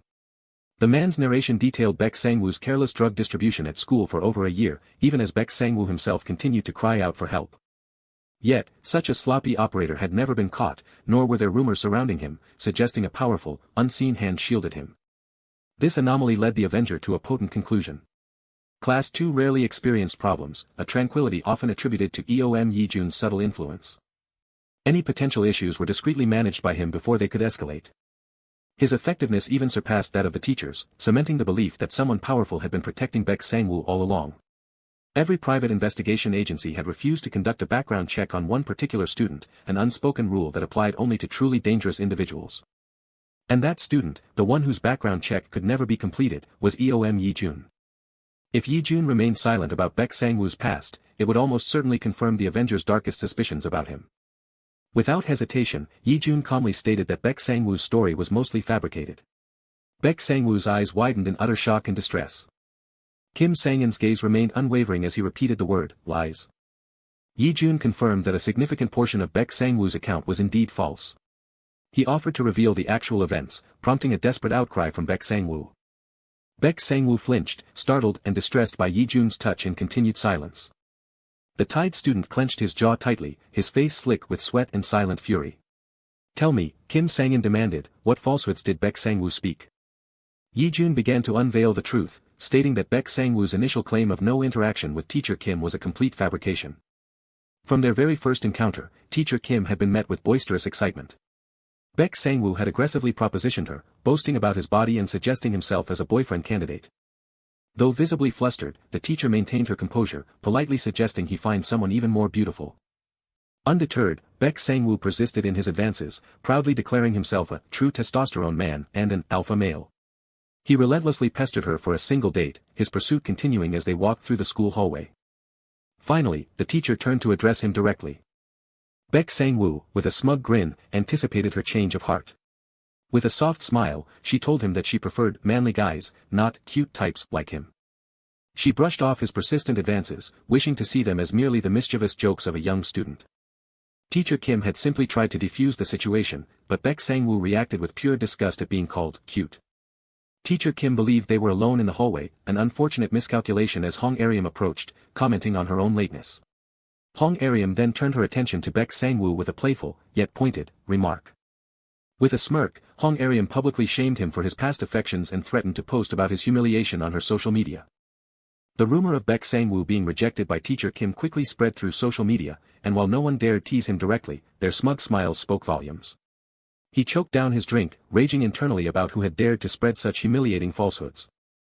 From that day forward, Baek Sang-woo deliberately ignored Teacher Ian, feigning disinterest even when she addressed him. The teacher looked back with a serious expression, registering his cold dismissal. Yi-jun looked up from his notebook, considering Kim Sang-in's inquiry about Baek Sang-woo's preferences. Teacher Kim expressed her concern over Baek Sang-woo's recent avoidance and sought Yi-jun's advice on how to uplift his spirits. Yi-jun suggested praising Baek Sang-woo's physique, knowing how much the student valued his muscles, and Teacher Kim eagerly listened for more. Yi-jun enthusiastically offered another piece of advice, asking Baek Sang-woo for exercise lessons would surely excite him. Teacher Kim carefully recorded every word Yi-jun spoke, revealing herself as a truly dedicated educator who genuinely cared for her students.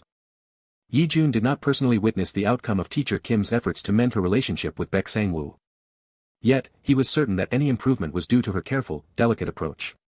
Then, the incident occurred. Students were returning early to the classroom after an abbreviated PE session.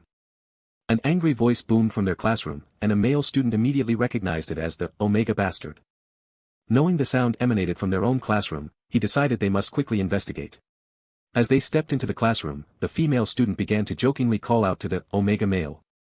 Both students froze, their eyes wide with immediate, terrified understanding.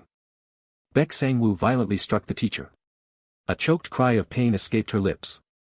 With a malicious smirk, Baek Sang-woo taunted her about the weak fist she had just endured. Standing over her injured form, he mockingly reminded her of her stated preference for manly guys.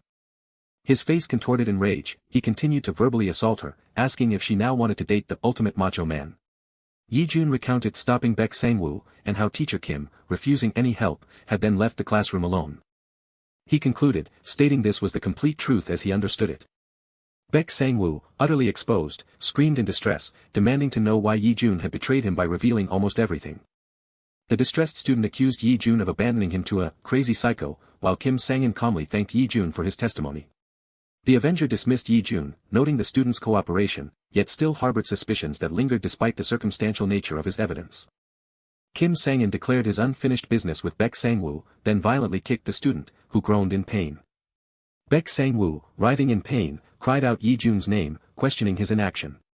He frantically warned Yi-jun of the boundless brutality Kim Sang-in was capable of. Baek Sang-woo pleaded desperately for salvation, prompting Yi-jun to hesitantly call out to the teacher. Yi-jun reminded Kim Sang-in that if most of Baek Sang-woo's story had been lies, then some portion of it must still contain truth. Kim Sang-in listened, then commanded Yi-jun to reveal the precise nature of that truth. Yi-jun revealed that the truth was Teacher Kim had, in fact, forgiven Baek Sang-woo. Baek Sang-woo, clutching at this shard of hope, confirmed that she had indeed forgiven him. But the Avenger's response was chillingly direct, he had not. Baek Sang-woo could only stare in wide-eyed confusion. Yi-jun listened intently, the shadows on his face deepening with understanding. I haven't forgiven you, Kim Sang-in reiterated with lethal calm, then kicked Baek Sang-woo again, silencing his desperate plea. Baek Sang-woo could only scream his own name, utterly consumed by fear. With a grim resolve, Yi-jun declared that from this moment on, Baek Sang-woo would be beaten to the brink of death. Standing over the defeated student, Yi-jun reiterated the chilling pronouncement of his impending demise. A powerful impact resonated through the dark, industrial night, the sudden violence hinting at a score being violently settled. A bloodied fist, clenched tight, bore the visceral mark of the relentless retribution being exacted. Another brutal blow landed, the force of it tearing through Baek Sang-woo, submerging him further in a horrifying sea of pain. Each strike from Kim Sang-in's bloodied fist was delivered with an unyielding determination, a cold payment for a debt he intended to collect in full. He continued the merciless assault on Baek Sang-woo, who lay battered on the ground, the grim scene illuminated by an unforgiving blue and purple light. Baek Sang-woo, fading in and out of consciousness, could only wonder if this was truly the end. As another kick connected, Baek Sang-woo's terror grew. He genuinely believed his life was slipping away. His vision blurred and dimmed, the world shrinking to a hazy, painful echo as consciousness threatened to abandon him. Through the haze, a voice cut through the pain, pleading with the teacher to stop, and in his desperation, Baek Sang-woo recognized Yi-jun. Even with his eyes barely functioning, Baek Sang-woo knew that familiar voice, Yi-jun's frantic pleas momentarily piercing the brutal cacophony. He clung to a fragile hope, believing Yi-jun was meticulously planning his rescue, a desperate trust in his friend. The narrative shifted back to, a few days ago, to a city skyline bathed in the cool hues of night, as an unseen voice questioned Yi-jun. An annoyed student demanded to know why Yi-jun had summoned him to such a secluded rooftop, only to hear Yi-jun somberly confess it was about their homeroom teacher. The student, recalling the teacher's recent actions against Hong Aryam, dismissed it casually, but Yi-jun's warning was stark: he was likely the teacher's next target. Yi-jun, his face cast in shadow, suspected Hong Aryam had been interrogated, though he couldn't confirm the exact details of what had transpired. He revealed that Hong Aryam had witnessed the student's violence firsthand, connecting the dots to the teacher's potential motives. Yi-jun urged the student to prepare for the inevitable confrontation with their homeroom teacher, prompting the student to wryly comment on Yi-jun's calculating nature. The student, intrigued by Yi-jun's foresight, slyly wondered about the financial benefits of such a sharp mind. He openly questioned Yi-jun about the vast sums of money he must accrue, the gleaming stacks of cash a stark contrast to their dimly lit setting. Envying Yi-jun's apparent wealth, the student declared him the richest student in all of South Korea, longing for a similar financial prowess. With a firm hand on Baek Sang-woo's shoulder, Yi-jun issued a grave command: never, under any circumstances, reveal the truth to the homeroom teacher. Yi-jun's eyes narrowed, his single word, never, resonating with the weight of absolute seriousness. He promised Baek Sang-woo his full support and intervention, offering a shield against whatever the homeroom teacher might attempt. Baek Sang-woo, however, dismissed Yi-jun's concerns with a confident smirk, proudly declaring himself an alpha male who could handle any situation. He swore an unbreakable oath that not a single word would escape his lips, no matter what horrors he might endure. Now, lying battered and broken, Baek Sang-woo could only silently endure the barrage of blows, his confident bravado shattered. He yearned to confess everything, every secret, every truth, but his voice was gone, trapped within his bleeding, broken body. In the stark silence of his mind, a desperate, silent plea for help echoed, unheard and unanswered. Kim Sang-in stood cloaked in shadow, his glasses reflecting a cold, intense light, the bloodstains on his face telling their own chilling story. Kim Sang-in observed Yi-jun's feigned distress, noting the boy's subtle complicity as he mentally mocked Yi-jun's shallow plea to stop. A faint smirk touched Kim Sang-in's lips as he mused on the amusing theatrics of these siblings, finding dark entertainment in their schemes. He critically assessed Yi-jun's performance, recognizing the boy's verbal protests as hollow, devoid of any genuine intent to intervene. Kim Sang-in silently questioned Yi-jun's bizarre inaction, pondering why he hadn't fled or called the police, like any normal teenager would. He understood that despite catching Baek Sang-woo through Hong Aryam, the homeroom teacher still harbored suspicions about him, still hadn't uncovered the full truth about Kim In-'s death. Observing the teacher's deliberate brutality, Kim Sang-in deduced that this was no random act, but a calculated display meant specifically for him. A sudden realization struck Kim Sang-in: this entire gruesome display was a test, a calculated setup designed to terrify and break an ordinary student. As the assault continued, the narration coldly pointed out Yi-jun's ambiguous reaction, a disturbing blend of fear and calculation. Kim Sang-in decided that any further violence was unnecessary, pushing Baek Sang-woo further would only hasten his death, which wasn't the goal. Baek Sang-woo, once conscious, would inevitably reveal everything, especially if Yi-jun was truly involved, making prolonged torture redundant. With a decisive turn, Kim Sang-in set his new plan in motion, his back to the violence he had just inflicted. He understood the teacher's tactic: to maintain suspicion without direct interrogation, a performance designed to unearth Kim Sang-in's true intentions, a performance that had utterly failed. Baek Sang-woo, with his weak mental resilience, was a ticking time bomb, a vulnerable source of information about Kim Sang-in once he regained consciousness. Kim Sang-in paused, anticipating the homeroom teacher's next strategic move in this twisted game. With glowing eyes, Kim Sang-in addressed Yi-jun as class president, catching him off guard with a surprised question. Kim Sang-in dismissed Yi-jun, telling him to leave, while internally revealing his strategy: to observe Yi-jun's subsequent actions carefully.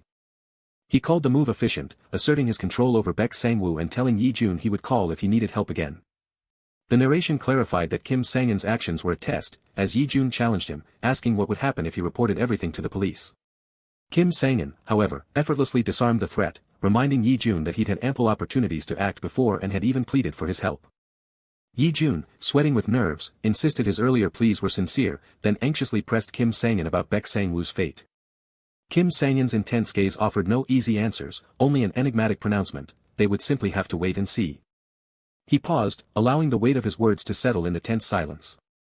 Kim Sang-in declared that his true game had not even begun, standing tall over the beaten student as Yi-jun watched.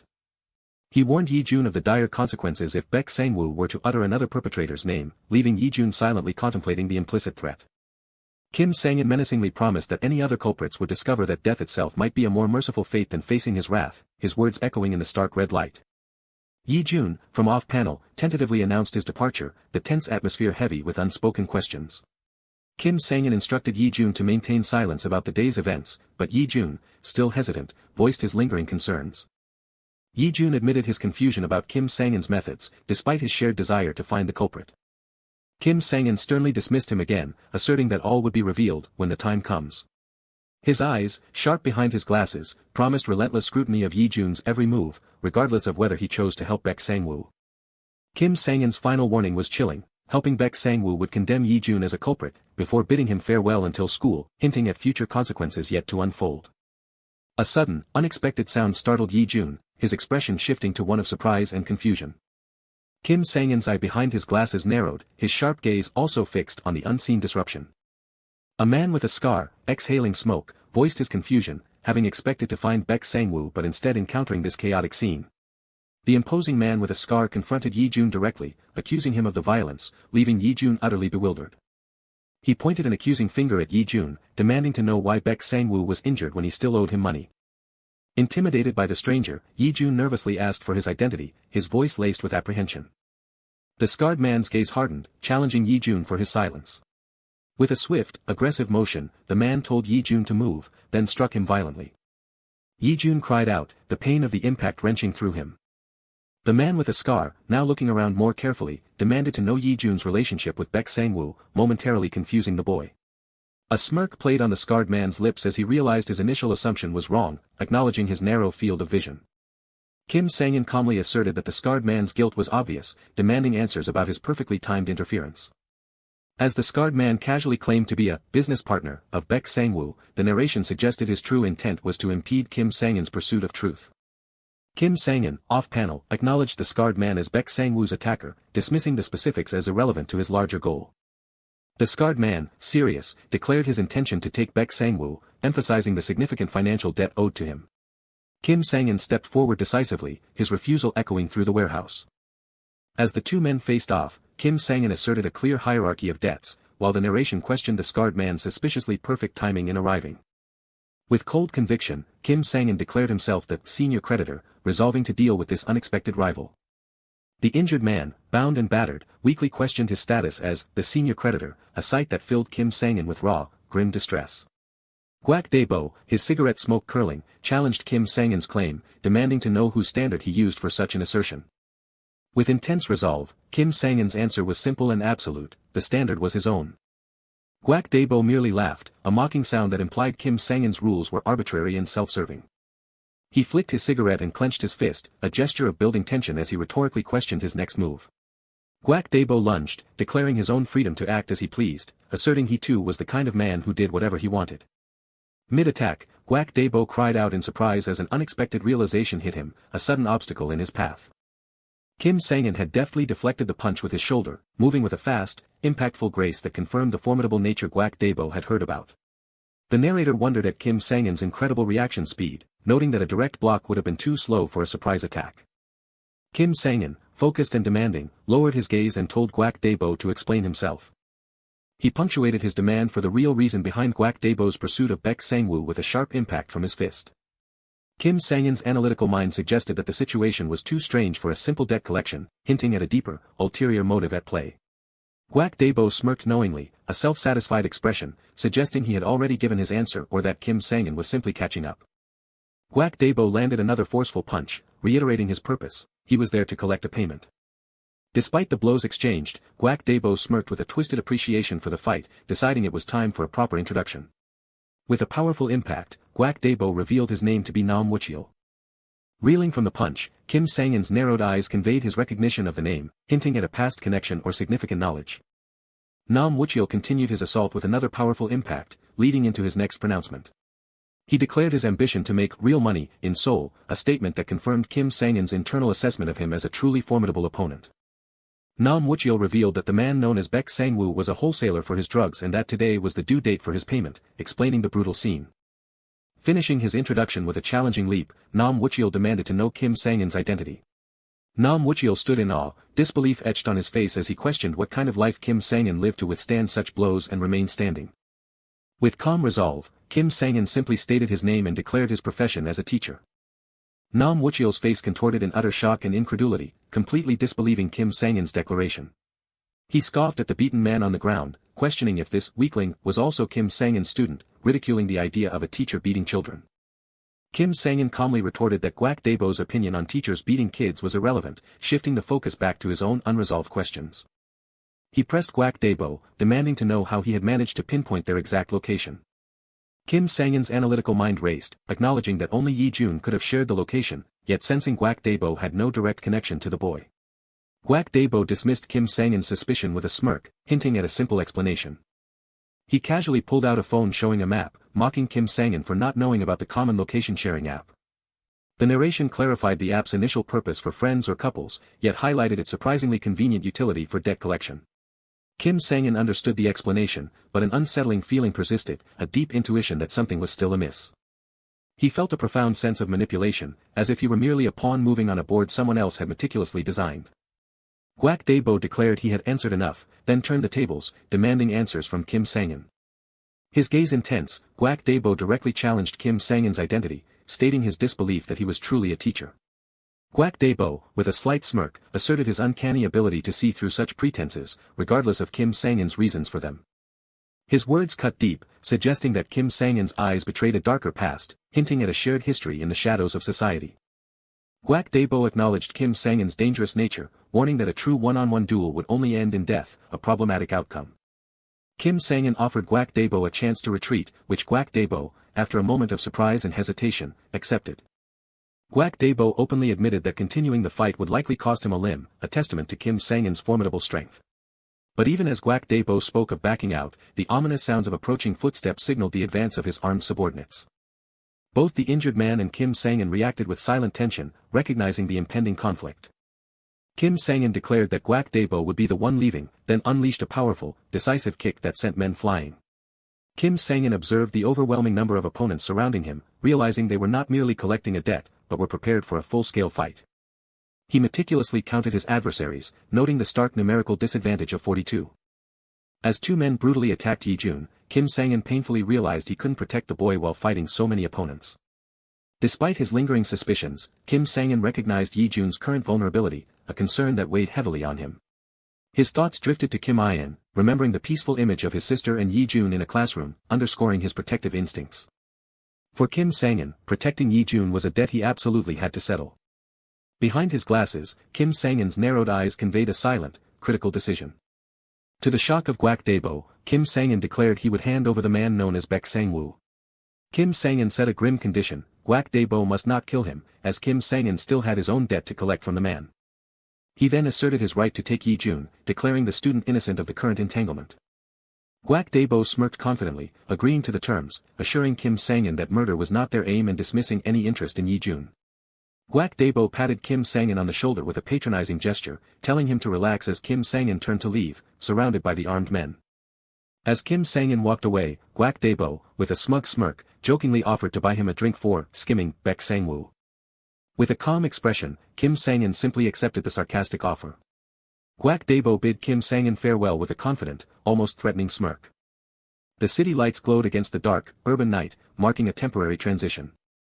President Eom, posing as Baek Sang-woo, sat on the couch, pondering Kim Sang-in's actions, confused by being sent home so easily. He found it suspicious that Kim Sang-in had let the matter slide so quietly, expecting a more thorough investigation. President Eom considered that Kim Sang-in might have been genuinely convinced, yet an uncertainty still lingered in his mind. Gwak Daebo, smirking smugly, startled President Eom by remarking on the effectiveness of their acting. He complimented President Eom's despicable loser act, noting that Kim Sang-in would never suspect President Eom had orchestrated their intervention. President Eom acknowledged the elaborate nature of their documentary-like script, but cautioned Gwak Daebo against premature relief. He analytically pointed out that while Kim Sang-in had understood their presented motives and methods, the precise timing of their intervention remained a suspicious blank. Guak Debo dismissed the timing as inconsequential, but conceded that Kim Sang-in was a tricky opponent. President EOM expressed concern that Kim Sang-in would seek out the real Baek Sang-woo and urgently asked for his current location. Guak Debo smirked confidently, reassuring President EOM that Kim Sang-in would never find the real Baek Sang-woo again. The real Baek Sang-woo, gagged and struggling at the bottom of a freshly dug pit in a dark forest, was about to be buried alive by Guak Debo's men. The real Baek Sang-woo struggled desperately against his restraints, muffled groans escaping his bloody, gagged mouth. Guak Debo smirked, anticipating Kim Sang-in's futile search for a man who would soon be gone forever, then checked his vibrating phone. Guak Debo's smug expression dissolved into shock as an urgent call brought news of a big problem concerning that guy. President EOM, soaked by heavy rain, looked up, startled by an unseen event or sudden sound. Guak Debo anxiously tried to communicate through the phone, his face betraying growing panic as the caller's response was cut off. Kim Sang-in's voice, calm and menacing, spoke into a blood-splattered phone. With cold determination, Kim Sang-in repeated Guak Debo's earlier farewell, his powerful gaze fixed as Guak Debo's eyes widened in utter shock. Standing in silhouette over defeated men, Kim Sang-in issued an ultimatum. Guak Debo had 30 minutes to come to him. With glowing red eyes and blood splattered across his face, Kim Sang-in delivered a chilling, direct command over the phone. Debtbound by Blood Chapter 24 opened with an intense and mysterious title card, signaling the dark journey ahead.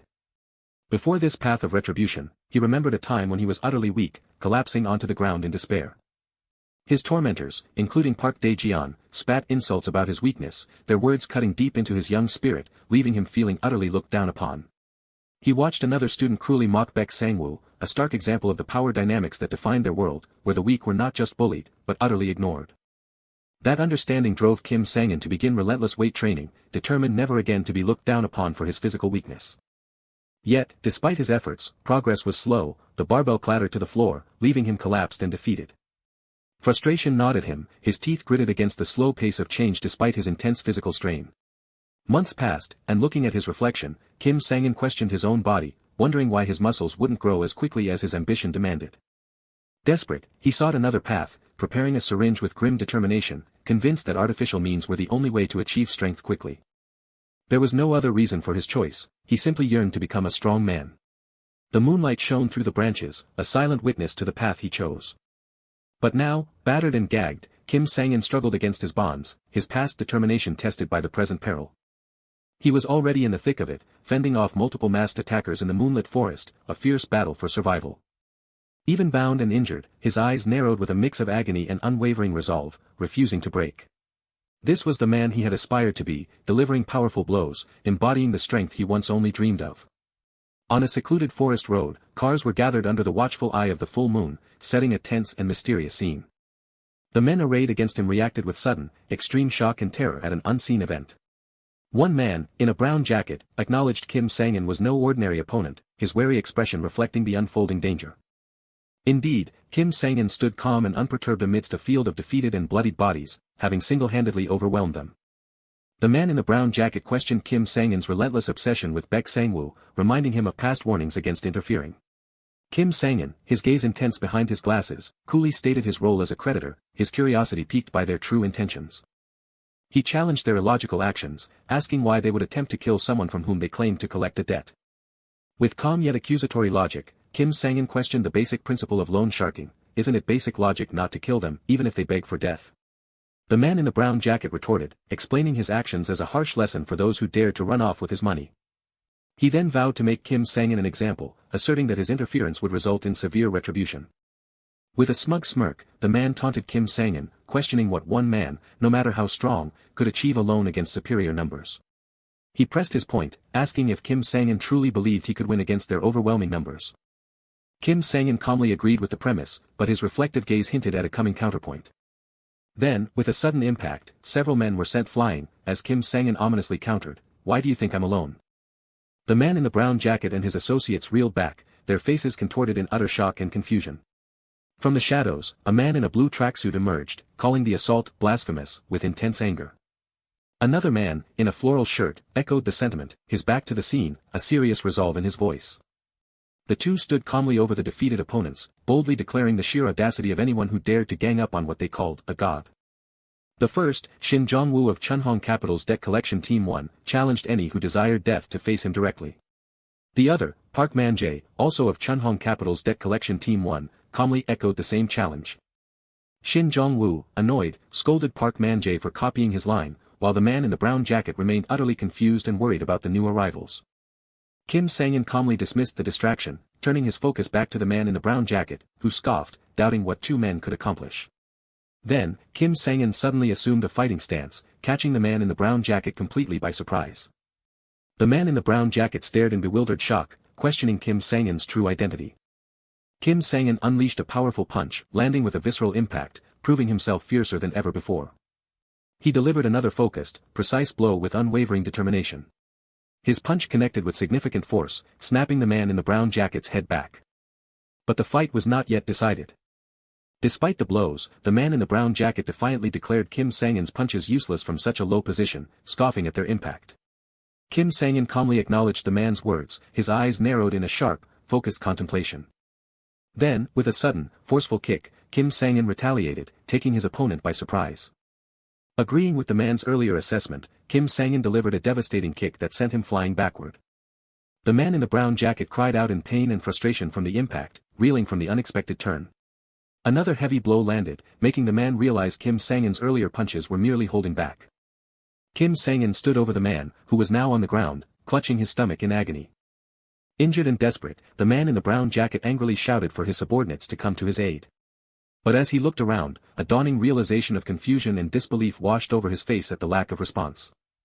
He finally understood, over 40 of his men had been defeated, taken down by just 2 individuals. A dawning realization hit him, these 2 were no mere subordinates, they were formidable opponents. Kim Sang-in stood calm and confident, offering the defeated man freedom in exchange for answers to 2 crucial questions. He demanded to know the true reason they targeted Baek Sang-woo and, more importantly, who had issued the order. The man grimaced, his pained expression conveying his reluctance and inability to speak freely. He refused to betray his orders, stating with grim determination that a single word from him would mean death for everyone involved. Kim Sang-in dismissed his refusal with a slight smirk, calling it a grandiose way of saying he simply couldn't answer. The man in the brown jacket remained defiant, asserting that no amount of provocation would make him open his mouth. With a decisive kick, Kim Sang-in cut him off, declaring, "If you don't want to answer, then don't." His face obscured by shadow, glasses glowing menacingly, Kim Sang-in declared his intention to uncover the truth himself. A final blow rendered the man in the brown jacket unconscious, his head snapping back with the impact. His subordinates, the man in the blue tracksuit and the man in the floral shirt, questioned why he wouldn't interrogate the unconscious man, wondering if roughing him up might yield information. They concluded that their team leader, Kim Sang-in, must have a bigger plan beyond their comprehension, expressing admiration for his strategic insight. Kim Sang-in cut short their musings, commanding them to stop chattering and release the captured men. He then declared he would take Baek Sang-woo, whose muffled struggles were met with casual, even crude, remarks from his subordinates. Baek Sang-woo's eyes widened in panicked distress as Kim Sang-in ordered him moved, his muffled pleas unheard. The narration shifted to define prepaid interest in loan sharking, explaining it as a method where interest was deducted before the principal was even lent. It continued, detailing how a 10% prepaid interest on $1,000,001 meant only $900,000 was received, yet the contract principal remained unchanged, effectively inflating the true interest rate. This meant the actual interest rate became significantly higher than the contracted one, a twisted logic that coincided with Baek Sang-woo's continued, muffled struggles. Kim Sang-in then menacingly informed Baek Sang-woo that he would now be collecting prepaid interest from him, unsettling even his subordinates, who began to pray. Kim Sang-in, his expression stern and unforgiving, explained that while he initially only sought to collect debt, Baek Sang-woo's actions had escalated the situation, bringing this fate upon himself. Baek Sang-woo continued to struggle, muffled cries of pain and fear escaping him, tears welling in his eyes. Frantically, Baek Sang-woo attempted to communicate through his gag, prompting a confused subordinate to lean in and try to understand his muffled words. Baek Sang-woo's terrified, blood-streaked face twisted as his muffled words hinted at organ harvesting, causing the subordinate to recoil in shock and dawning horror. The subordinate frantically denied the accusation of organ harvesting, terrified of the legal implications and insisting it was absolutely not the case. With disturbing grins, the 2 subordinates clarified that it was merely a standard castration surgery, with one enthusiastically stating his intention to do his best. Kim Sang-in delivered the final, chilling pronouncement to the terrified Baek Sang-woo, asking if he was truly a manly man before declaring they would skip the anesthesia. An urgent, unseen voice cut through the grim quiet, demanding an intern for an emergency patient. The two men, exasperated by their task, expressed their contempt for Baek Sang-woo, deeming him a shithead unworthy of saving. Despite the unsettling array of cleavers and liquor, an off-panel voice confidently declared it the best operating room in South Korea. Baek Sang-woo strained against his restraints, his muffled cries barely audible, as he registered the chilling casualness of their condemnation. The two makeshift surgeons called for their scalpel, ready to begin, as Baek Sang-woo watched in wide-eyed horror. A sudden realization halted them. One of the men had forgotten the rubbing alcohol, drawing a frustrated cry from his partner. Instead of antiseptic, they poured liquor over the terrified Baek Sang-woo, rendering the concept of castration secondary to the utter dehumanization. The men gleefully prepared their instruments, their menacing smiles contrasting sharply with Baek Sang-woo's muffled screams, all under Kim Sang-in's watchful eye. Baek Sang-woo's tear-streaked face contorted in despair, offering a silent apology to his parents as he faced what he believed to be the end of his family line. A poignant memory flashed through his mind, a future he desperately wanted, his parents smiling, holding his grandchild under cherry blossom trees. The men casually debated the merits and difficulty of the operation, oblivious to Baek Sang-woo's inner terror that he might simply die. His heart pounded a frantic rhythm against his ribs, every beat echoed his profound fear and suffocating panic. Then, Kim Sang-in's calm voice cut through the sadistic theatrics, ordering them to stop. Kim Sang-in offered a chilling reprieve, granting Baek Sang-woo one final chance to settle his debt by answering two questions. The first question, the truth behind Kim In-'s death, sent a jolt of pure distress through Baek Sang-woo, causing him to struggle and cough. Kim Sang-in then revealed the second, more dangerous demand, the identity of the person actively trying to conceal that truth. Baek Sang-woo gasped for air, struggling beneath Kim Sang-in's gloved hand, the weight of the questions bearing down on him. Kim Sang-in's icy threat to his manhood intensified Baek Sang-woo's terror, leaving him panting, desperate for breath. In a different setting, the man in brown jacket conceded his defeat, acknowledging Kim Sang-in's unexpected strength. His partner, the man in blue tracksuit, calmly accepted responsibility, admitting his error in judgment. He lamented the loss of Baek Sang-woo, but understood it was his own miscalculation that had underestimated the teacher. A shadow of concern crossed his face as he wondered if Baek Sang-woo might inadvertently reveal something, seeking confirmation that a crucial step had been taken. The man in brown jacket grimly reassured him that the task was handled, anticipating the imminent consequences. Baek Sang-woo's terror escalated, his body convulsing as the predicted symptoms began, making speech impossible. He suddenly seized, coughing and writhing, alarming Kim Sang-in and his actual subordinates with the unexpected turn. While his subordinate panicked, desperately trying to revive Baek Sang-woo, Kim Sang-in calmly ordered them to move him to a hospital.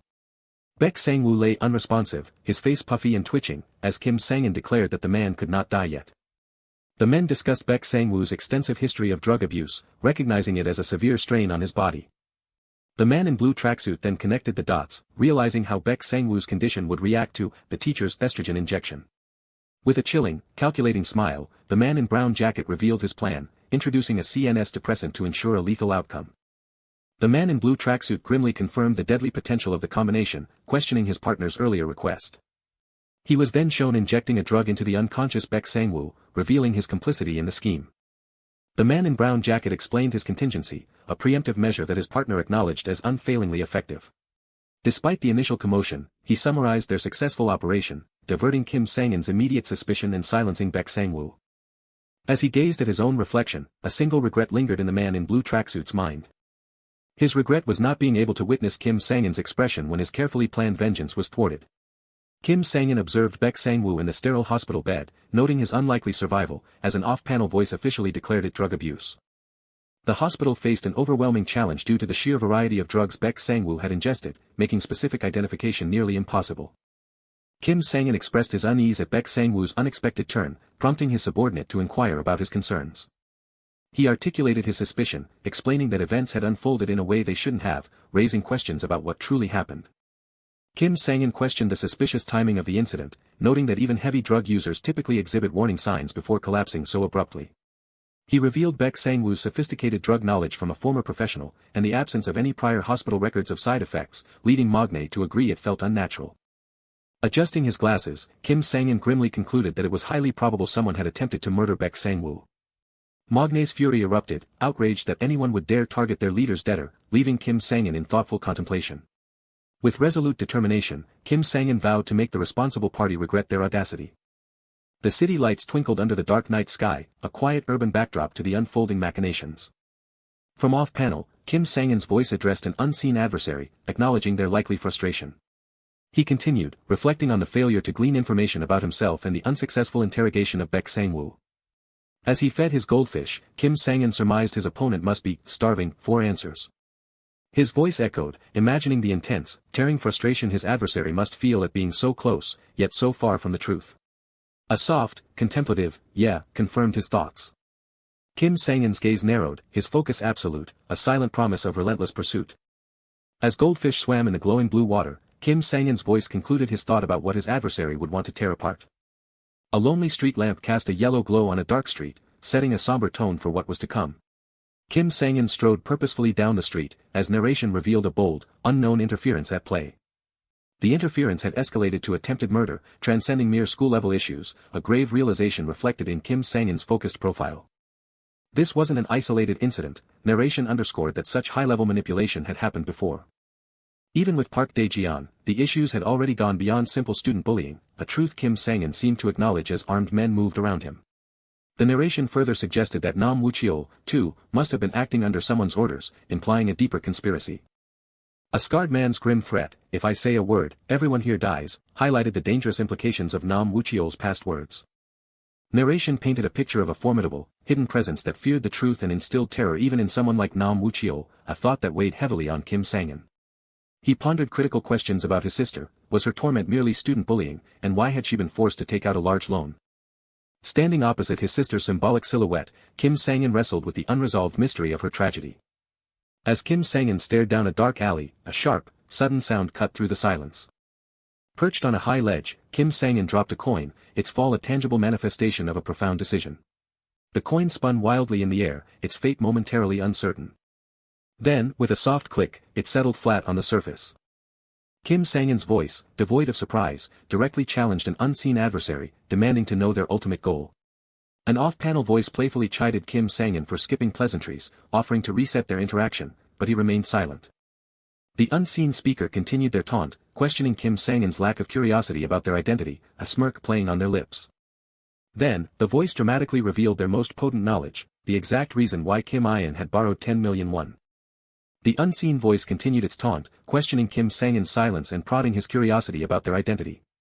Kim Sang-in, however, simply stated that he was someone who already knew. The man in the blue tracksuit then dramatically revealed his knowledge, stating he knew exactly why teacher Kim In had borrowed 10 million won. He pressed Kim Sang-in, asking if he was curious now, but Kim Sang-in calmly noted that the sun would soon rise.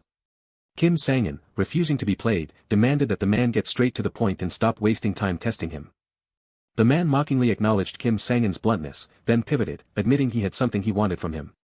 But the man then taunted Kim Sang-in, doubting if he should confide in someone who couldn't even make the pervert Baek Sang-woo talk.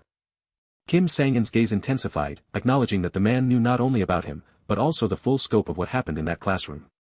The man aggressively affirmed his comprehensive knowledge, delivering a sudden kick. But Kim Sang-in moved with lightning speed, tackling the man backward as he mocked his supposed ignorance. From the ground, the man continued to taunt him, questioning Kim Sang-in's worthiness as an older brother. Something struck and deflected with a metallic clang and a swift whirl. With intense focus, Kim Sang-in reminded his assailant of his earlier warning. His fist connected forcefully, reiterating his demand to stop wasting time. The man apologized for the continued resistance, but stated it was essential for his test, pressing into a stance. He launched into a mid-air kick, explaining he needed to see if Kim Sang-in could handle the unknown individual he kept mentioning. In a blur of motion, Kim Sang-in threw the man to the ground, his expression sharp as he questioned the identity of this mysterious him. The man, defeated but still defiant, taunted Kim Sang-in again about his apparent lack of information. Kim Sang-in echoed the accusation, his eyes burning with an intense challenge, which the man affirmed. A forceful kick landed with a sharp thwack. Kim Sang-in admitted that his work had been slow, but held the struggling man by the neck. The man was utterly shocked by the raw strength it took to halt his kick mid-air. Even so, Kim Sang-in reacted with a surprised effort as something struck and cracked violently. He sent the man flying with a powerful thrust, declaring his unwavering resolve against someone who refused to show their face. The man cried out, landing hard with a painful thud. Kim Sang-in's voice was a low, demanding growl as he pressed for the identity of this mysterious person. He loomed over the cowering man, who could only respond with a pained grunt. The man, despite his pain, managed a smirk, asking if Kim Sang-in was still uninterested in his identity, hinting at further interference. Kim Sang-in, with a chilling calm, revealed he already knew, stunning the man by declaring him to be his own student. He methodically listed the student's physical statistics and social facade, demonstrating his meticulous observation. Kim Sang-in continued, revealing the student's past as a pitcher for another school's baseball team in his first year. He elaborated on the student's natural athletic prowess, specifically his excellent lower body strength and flexibility. The student, now identified as Yu Jian, silently processed Kim Sang-in's revelations about his career-ending shoulder injury and subsequent transfer to Seoulbit High School. Kim Sang-in concluded his deduction, explaining that Yu Jian's address of Kim In as teacher, combined with her having only one homeroom class, provided more than enough information to pinpoint his identity. Kim Sang-in formally identified him as Yu Jian from class 3, second year, and Yu Jian, with Kim Sang-in's foot pressed firmly on his head, admitted his embarrassment at his failed attempt to play the villain. Kim Sang-in pressed his foot further, questioning if Yu Jian truly believed he would play along, as the student cried out, desperately claiming he only wanted to help. Kim Sang-in remained unconvinced, his skepticism unyielding, as he dismissed Yu Jian's claim, citing his aggressive attitude. Yu Jian, with a faint, resigned smile, apologized for his attack, explaining his desire to personally confirm something. He finished his thought, stating he wanted to see if Kim Sang-in could truly handle him, prompting Kim Sang-in to question the recurring mention of this individual. Kim Sang-in demanded to know the man's connection to his sister's death, and Yu Jian, wincing, stated it was far more than a mere relation. Yu Jian then revealed the shocking truth: this unnamed individual was the very reason teacher Kim In had borrowed 10 million won. Kim Sang-in immediately grabbed Yu Jian, demanding to know everything, while acknowledging his internal struggle to trust the information. He reiterated his demand for every detail, reasoning that with Baek Sang-woo unconscious, he had no other option but to pursue this lead. Yu Jian, overwhelmed with distress, struggled to speak, eventually referring to the antagonist as a demon bastard. The scene shifted to an old, dilapidated building under a dramatic, eerie sky, setting a foreboding tone. Kim Sang-in looked up, his expression serious, questioning if this was the right place. He observed the multi-story building, confirming it was the location Yu Jian had mentioned. The narration noted the building had been closed for a significant period, at least a year or two. Kim Sang-in's eyes narrowed in suspicion, finding it strange that an entire building in a decent commercial district would be completely empty. He began his ascent up the concrete stairs, the atmosphere growing grittier and more suspenseful with each step. As he continued upwards, a disturbing thought crossed his mind, contemplating a running meter and an unsettling possibility. He paused, looking into a dimly lit room, questioning if his darkest suspicions were truly unfolding there.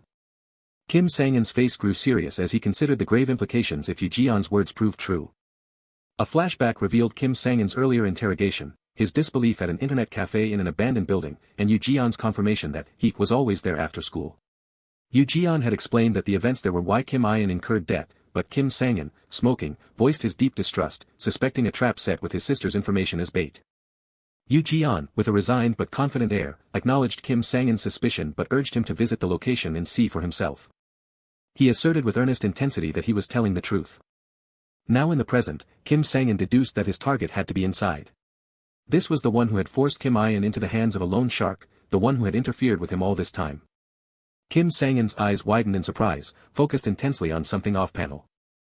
A flashback revealed Yu Jian, distraught, crying out about teacher Kim.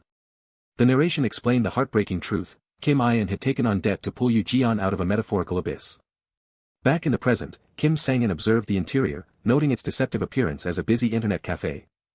The reality was grim, everyone inside looked disheveled, their eyes unfocused, immersed in their tasks. The computer monitors displayed multiple game clients running simultaneously, revealing the true nature of the operation.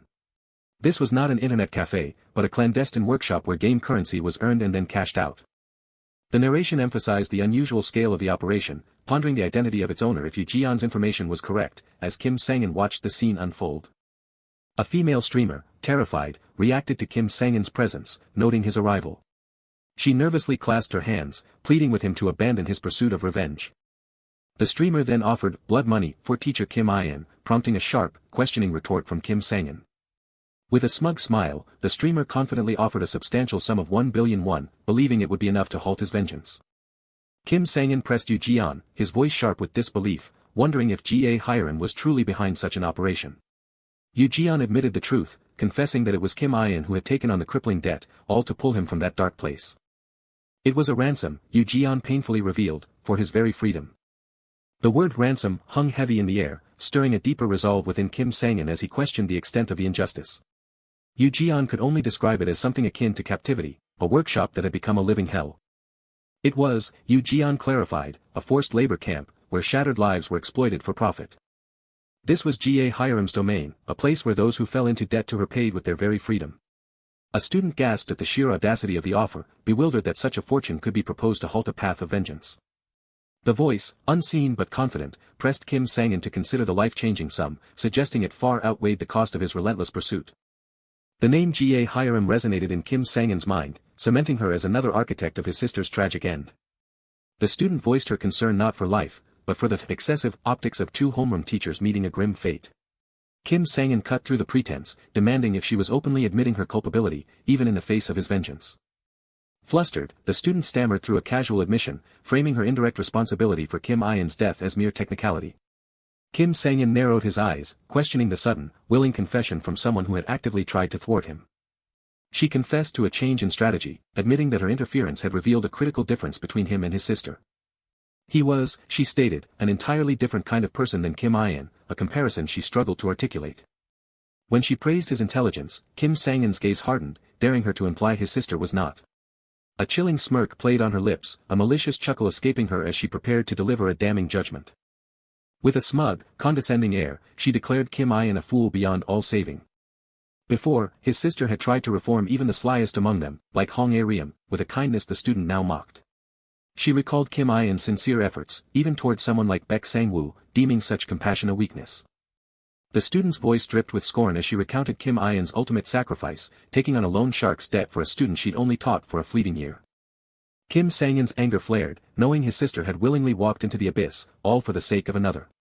Feigning a nervous apology for her harsh words, the student quickly pivoted, preparing to test Kim Sang-in's resolve. Then, with a hint of smugness, she asked if, unlike his sister, he was a man who could be bought. Kim Sang-in's presence shifted, a chilling question echoing her assumption back at her, demanding she confirm her grave misjudgment. Her composure cracking, the student nervously stammered, attempting to justify her belief that the vast sum would be enough. She revealed her miscalculation, convinced that as a loan shark, he would value money above all else. Calmly, she confessed to her own dealings in the world of loans, though she claimed it was not her primary venture. The scene shifted. Back in the alley, Kim Sang-in pressed Yu Jian for the details of his debt, and the boy began to reveal Ga Hiram's true enterprise. The workers, Yu Jian explained, were not employees, but debtors, trapped by small loans from Ga Hiram. Yu Jian recounted his own descent, borrowing $500,000 for a game's microtransactions after an injury had stolen his baseball dreams and left him without purpose. Kim Sang-in cut him off, declaring Yu Jian's personal story irrelevant. He had enough information about the workshop's true nature. He gave Yu Jian a terse warning not to disappear, then turned to leave, prompting a desperate plea from the boy. Yu Jian's face was etched with fear as he tried to warn Kim Sang-in of the inherent danger of that place. With a quiet certainty, Kim Sang-in simply said he would soon see, his footsteps echoing a path of undeniable intent. Yu Jian could only watch, overwhelmed and exhausted by the weight of what was to come. He buried his face in his hand, a heavy sigh escaping him, burdened by profound stress. Kim Sang-in internally catalogued Ga Hiram's predatory methods, how she lured the vulnerable with small loans, then forced them into labor to repay their debts. He noted the chilling efficiency of her operation, a high schooler replicating the cold, calculated cruelty of a seasoned loan shark. He turned back to the student, testing her understanding of the world she claimed to inhabit, asking if she grasped the ruthless pragmatism of a true loan shark. Kim Sang-in challenged her shallow assumption, demanding if she truly believed his resolve could be bought with money, rather than understanding the depth of his purpose. She recoiled in genuine surprise, bewildered that a sum as colossal as 1 billion won might not be enough. His gaze swept across the workshop, noting the smallness of the debts that held these desperate people captive, most owing less than 2 million won. The tragic irony was not lost on him, lives wasted, futures extinguished, all for debts that barely surpassed a month's meager earnings.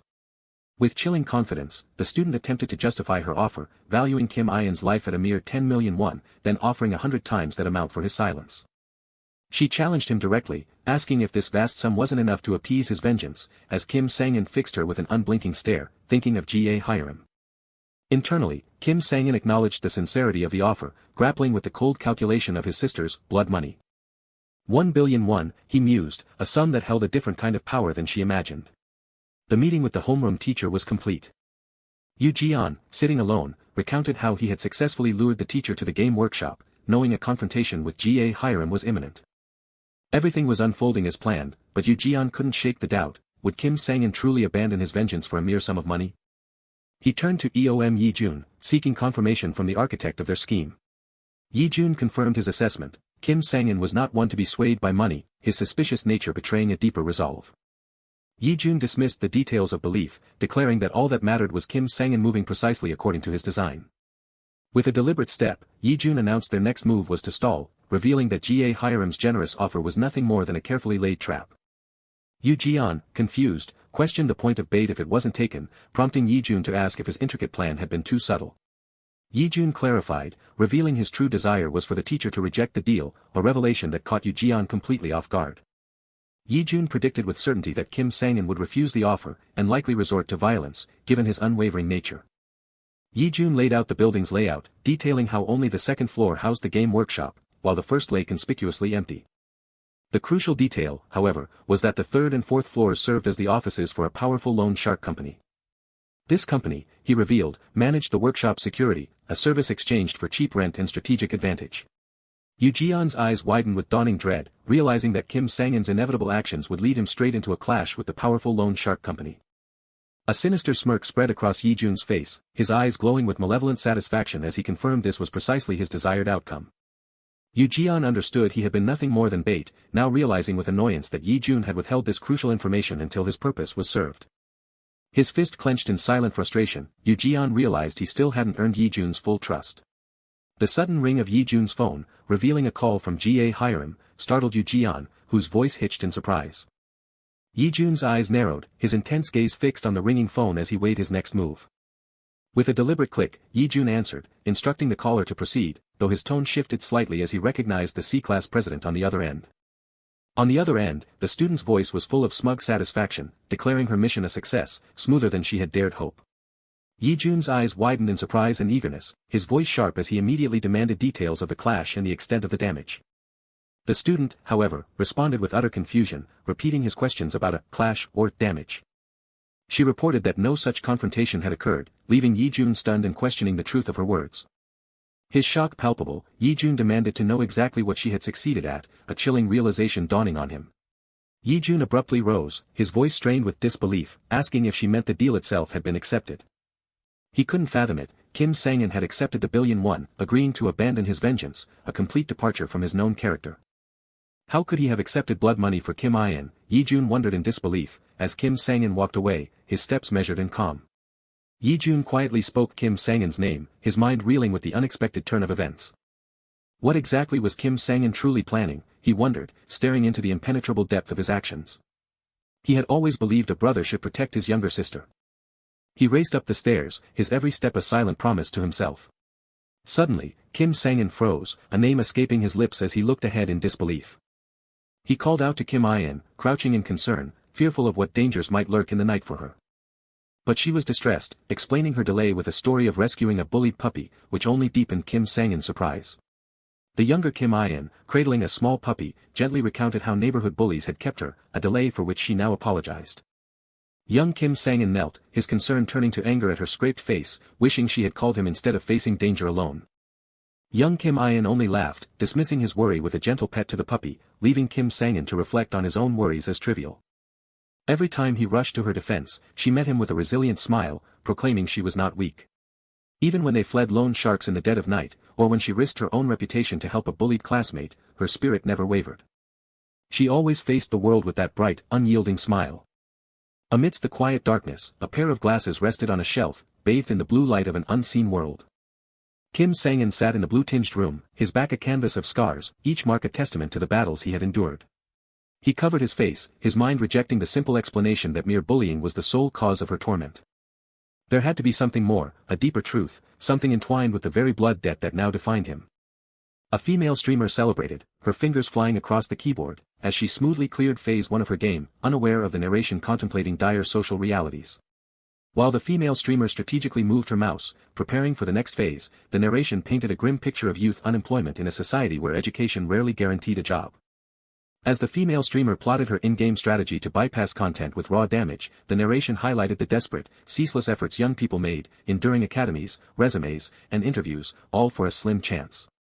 The female streamer's face lit up with delight over god-tier earrings in her game, blissfully unaware of the narration's lament about how such immense effort in the real world often yielded a paltry 30 million won a year. With a smug click, the female streamer boasted of selling a virtual item for 1,000,000 won, contrasting it with the perceived foolishness of traditional work in a world where digital wealth flowed with such ease. She confidently gestured, explaining her millions earned from just her alt characters, questioning the wisdom of traditional careers when one could make money simply by playing games. As she stretched, deeming homework done, the female streamer declared that someone like her, earning through real money trading, lived a far superior life than those chasing elusive, conventional jobs. Peeking thoughtfully over her monitor, the female streamer acknowledged that her individual earnings from games had their limits. So, she created this place, a workshop where others toiled for her, a system she casually referred to as her monkeys. While other workshops hired employees, her operation was different, as a focused worker demonstrated the typical grind.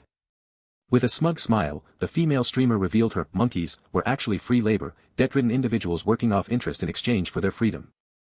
She declared her intention to spend the rest of her life playing games and engaging in RMT, proudly avoiding the grind of working under someone else. Her phone vibrated, and a voice from off-panel called her class president, abruptly pulling her from her confident reverie. Ch1-37 answered, her expression shifting from surprise to confusion as she listened. Her face tightened with concern as the caller reported the homeroom teacher was coming, drawing an unsettling parallel to the tragedy of teacher Ch1. From a luxurious urban perch, a man in a suit calmly reassured Ch1, revealing he had orchestrated the teacher's arrival and that this situation was entirely different. He gave stern instructions, telling her precisely what to do when the teacher confronted her.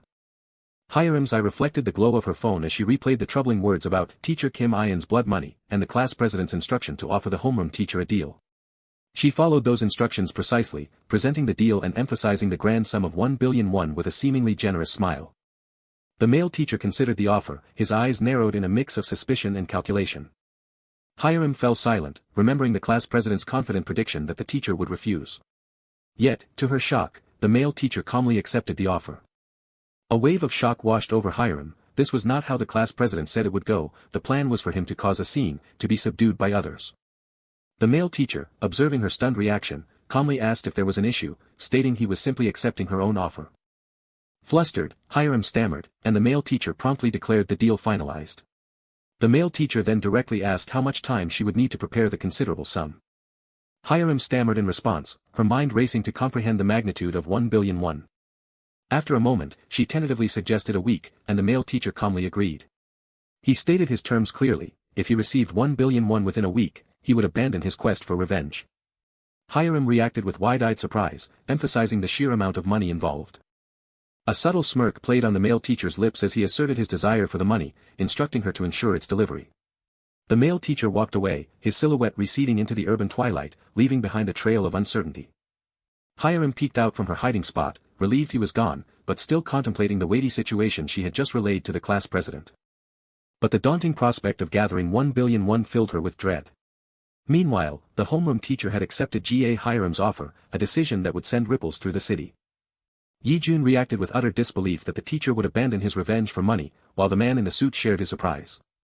The man in the suit quickly speculated that the teacher had ulterior motives, knowing Kim Sang-in was not one to be swayed by such a sum.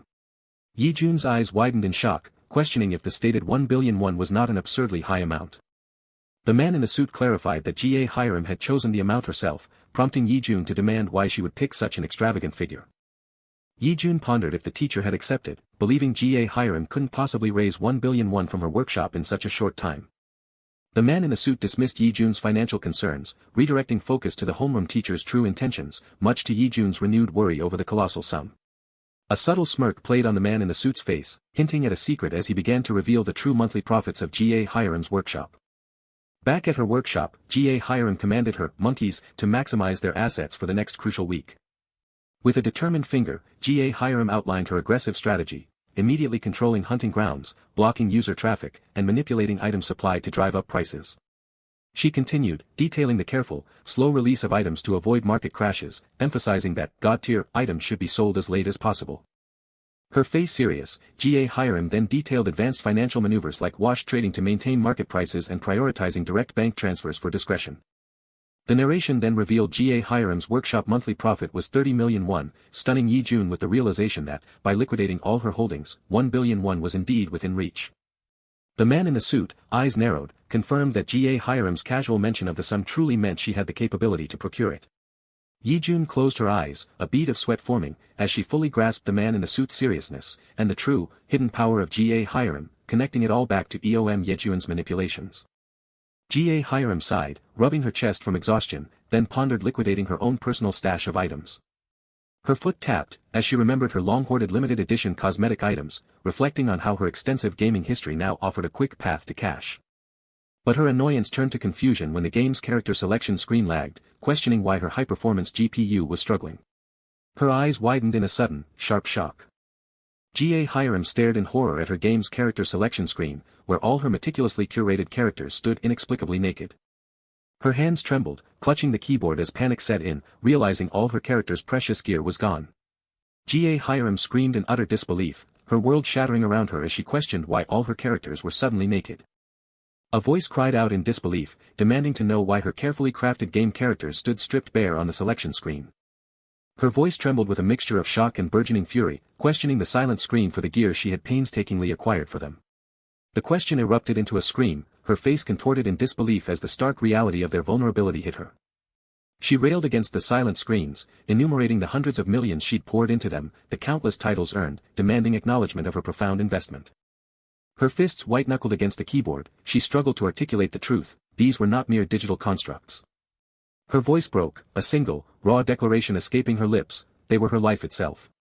The screen proudly announced, "Chapter clear," as a younger Kim Ian erupted in delight, a triumphant shout marking another milestone in her lifelong journey with games.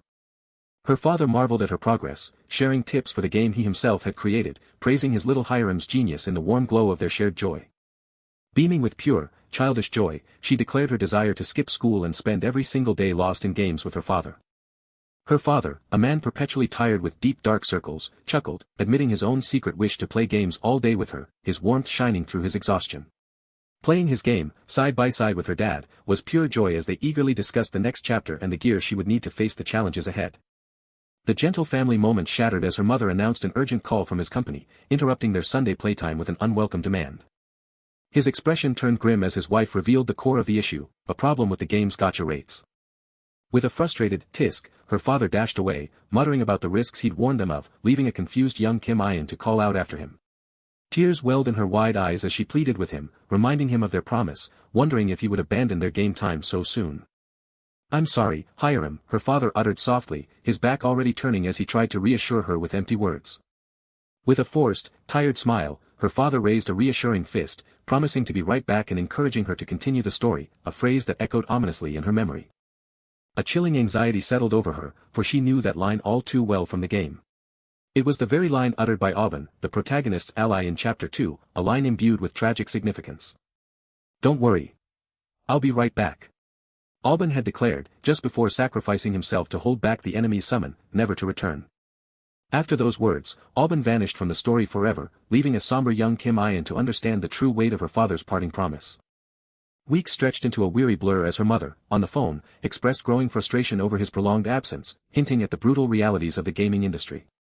Her mother, unaware young Kim Ian was listening, told her absent father how their daughter asked for him every day, losing herself in games after school, and asked him to encourage her to study. As the days blurred into weeks, her anxiety grew, the ominous game parallel slowly, painfully becoming her reality. The sudden sound of the door opening brought a rush of excitement, and young Kim Ian sprinted forward, shouting, "Dad," as he finally returned home.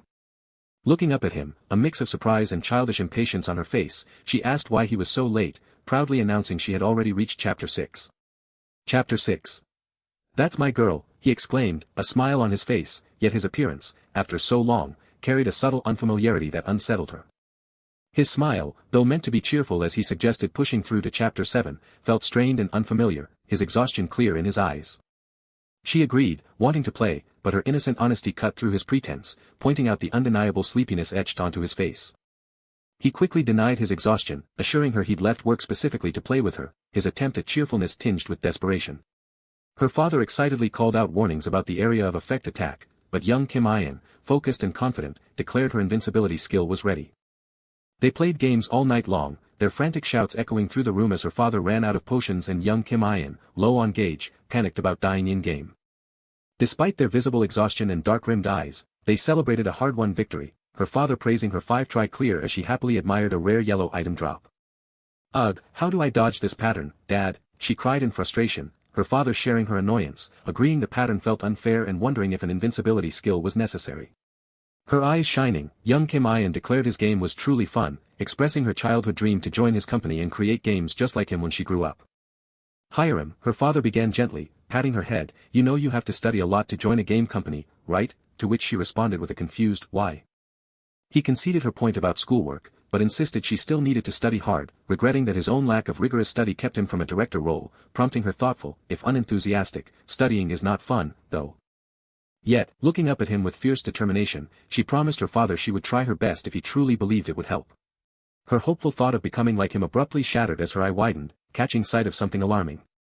Yeah, you can be like Dad, he affirmed with a gentle smile, but young Kim In's gasp of "Dad" revealed the startling streak of blood dripping from his nose. Your nose is bleeding, she cried out, and he, feigning surprise, quickly wiped it away, jokingly blaming her cuteness for the sudden nosebleed. I'll go to the bathroom for a sec, he declared, already turning away to hide the true extent of his fatigue. The insistent ringing of his phone cut through the quiet, a harsh reminder of the demands pulling him away. From behind the closed door, his agitated voice was heard, arguing about message boards and gotcha rates, angrily declaring he was heading back to the office immediately. Before his nosebleed had even fully stopped, her father had gone back to work, leaving young Kim In alone in the silent, dimly lit room. 3 days later, her father died. While his death was officially attributed to cardiovascular disease, it was undeniably a death by overwork, a fact the company cruelly refused to acknowledge as an industrial accident. To add insult to agonizing injury, the company callously pinned the game's gotcha manipulation scandal onto her dead father. The funeral portrait showed the man she remembered, with his deep dark circles and a scruffy beard, a silent testament to the life that had been taken too soon. In the quiet solemnity of grief, 2 figures sat cloaked in black, their sorrow a heavy, palpable presence. Kim In, now older and scarred by the brutal lesson that hard work only leads to foolishness, seated with furious questions, wondering what kind of bastard had dared to strip her characters naked. Her thoughts burned with a singular question: who had dared to humiliate her characters in such a way? A sudden, chilling certainty washed over her. It could only be Kim Sang-in, that crazy homeroom teacher who already bore the mark of his sinister intent. She stood in the quiet room, a new question forming in her mind: how had he managed to wipe her account so thoroughly, barely 4 hours after leaving her side? From the depths of the fast agency building, an unseen voice confirmed the cold, efficient completion of the requested task, all game items wiped clean. Fast agency director Shin Ye-hue, a smirk playing on her lips, exhaled smoke as she admitted her surprise that he would hire her for something as trivial as wiping a student's game items. Shin Ye-hue teased him, suggesting the rumors of him doing nonsense were true, to which Kim Sang-in, unfazed, replied he was merely a bit disappointed. She made it clear she preferred his more professional, and frankly, hot, loan shark maneuvers. Kim Sang-in coolly challenged her agency's ethics, stating he thought they only cared about payment, prompting Shin Ye-hue to playfully dismiss his stiff talk again. She found the request embarrassingly simple for an employee of Chunhong, questioning if hacking one measly account was truly the extent of his needs. Kim Sang-in's gaze sharpened, and he simply uttered, "No." "There is one more thing," he stated, and Shin Ye-hue's surprise melted into an intrigued smirk. Her voice, sharp and urgent, cut through the din. All right. Everyone, focus up." Kim In, realizing teacher Kim's true motive was to halt her money-making, fiercely rallied her team, demanding they pick up the pace and keep item prices as high as possible, declaring there was no time to mourn her wiped account. Her gaze resolute, she prioritized securing the 1 billion won, ordering her team to speed up even obvious wash trading cycles. Her own lost items could wait. With a fierce, defiant smirk, she mentally challenged teacher, believing he had gravely underestimated her, thinking one account wipe would be enough to stop her. Her real profit, she thought smugly, came from this entire workshop, a thought interrupted by the sudden, surprised exclamations from her men. "What the fuck?" one man screamed, reeling back from his screen in utter shock, his items all gone. "Are you serious?" another demanded, his colleague stammering confirmation. After a random disconnection, all items from all his accounts had vanished. A chaotic chorus of shouts erupted as men across the workshop discovered the same horrifying truth: their accounts wiped, their items gone, even after relogging. As the cries of "it's all gone" echoed, confirming the loss of untradeable items, Kim In's eyes widened in profound shock, a terrifying realization dawning upon her. She thought, a bitter, almost admiring laugh escaping her, that there was no way a ruthless loan shark like Kim Sang-in would ever stop after just one account, as his hands still typed furiously. Kim Sang-in, the kind of man who would ruthlessly target an entire workshop, looked utterly exhausted as director Shin Ye-hue, satisfied, confirmed all 50 accounts had been wiped clean, wondering just how many more these brats even had. With a knowing smirk, Shin Ye-hue observed that cutting off her target's entire source of income to prevent debt payment was so his style. "It's just basic loan shark work," Kim Sang-in stated, his grim profile reflecting the cold reality that Ga Hiram's sole means of making money had been mercilessly blocked. A week. That was the impossible deadline she had been given to somehow settle her debt. Now, she would experience firsthand the true meaning of his ruthless collection. Kim Sang-in's cold, calculating gaze promised a hellish week for someone deeply in debt.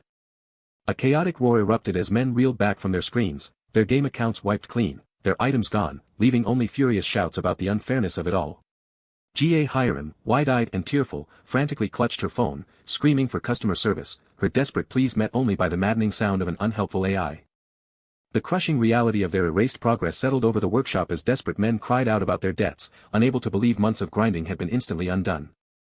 One man, frantic with despair, leaned over Ga Hiram, demanding an extension on his repayment deadline, insisting he'd given his all just as she'd instructed. The anger in the room intensified as other men surrounded Ga Hiram, demanding to know how they were supposed to get money now, vehemently denying any responsibility for the disaster. Ga Hiram's eyes widened in panic as the demands for an extension echoed, a terrible realization beginning to dawn on her. A chorus of desperate voices pleaded for mercy, for time, for understanding, insisting that the wipe was not their fault. The crushing truth that they couldn't repay their debts without the game hit Ga Hiram hard, her fingers biting into themselves as she heard the accusation. Ga Hiram cowered under the collective pressure, overwhelmed by her own impossible situation, knowing she alone was responsible for coming up with 1 billion won for Kim Sang-in.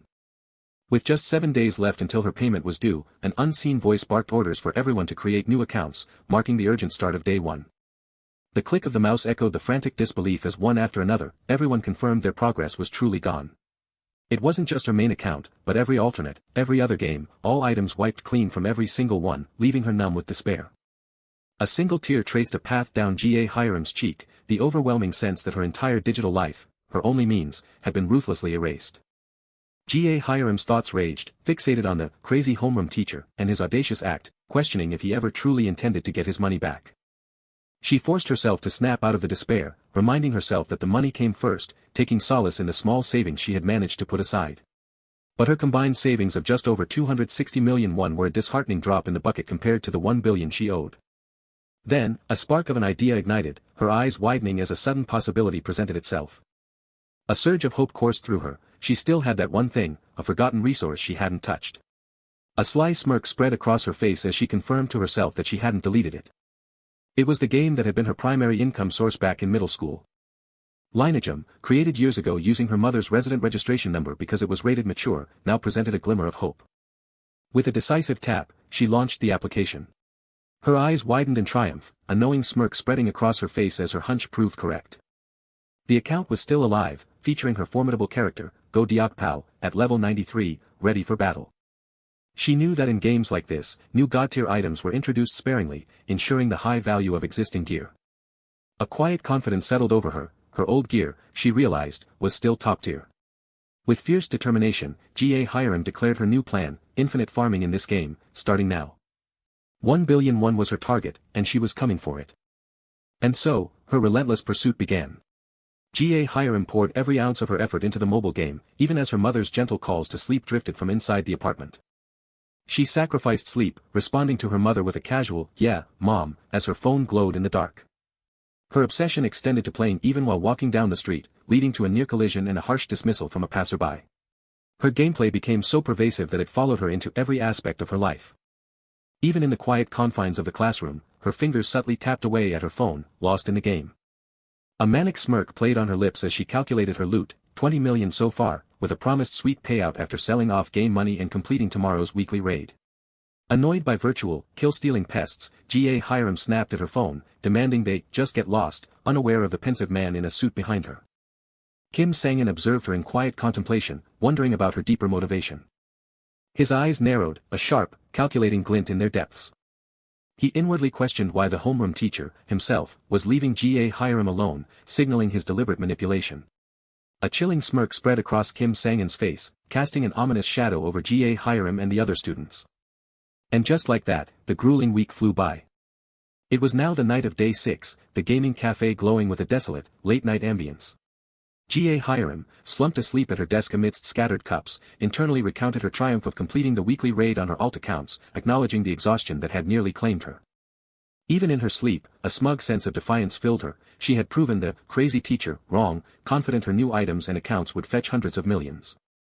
Her cunning went further. She had sold off all the high-end PCs and equipment from the workshop, turning another 100 million due to the soaring graphics card prices. With a triumphant smile, she tallied her mobile game earnings, a sure billion won within reach, even with 5 million to spare, proudly declaring herself the queen of RMTS. She mentally challenged the bastard homeroom teacher, scoffing at his underestimation, reminding herself she was a pro gamer, unbeatable even in Souls-like games. There's no game I can't beat, she thought, until her eyes widened in sudden, stark surprise. Her smartphone dropped to the floor with a sudden clatter. Ch1-37 slumped in her chair, a single, distraught word escaping her lips, why?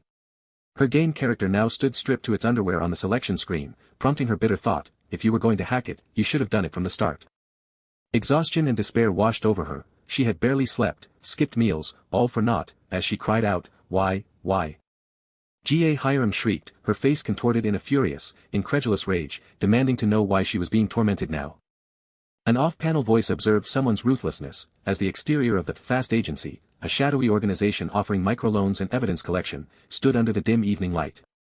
Director Ch1-37 questioned Kim Sang-in, the man in the suit, about his delayed move, to which he simply replied, it's a classic tactic. Kim Sang-in explained that wiping Ch1-37's accounts a week earlier would have just driven her to borrow from a third party. Ch1-37's eyes sharpened with understanding, realizing Kim Sang-in had deliberately given Ch1-37 false hope, preventing any backup plan. Kim Sang-in lit a cigarette, his face serious as he mused on the paradoxical nature of being a loan shark. Ch1-37 leaned forward, her expression intense, wanting to understand the true method of debt collection. Kim Sang-in's cryptic response hung in the air, you must not collect the debt. Ch1-37 smirked, a cunning glint in her eye, as Kim Sang-in explained the tactic of letting the debt grow from the debtor's perspective. For Ch1-37, it felt like climbing an endless, impossible staircase, the week he gave her now minutes from ending. She ranted internally, comparing her situation to an unbeatable boss, raging at the impossibility of gathering $1 billion under such circumstances. With a sudden surge of renewed determination, she realized he never intended to get the money, vowing to proceed with EOM Yi-jun's original plan. She planned to leave the homeroom teacher to the building's loan sharks, a violent criminal organization from another region, according to Yi-jun. Her face hardened with vengeful fury, wishing that thug bastards, and the crazy teacher, would fight to the death, seeing it as the price for her wiped accounts. Her confident stride faltered, her gaze dropping in sudden surprise at something unseen below, a soft rustle echoing. What? She murmured, turning back with a wary, confused expression. Her eyes widened in pure horror, a chilling glow reflecting from her glasses. Ch1-37 cautiously descended the dark, red-lit stairs, perplexed by the water seeping down the steps. The darkness obscured her vision, and a growing concern crept in as she wondered about the source of the mysterious leak. Her eyes snapped wide in a sickening realization, this isn't water. Amidst a gruesome scene of bloody, deceased bodies on the stairs, Ch1-37 gasped, realizing the liquid was blood, just as Kim Sang-in's ominous voice called her name from above. 7 days had passed, and Ch1-37 was now commanded to bring me. Kim Sang-in, the blood of her would-be allies splattered on his face, fixed her with a chilling smirk as he demanded Kim Ian's blood money. Ch1-37's name echoed through the blood-soaked stairwell, and a chilling realization dawned as she saw her homeroom teacher standing calm amidst the carnage. 7 days had vanished, and the horrifying truth settled in her mind, all these broken bodies on the stairs were defeated by him. With blood still fresh on his face, Kim Sang-in calmly repeated his chilling demand for Kim Ian's blood money, leaving her to wonder if he truly took down all these men alone. This was the story of blood and the debts it bound. Later that night, Kim Sang-in prepared to leave the Fast Agency, addressing the off-panel leader before he departed.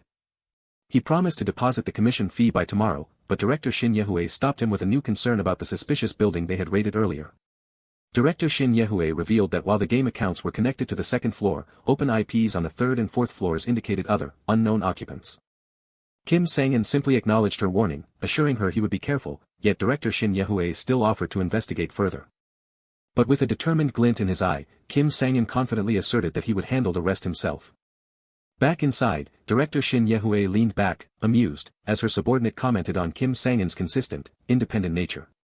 The subordinate then expressed deep concern about Kim Sang-in's safety, asking if it was wise for him to go without any information on potentially dangerous individuals. Director Ch1-37 merely acknowledged the big problem with a thoughtful, knowing smirk. Back in the building, a man with a scar looked up, perplexed by an unexpected sound from the stairwell. He confidently challenged the intruder, his steps echoing on the metal stairs, demanding to know who dared to climb through their building.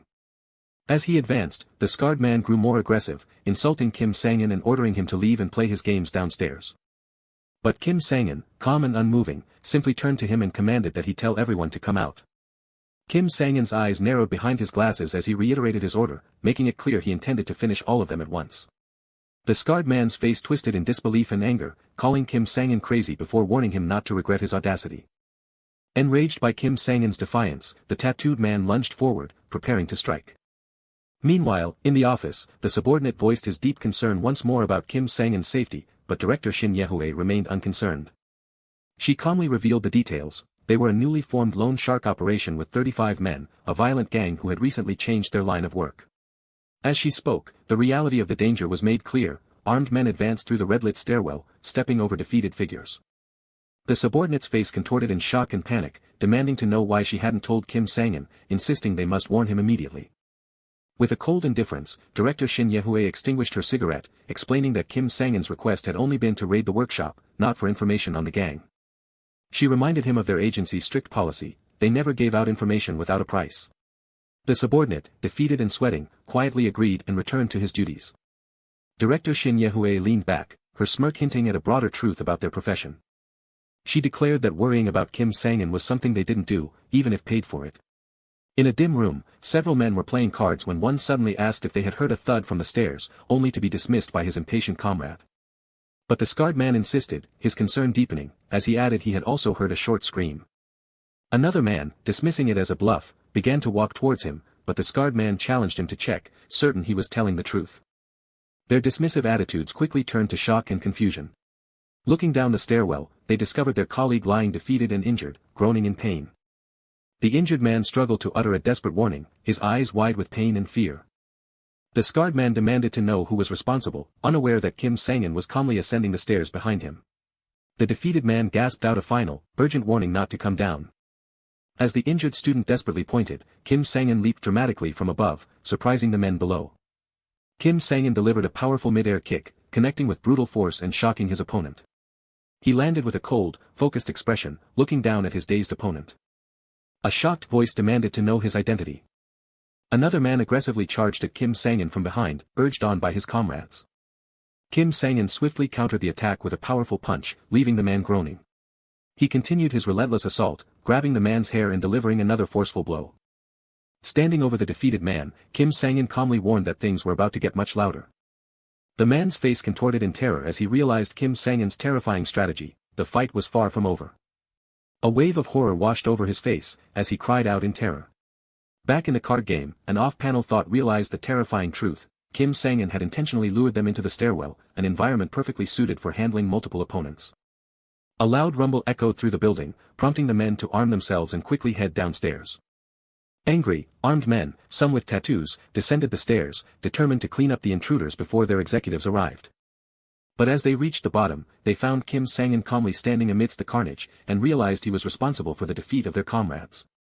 An off-panel voice screamed to kill the son of a bitch, yet Kim Sang-in remained cold and resolute. Kim Sang-in's footsteps clicked deliberately as he walked over the bloody, unconscious bodies strewn across the stairs, preparing to repeat his demand. His steady steps continued, each one underscoring his unwavering demand. Hiram's eyes widened in intense fear and shock as Kim Sang-in reiterated his demand for Kim Ian's blood money. Standing over the defeated men, Kim Sang-in delivered his final, urgent command to Hiram. His face cold and unyielding, Kim Sang-in reminded her of his unwavering purpose: he was there to collect. Hiram vehemently protested, accusing him of sabotaging her operations and making it impossible for her to prepare the money. Kim Sang-in interrupted her claim of normalcy with a rhetorical question, as Hiram desperately insisted on her argument. She insisted that under normal circumstances, she could have easily prepared the blood money, thus rendering the deal invalid. But Kim Sang-in delivered a grim, cutting retort: if things were as they should be, Kim Ian wouldn't be dead. Kim Sang-in's blood-stained hand grabbed Hiram, his voice chilling as he continued: if things were as they should be, she would still be teaching. Hiram gasped and struggled, caught in his brutal grip. Kim Sang-in lifted Hiram by her throat, coldly stating that he would have had no reason to come looking for her. Hiram choked and gasped for air as Kim Sang-in commanded her to listen closely. With icy resolve, Kim Sang-in stated the exact amount Hiram now owed him: 1 billion won. Ga Hiram's eye widened in sheer terror as she desperately pleaded for someone, anyone, to save her. With a chilling calm, his eyes glowing an ominous pink, Kim Sang-in reassured her about his policy regarding debtors. He declared with finality that he did not grant permission to die. The scene blurred, transitioning to an unknown space. Ga Hiram lay unconscious or asleep on a light-colored surface, her glasses askew. Suddenly, a loud crash startled Ga Hiram awake, surrounded by a cascade of colorful casino chips. Kim Sang-in, stern-faced in the opulent room, commanded her to get up. He informed Ga Hiram that she had a debt to pay, leaving her speechless with shock. Scared and indignant, Ga Hiram accused him of kidnapping her and committing a crime. She looked around, bewildered and distressed, questioning where he had brought her. Nearby, a female streamer actively played multiple slot machines, their bells ringing out. At another table, a hand deftly placed playing cards onto the green felt. The roulette wheel spun, its ball circling. Ga Hiram's eyes widened, a growing realization dawning on her.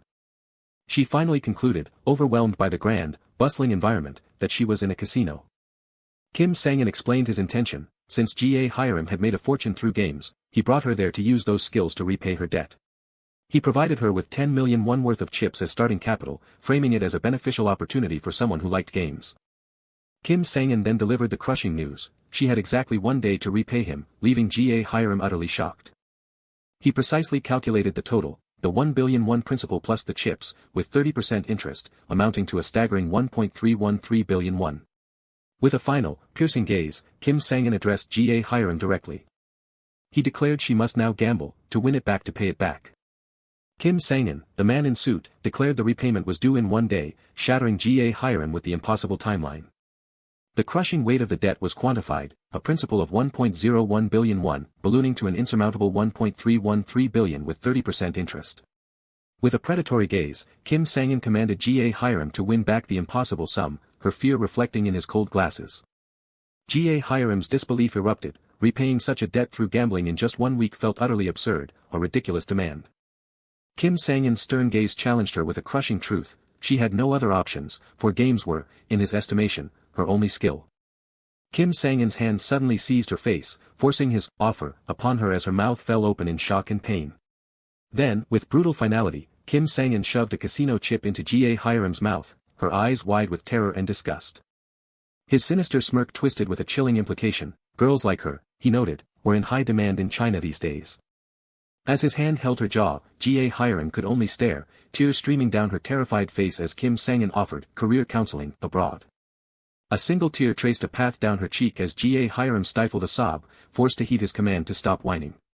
His face a mask of hard determination, Kim Sang-in delivered his final, cold instruction: go place a bet. This was the story of Debtbound by Blood, by Black White and Kim Dong-chan.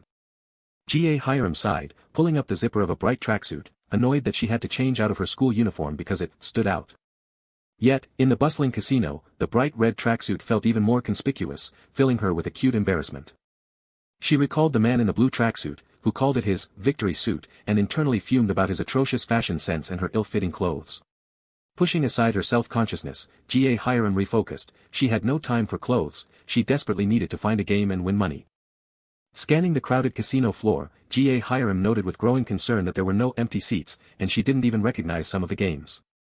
She observed a roulette game, which seemed simple enough, but just like the others, it had no available seats. Ga Hiram anxiously searched the overwhelming casino for an empty seat, her thoughts consumed by the desperate need to win money quickly.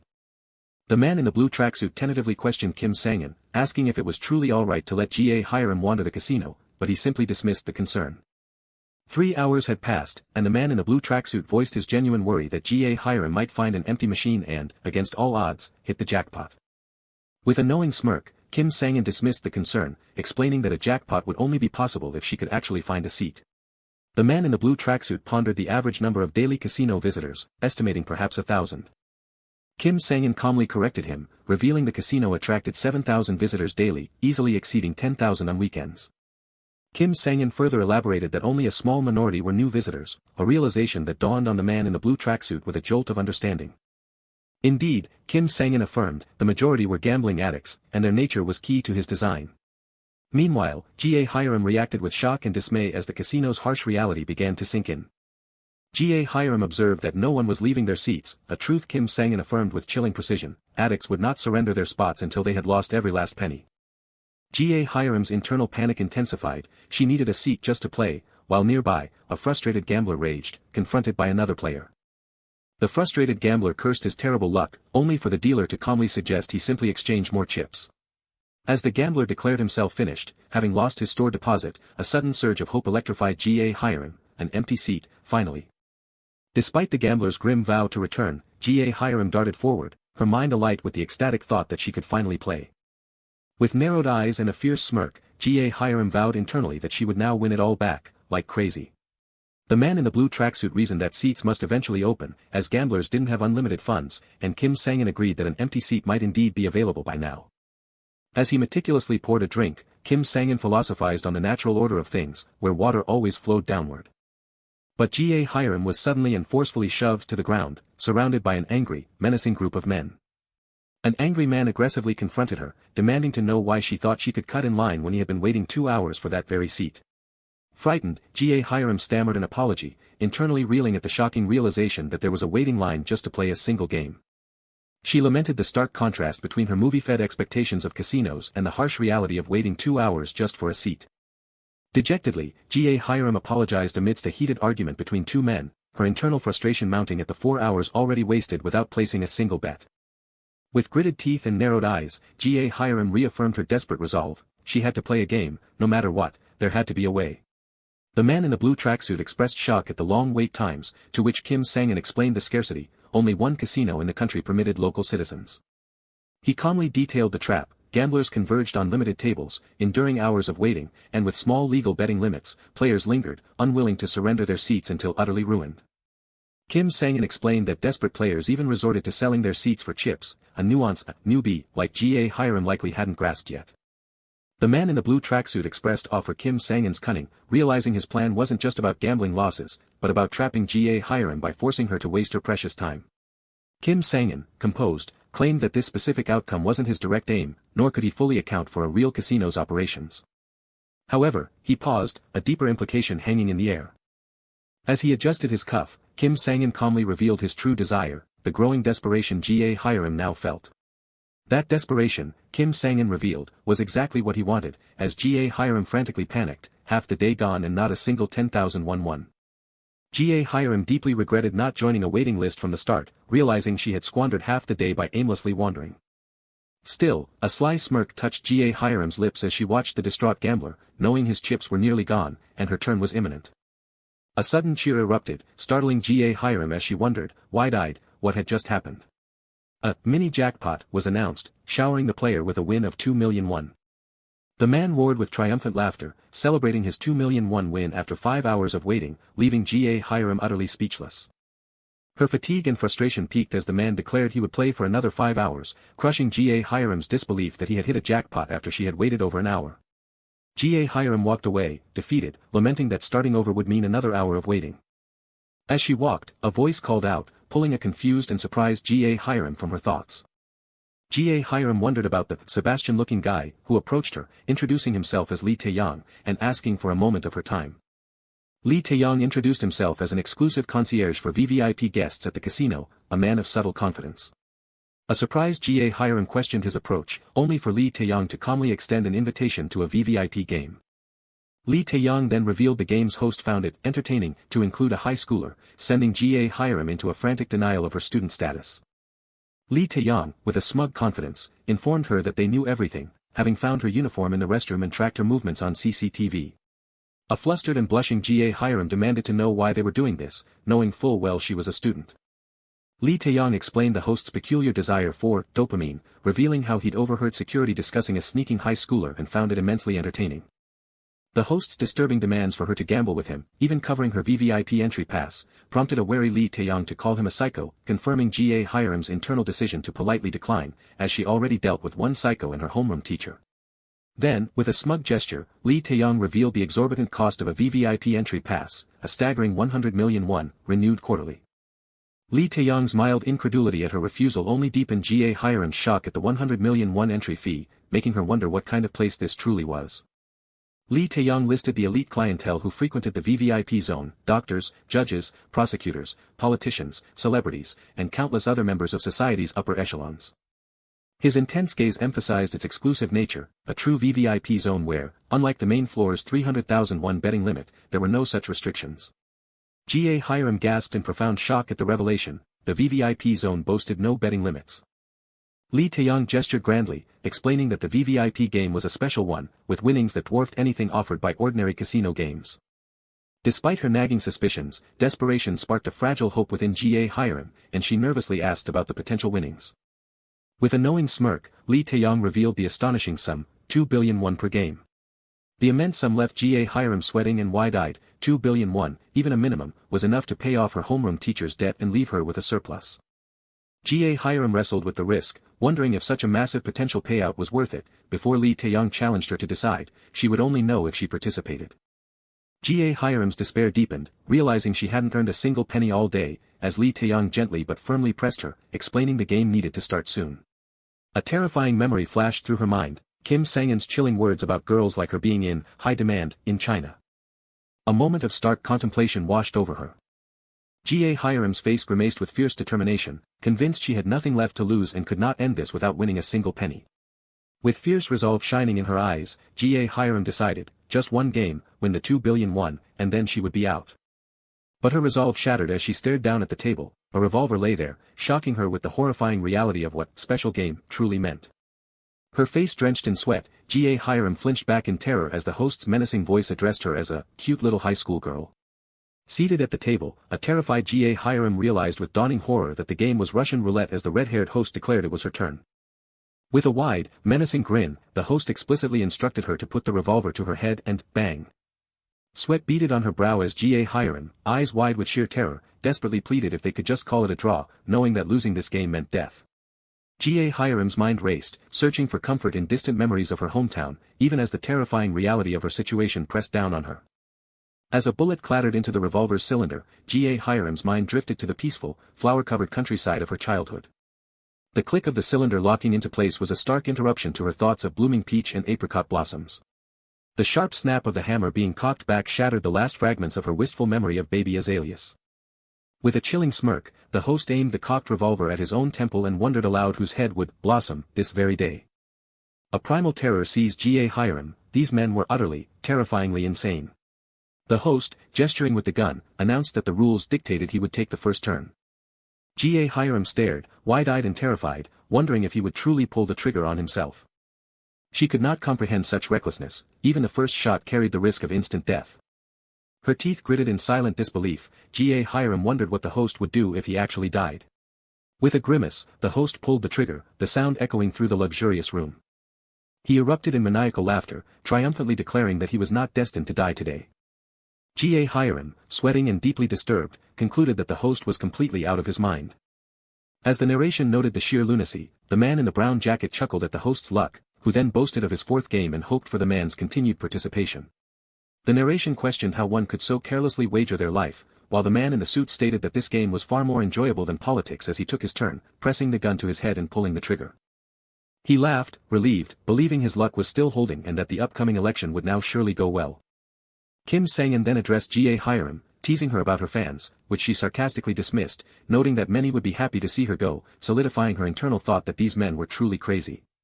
Kim Sang-in displayed a disturbing, perverse joy as he placed the gun barrel into his mouth, his wide eyes betraying an unsettling delight in the game. The man in the suit gleefully declared that this experience delivered a far greater high than any drug. The host then turned his attention to Ga Hiram, indicating it was finally her turn. Ga Hiram reacted with shock and disbelief as the host told her, a mere kid, that it was her time to play. Her eyes wide with terror, sweat beading on her brow, Ga Hiram internally questioned if she was truly expected to shoot herself. The host then explained that because they weren't spinning the cylinder, the usual 1 in 6 chance of Russian roulette was drastically altered. Ga Hiram's face contorted in terror as the host revealed the odds were now 1 in 3, a terrifying 33.3% chance.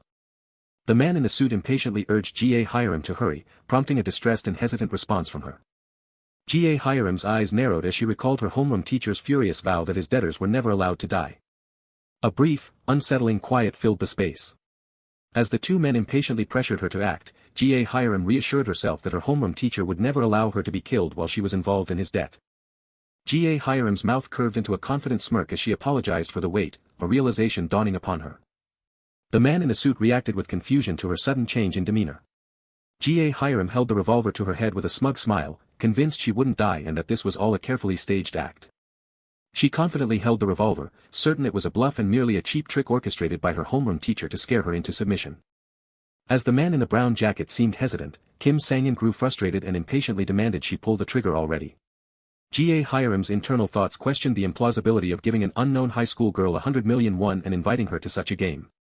The host, delighted by her newfound determination, confirmed her belief that this was all a game, even as she concluded that if it were real, everyone involved would be complete lunatics.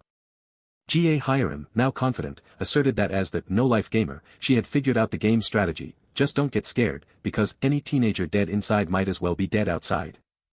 With a smug smile, Ch1-37 declared she was ready, confidently pulling the trigger, believing it was all too easy. A man in a blue tracksuit, observing his phone, looked confused as he noticed Ch1-37 had remained static in one location. He asked the man in the suit if Ch1-37 had calmed down, noting she had been stuck in the same spot for a while, referring to the GPS they had placed on her. The man in the suit gravely identified Ch1-37's location as the casino's VVIP area and questioned how long she had been there. The man in the blue tracksuit replied it had been about an hour, puzzled by how she could access the VVIP area without spending a fortune. As they walked, the man in the suit explained the impossibility of entering the VVIP area without immense wealth and social standing, dismissing the idea of her sneaking in. His eyes narrowed, the man in the suit grimly realized that someone had intervened and snatched his debtor. Ch1-37 smirked confidently, still convinced there was no way the gun would fire as she pulled the trigger again. The host clapped and laughed, impressed that Ch1-37 had pulled the trigger without hesitation, despite his expectation that she would be terrified. The host, impressed by Ch1-37's boldness, suggested they spin the cylinder and start the next round, demanding the gun back. Ch1-37, with a smug smile, casually told the host to stop the charade and call her teacher, reiterating her belief that the gun was fake. Ch1-37 dismissed the game as a lame prank that didn't scare her, leaving the man in the suit confused by her words. The host's expression grew serious as he questioned Ch1-37, asking if she truly thought he was faking the game just to stifle her screams. Ch1-37 confidently explained her reasoning, asserting that the gun had to be fake because no one in Korea would use a real one for a game or give an unknown high schooler such a vast sum of money. The host, visibly annoyed by her disbelief, sternly warned her that he was serious and that it wasn't too late for her to back out. The host extended his hand, offering to reload and quietly continue if she gave him the gun, but Ch1-37 responded with a smug, knowing question. Ch1-37, still smirking, defiantly pointed the revolver at the host and pulled the trigger again, asking if it would surely go off this time. The host smirked, observing her lack of fear with a strange amusement. The man in the brown jacket furiously demanded to know what she meant by act, while Kim Sang-in, alarmed, frantically yelled at her to put the gun down. The host calmly explained that in Russian roulette, the barrel should only be pointed at one's own head. He concluded sternly that aiming at another person's head was explicitly against the rules. The man in the suit urgently told the man in the blue tracksuit that they needed to hurry, sensing something was wrong, while the latter questioned how Ch1-37 could be involved in a VVIP game. The man in the suit dismissed the financial aspect, stating that the true problem was identifying who invited Ch1-37, surprising his companion. His expression grim, the man in the suit asserted that only one specific individual would ever invite a worthless high school girl to such dangerous games. The man in the blue tracksuit reacted with wide-eyed surprise, recognizing the name, Ch1-37, the man in the suit uttered. The man in the suit explained that tail sharks were loan sharks specializing in gambling, so named because their influence could be traced to the very end of any money spent in gambling. The man in the suit then revealed that the leader of these tail sharks was none other than Ch1-37, whose dramatic, card-flourishing presence was visually emphasized. The man in the blue tracksuit, puzzled, asked why a big shot like Ch1-37 would be involved with Ch1-37, to which the man in the suit speculated that he simply enjoyed playing games. The man in the suit grimly concluded that Ch1-37, himself addicted to gambling, would find amusement in involving a high school girl in such high-stakes games. The narration detailed Ch1-37 as one of the few men the old man trusted, a gambling addict who owned the VVIP casino and whose name had become synonymous with gambling. The man in the suit resolved to retrieve Ch1-37 with minimal friction before she could cause any trouble at Ch1-37's table, but a man in a vest blocked their path, apologizing that ordinary customers were not allowed beyond that point. As the man in the vest politely asked them to return, the man in the blue tracksuit attempted to explain that they were not ordinary customers and had urgent business. The man in the vest was startled by a loud noise, questioning its source with wide eyes. The man in the blue tracksuit violently shoved the man in the vest out of the way, running past him with a loud crash. Bursting through the doorway, the man in the blue tracksuit, wide-eyed and tense, questioned what was happening inside the casino. He reacted with profound shock and disbelief at the sight before him. As blood splattered on the floor, the host's voice coolly explained that a gun was harder to aim than one might think, and someone without technique would only injure themselves. The man in the blue tracksuit looked down at the chaotic scene of bodies strewn across the floor, Ch1-37 still holding the gun, and realized with dawning horror that the gun was real. The host, a fresh scratch visible on his face, smirked, expressing his enjoyment of the thrill, noting it had been a while since he was last scratched. Ch1-37's eyes were wide with sheer terror as she stammered, realizing with blood splattered on her that the gun was horrifyingly real and she had pointed it at her own head. With a trickle of blood on his face, the host grimly informed Ch1-37 that she would now pay the ultimate price for violating the game's rules. The host's eye narrowed menacingly, hinting at a further, unsettling twist. The man in the suit confronted the host, sternly questioning his presence and stating that access to this area was strictly by invitation only. With a determined and menacing expression, the host, revealed as Ch1-37, vowed that the intruders would not leave the place unscathed. The host, cold and imposing, immediately set the rules of his domain, declaring that only the invited could enter as Ch1-37 lay distressed on the floor. With a fresh scratch on his face, the host issued a chilling vow that no one present would leave his establishment unscathed.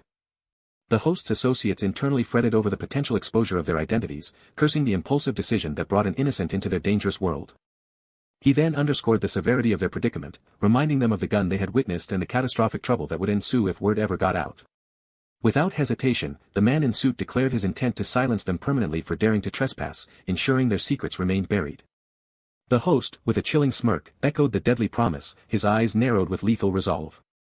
Our hero's associate, the man in blue tracksuit, internally acknowledged the profound danger they faced, knowing tail sharks were notorious for their volatile and brutal nature even among loan sharks.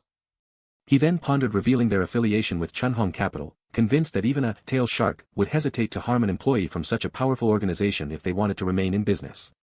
Yet, the man in blue tracksuit's hopes quickly faded as he realized Ch1-37's personal involvement had transformed the situation, making traditional business negotiations impossible. His internal deliberation was abruptly cut short, leaving his unspoken realization hanging in the tense air. Kim Sang-in calmly uttered the words, Chunhong Capital, stunning his wide-eyed associate. He then declared himself Kim Sang-in, team leader of Chunhong Capital's debt collections Team 1, leaving his associate visibly bewildered. Kim Sang-in then clarified his true purpose, stating he had come to collect a large debt from Ch1-37, who recoiled in sheer terror. He calmly corrected the host, explaining that he hadn't trespassed without permission, but rather the host had unlawfully seized his debtor. His associate, still reeling, questioned why Kim Sang-in would willingly reveal their powerful affiliation. The host acknowledged Kim Sang-in by name, recognizing his fearsome reputation as a loan shark with an unwavering 100% collection rate. Yet, the host calmly dismissed Kim Sang-in's attempt to use Chunhong's name as leverage, perceiving it as a challenge rather than a deterrent. The host then clarified that his establishment had no ties to money lending, as panicked shouts and the sound of men scrambling in the background signaled the arrival of armed intruders. His narrowed eyes reflected a calculating mind, admitting that Chunhong's name might hold sway if his business were actually money lending. But in a casino, he asserted, the name meant nothing, as a heavy clang echoed and a chorus of voices rose, revealing numerous men in black suits surrounding Kim Sang-in and his associate. He declared that everyone, Chunhong or not, would adhere strictly to the rules of his establishment. With deliberate steps, the host advanced, poised to deliver a more personal ultimatum. A past scene flashed by, revealing the host, bloodied and stoic, standing amidst other men in the pouring rain. His face twisted in a pained gasp, while the menacing, glowing eyes of a bald man with a scar burned through the downpour. The host, seething with a raw, undeniable fury, spat out his profound loathing for Chairman Huang. His eye gleamed with malicious intent, revealing his long-standing desire to exact revenge on Chunhong, believing that killing Kim Sang-in and his associate would deeply wound Chairman Huang. Kim Sang-in, holding the host's face, calmly corrected his understanding of Chairman Huang, explaining that the chairman valued assets above mere employees. Kim Sang-in then issued a grim warning, Chunhong would hold the host accountable for such a loss, incurring an astronomical debt he would be forced to pay. The host, still observing Ch1-37, questioned Kim Sang-in's judgment, finding it unwise to escalate a conflict over that girl. Kim Sang-in, however, acknowledged the damage he had caused, declaring he would not resort to thuggish tactics using Chunhong's name. Therefore, he proposed an offer, prompting an intrigued and wary response from the host. Kim Sang-in then directly questioned the host's rumored penchant for making bets, which the host confidently affirmed, citing his specialization in gambling loans. Kim Sang-in proposed a bet where they would each stake something the other deeply desired, prompting the host to challenge him back with a smug smirk. The host, clearly entertained, asked what Kim Sang-in desired, while his associate panicked internally, questioning the wisdom of such a risky bet. Kim Sang-in calmly laid out his condition. If he won, the host simply had to hand over Ch1-37, a surprisingly modest demand that left the host momentarily stunned.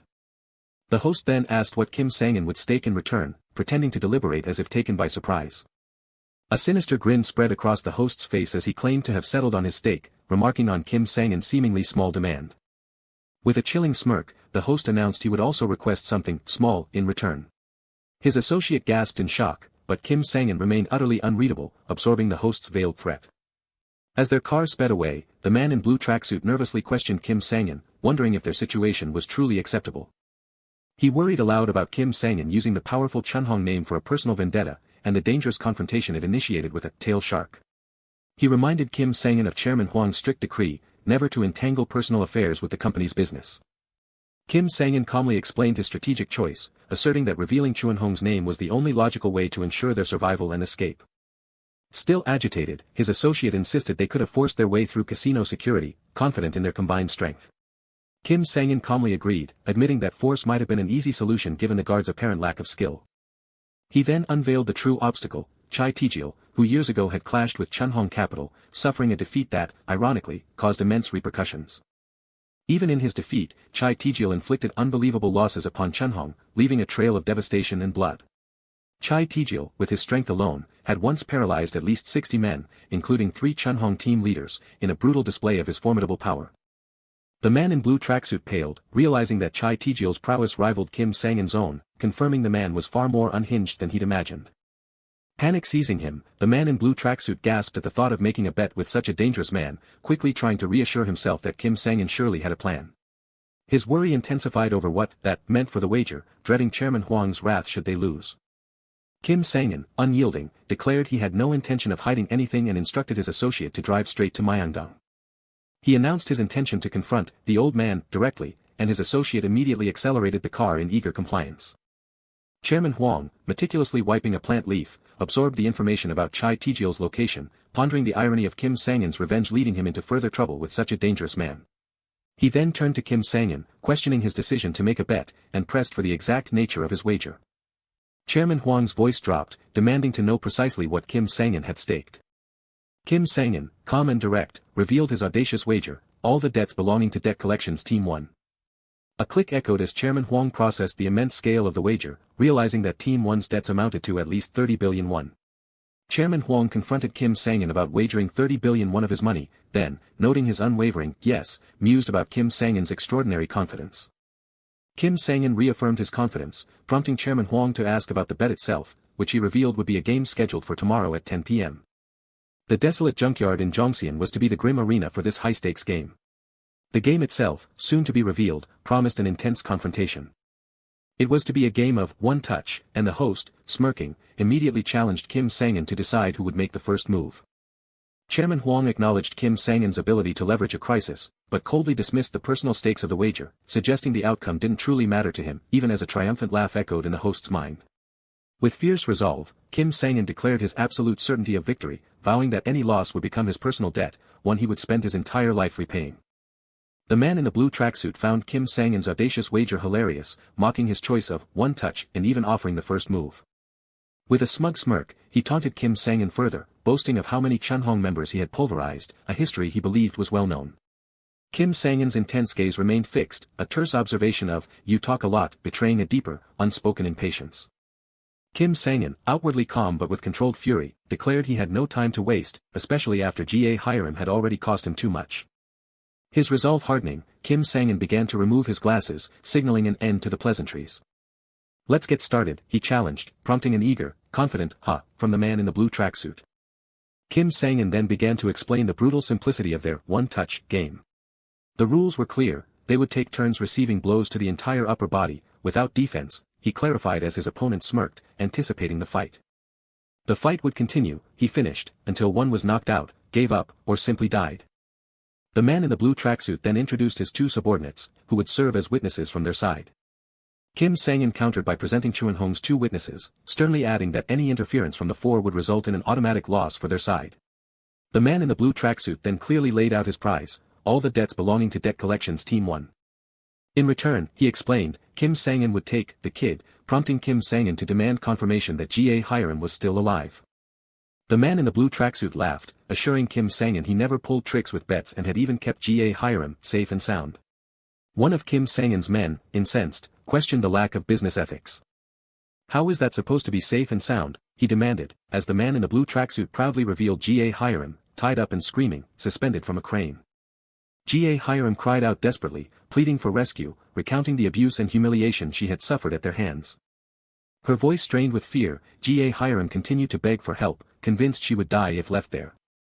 Kim Sang-in watched, his expression unreadable, as Ch1-37's plea echoed in the tense night air. The man in the blue tracksuit, scratching his head with feigned confusion, mocked Ch1-37 for asking Kim Sang-in for help, reminding her he had spared her life. He then added that asking Kim Sang-in for help was pointless anyway. With a sly smirk, the man in the blue tracksuit confidently predicted Kim Sang-in's imminent defeat, taking a step forward. Kim Sang-in, unbothered, questioned why his opponent, knowing the history of Chun-hong, chose such a direct confrontation as one touch instead of a luck-based game. The man in the blue tracksuit flexed his arm, acknowledging Kim Sang-in's guts with a determined expression. Kim Sang-in calmly took off his jacket, dismissing his opponent's boasting as if he were the victor against Chun-hong, instead of simply having fought them. His jacket dropped to the ground, a silent accusation that his opponent had simply run to hide from the old man. The man in the blue tracksuit sneered, dismissing the Myeongdong loan sharks as mouthy lackeys of the top 4 lenders. Before Kim Sang-in could react, his opponent lunged with a forceful strike, sending Kim Sang-in to the ground. Despite seemingly being knocked down, the man in the blue tracksuit denied hiding from the senile old fossil, clarifying his defeat to Chun-hong was a decade ago. As Kim Sang-in watched, his intense focus radiating, his opponent boasted of his new title as the King of the Tail Sharks. Just as the boast concluded, Kim Sang-in landed a forceful punch, sending his raging opponent reeling. The Chun-hong witnesses reacted with shock and concern, recognizing the impact of Kim Sang-in's punch and worrying for their leader who had taken such a blow head-on. His opponent, holding Kim Sang-in's arm, taunted him for his impressive resilience while noting his visible exhaustion. Kim Sang-in's opponent questioned if the fight would indeed end with the next hit. A cut now visible on his cheek, Kim Sang-in's intense gaze affirmed that the fight would end with the very next hit, surprising his opponent with his quick admission. Kim Sang-in then descended from above, preparing to unleash the decisive blow, a sudden reversal that caught his opponent off guard. His fist poised to strike, Kim Sang-in declared with absolute certainty that the final hit would be his. Shifting scenes, Kim Sang-in asked an old man a question about Chai Tae-jil, his posture deferential yet determined. He inquired if the old man's past assessment, that he would be no match for Chai Tae-jil, still held true.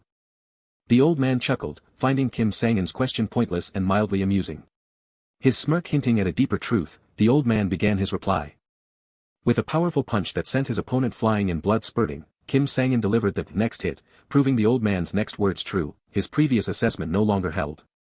As Kim Sang-in stood over his defeated opponent, the old man's voice echoed, recalling his words from a time when he had first said them. The old man finished, noting the stark difference between then, when Kim Sang-in was merely a high school student, and now, as he calmly adjusted his tie after such a brutal fight. Standing victoriously over the unconscious man, Kim Sang-in declared his intention to take Ch1-37, as promised. The subordinates erupted in disbelief and anger, one lamenting their leader's repeated defeat to Chun-hong, the other shocked by the single decisive blow. Team leader Choi Oh-cheol, enraged, rallied his men to fight, refusing to accept their leader's defeat and proclaiming they wouldn't let the victors walk away. Legs moved with determined thuds, indicating the advancing charge of the enraged men. Kim Sang-in stood atop a large vehicle, armed with a piece of wood, ready to face the approaching shadows. He moved with brutal efficiency amidst the chaos, striking down multiple opponents, his eyes glowing with an almost supernatural intensity as more men approached. One of Choi Oh-cheol's men questioned the unexpected numbers, only to be sharply warned by his team leader not to trust gambling addicts.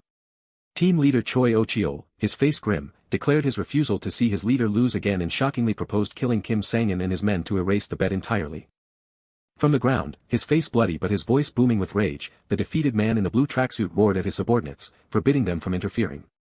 Hunched in pain and resignation, he begrudgingly admitted his clear loss, despite his deep hatred for it. Kim Sang-in reflected on the brutal reality of one touch, where blows were taken directly without defense, and affirmed he had indeed punched his opponent with everything he had. His bloodied face hardened with determination, the man in the blue tracksuit issued a stern warning to anyone who dared disrespect the bet's outcome. He vowed to kill anyone who defied his command, his voice echoing with fierce resolve. His subordinates, including team leader Ch1-37, looked down remorsefully, offering apologies to their defeated leader. Team leader Ch1-37 then formally apologized for his subordinates' attempted interference and agreed to hand over Ch1-37, an offer Kim Sang-in calmly accepted. Despite his bloodied face, the man in the blue tracksuit smirked, provocatively suggesting another bet sometime. Kim Sang-in, composed and serious, calmly declined, stating he didn't particularly enjoy betting. His opponent scoffed, calling Kim Sang-in gutsy but not much fun, then urged him to take Ch1-37 before his men started complaining again. The defeated man promised to remember Kim Sang-in's name, while one of his subordinates silently questioned his leader's bravado despite a broken nose. In his thoughts, Kim Sang-in mused about Ch1-37, acknowledging that in a proper fight, rather than a childish game like one touch, he might have been a far more dangerous foe. Meanwhile, one of Ch1-hong's men angrily scolded team leader Ch1-37 for his attempted interference, making it clear such actions would not be tolerated, as Ch1-37 apologized. The industrial crane whirred loudly as it began to move. Ch1-37 fell with a thud, landing hard on the ground with her glasses askew, as Kim Sang-in stood over her. Disoriented and distressed, Ch1-37 looked up, hesitantly offering a confused thank you. Kim Sang-in, towering over her, presented the first option for her debt, to continue paying it back as she had been. For the second option, he dramatically placed his foot on her face, a red laser sight appearing ominously on her eye. As Ch1-37 struggled under his foot, Kim Sang-in demanded truthful answers to his questions. He then strongly advised Ch1-37 to choose the second option, leaving her crying in distress on the ground. With a calm and confident expression, his glasses glowing with reflected light, Kim Sang-in stated that was his preference. An unseen voice pressed for answers, questioning why the chairman would let Kim Sang-in off the hook. The speaker highlighted Kim Sang-in's violation of Ch1-hong's rules, betting all of Team 1's assets on a personal matter, as water continuously flowed from the statue. Ch1-hong Capital Chairman Hwang Byung-hyun calmly conceded Kim Sang-in's move was wrong, yet, with no negative repercussions, saw no reason for punishment. He then challenged his subordinate to admit if he desired Kim Sang-in's punishment, a concern the man in the suit quickly denied. The chairman voiced his lingering concern that Kim Sang-in's personal revenge might lead to losses for Ch1-hong. A contemplative silence followed as Chairman Hwang mused on the possibility of Kim Sang-in truly causing him a loss. Yet, the chairman trusted Kim Sang-in's deliberate nature, dismissing any potential minor loss as insignificant. His thoughts drifted, the weight of the statement settling over him. Any such loss, he declared, would simply become another debt to be collected. From off-panel, Kim Sang-in's voice cut through the night, a chilling promise that Ch1-37 would now answer his questions. He cornered Ch1-37, pressing her on her use of debtors to fuel her gaming operations, forcing a reluctant confession. Kim Sang-in laid out the grim truth, revealing his knowledge of Yu Jian's debt and Kim Ian's desperate attempt to absolve him. Ch1-37, fearing the price of this interrogation, frantically confirmed his statements, pleading for him to finish quickly. Her outward cooperation masked a cunning internal resolve to deceive him, feigning eagerness to answer while planning to mislead. With a malicious smirk, Ch1-37 proudly declared her preparation for such an interrogation, confident in her ability to outwit him. Back outside, Kim Sang-in casually inquired about the consequences if their homeroom teacher were to catch her, to which she readily confirmed an interrogation would follow. Ch1-37 proposed they coordinate their stories, prompting a thoughtful hum from Kim Sang-in. Kim Sang-in suggested a subtle fabrication, one that would implicate teacher Ian in taking on Yu Jian's debt. Ch1-37 scoffed at the obviousness of the lie, internally questioning its subtlety, but Kim Sang-in challenged her to explain how it could be detected. The full, shocking weight of his next words struck Ch1-37, her eyes widening in sudden, stark realization. Kim Sang-in delivered the chilling truth with a subtle smirk, the only witness who could contradict them was dead. Ch1-37 silently processed the implications, realizing the insurmountable task of proving their lies without a witness. While Kim Sang-in continued his calm interrogation, Ch1-37 inwardly reveled in her perceived invincibility, believing her lies were beyond his grasp. Abruptly, Kim Sang-in pivoted, demanding to know Eom Yi-jun's connection to Kim Ian's death. Ch1-37 recoiled, taken aback by the sudden shift, genuinely surprised by the unexpected question. As Kim Sang-in calmly accepted her denial, the long journey of questions and answers began. For several grueling hours, as they traveled from Jongseon to Seoul, Kim Sang-in relentlessly interrogated, and Ch1-37 spun her tales. Yet, the haunting truth was that almost nothing Ch1-37 uttered held any honesty. She simply wove her web of deceit deeper and wider with every answer. In summary, Kim Sang-in recited the version of events Ch1-37 presented. He recapped her account, Kim Ian's private loan for Yu Jian, her own innocence in directly endangering Kim Ian, and her ignorance of any other perpetrators beyond Hong Ariam and Baek Sang-woo. He concluded her narrative, stating she built her empire from personal capital and sales, without external aid, which she nervously affirmed.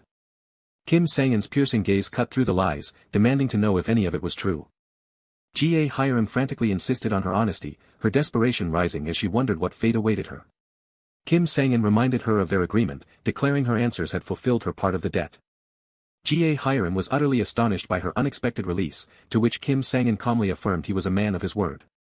When Ga Hiram pressed for confirmation of her debt's erasure, Kim Sang-in sternly refused to repeat himself, ordering her to leave while she still could. Internally, Ga Hiram gloated, her triumph manifesting in a malicious smirk, believing she had outsmarted him with ease. She bolted, running freely with exultant shouts, while Kim Sang-in remained, silently observing her flight. The man in the blue tracksuit, ever observant, questioned the glaring inconsistencies in Ga Hiram's story, and Kim Sang-in readily agreed. He confirmed his conviction, almost every word Ga Hiram uttered was a lie, perhaps even all of it. Kim Sang-in explained Ga Hiram's cunning. She lied, knowing the deceased witness, Kim In, could not expose her. Confused, the man in blue tracksuit asked why Kim Sang-in had let her go, prompting Kim Sang-in to inquire if he had seen Ga Hiram's gaming setup. His subordinate confirmed the impressive scale of her operations, and Kim Sang-in pointed out her unusual wealth for a high school student. The narration revealed her insatiable desire for money, predicting her inevitable return to her lucrative ventures. However, her current lack of capital and depleted game accounts would make rebuilding her previous scale of production impossible alone. Kim Sang-in mused that outside help would change everything, his predictions guiding his next move. He foresaw her seeking a third party for assistance, even as Ga Hiram mentally brushed off her losses as a temporary setback, determined to rebuild her empire. Ga Hiram's malicious smirk confirmed her singular focus, money, the only thing she needed to acquire more game accounts. Her internal monologue expressed absolute certainty that someone would lend her the necessary funds. Her eyes wide with avarice and a determined smirk, Ga Hiram fiercely vowed to reclaim her sweet cash farming life. With renewed determination, Ga Hiram ran swiftly through the urban landscape. Kim Sang-in instructed his subordinate to check the tracker, and upon learning Ga Hiram was heading to school, he dismissed the man, declaring he would pursue her himself. Kim Sang-in walked with a determined stride, reflecting on Ga Hiram's foolish decision to head directly to school after her release. His intense gaze promised that her destination would immediately reveal her accomplice. The scene shifted to Seoulbit High School, bright and unassuming under the daytime sky. Ga Hiram ran past, breathless and exhausted, but driven by a singular purpose. Kim Sang-in observed her from behind a wall, a flicker of disbelief crossing his face at her audacity. He noted her specific destination within the school, the gym. Kim Sang-in speculated that her accomplice was someone from the school, possibly a student, trusting his gut feeling to guide him. The narration underscored Kim Sang-in's hope that he might finally confront the face of his target. With deliberate steps, Kim Sang-in approached the gym entrance, certain of finding his prey within. His resolve hardened, whoever had deceived him would soon pay their debt. Inside, Ga Hiram's desperate plea for a loan was met with a blunt refusal, her shock and confusion palpable. Sweating with desperation, Ga Hiram pleaded for 10 million, reminding the host of her destroyed setup and promising swift repayment. The host dismissed her, his voice dripping with disdain, declaring she was in no position to borrow. With a menacing glint in his eye, the host instructed Ga Hiram to look behind her. As Ga Hiram spun around in surprise, the host berated her for foolishly leading Kim Sang-in directly to him. Ga Hiram stammered in shock at Kim Sang-in's sudden appearance, but he calmly told her to continue as if he wasn't there. As Ga Hiram, bewildered, tried to understand his meaning, Kim Sang-in internally confirmed the identity of the accomplice. With a malicious smirk, Baek Sang-woo declared his intention to beat Kim Sang-in, finding the situation tiresome but inevitable. An evening report set a somber tone for the impending revelations. Kim Sang-in's investigator confirmed the completion of their thorough inquiry into Seoulbit High's Class 3-2, with only one student remaining uninvestigated. The investigator clarified that another team member, Jong-woo, was handling the final student's case, prompting Kim Sang-in for any further updates. A student warranted caution, the investigator revealed, quickly clarifying that the true concern lay with their formidable parents. Kim Sang-in's gaze sharpened as he absorbed the information on the final page, recognizing the gravity of the situation. The investigator mused that direct involvement with the student could be avoided, but the possibility of engagement loomed with unspoken implications. The investigator warned of stirring a hornet's nest, as a student in a blue tracksuit seemed to interpret a teacher's casual instruction as a license for insolence. A smirk crept onto the student's face, his thoughts openly challenging, threatening violence. Kim Sang-in considered the difficulty of the task, acknowledging a personal desire to avoid direct confrontation with the student. In the halls of Seoulbit High, Class 3-2, an unseen student issued a chilling threat, "I'll really do it, you know." Hyo Songjin, attendance number 20, declared his intention with unwavering confidence, "Because I can." A stark warning highlighted Hyo Songjin's formidable background as the sole heir to Hyo Partners, underscoring the potential danger. Kim Sang-in's voice was firm, chastising Hyo Songjin for his casual disrespect towards a teacher, echoing his previous defiance. He pressed Hyo Songjin, questioning if such brazen words had been uttered before, perhaps to a former teacher. A dark suspicion crossed Kim Sang-in's mind, wondering if Hyo Songjin had treated his sister, Kim In, with the same disdain. A flicker of realization, then a sharp, direct question cut through the air, wondering if Hyo Songjin was testing his connection to Kim In's tragic death. Kim Sang-in, with a steely gaze, unexpectedly announced an alliance with the terrified student in the blue tracksuit, much to his shock and Hyo Songjin's amusement. A sudden impact made the student recoil as Kim Sang-in coolly revealed his knowledge of the recent kidnapping, leaving the student stunned by the insight. Kim Sang-in pointedly questioned the financial cost of the student's studio, causing visible distress as the student pleaded to stop. Hyo Songjin, dismissive and arrogant, scoffed at the concerns, believing himself superior to others. Hyo Songjin brazenly declared his utter lack of fear, oblivious to the terror he instilled in the cowering student Kim Sang-in held firmly in his grasp. The student in the tracksuit, his face slick with sweat, shrieked in terror and confusion, unable to comprehend Hyo Songjin's reckless disregard for consequences.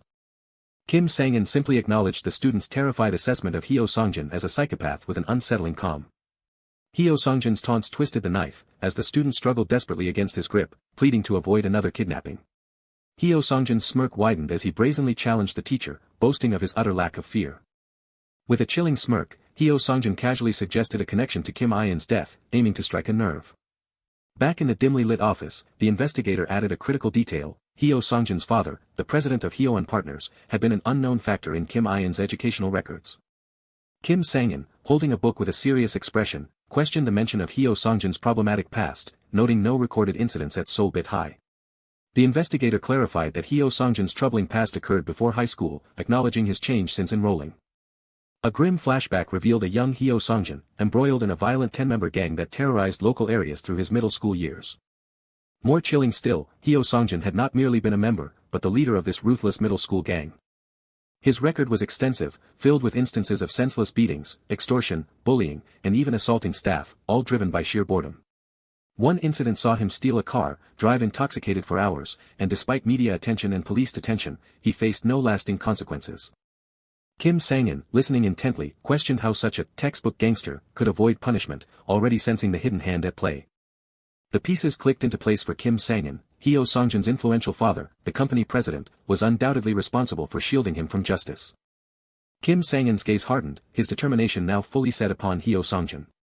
Hyo Songjin, the epitome of a spoiled brat, provocatively taunted the teacher, believing his family's influence rendered him untouchable.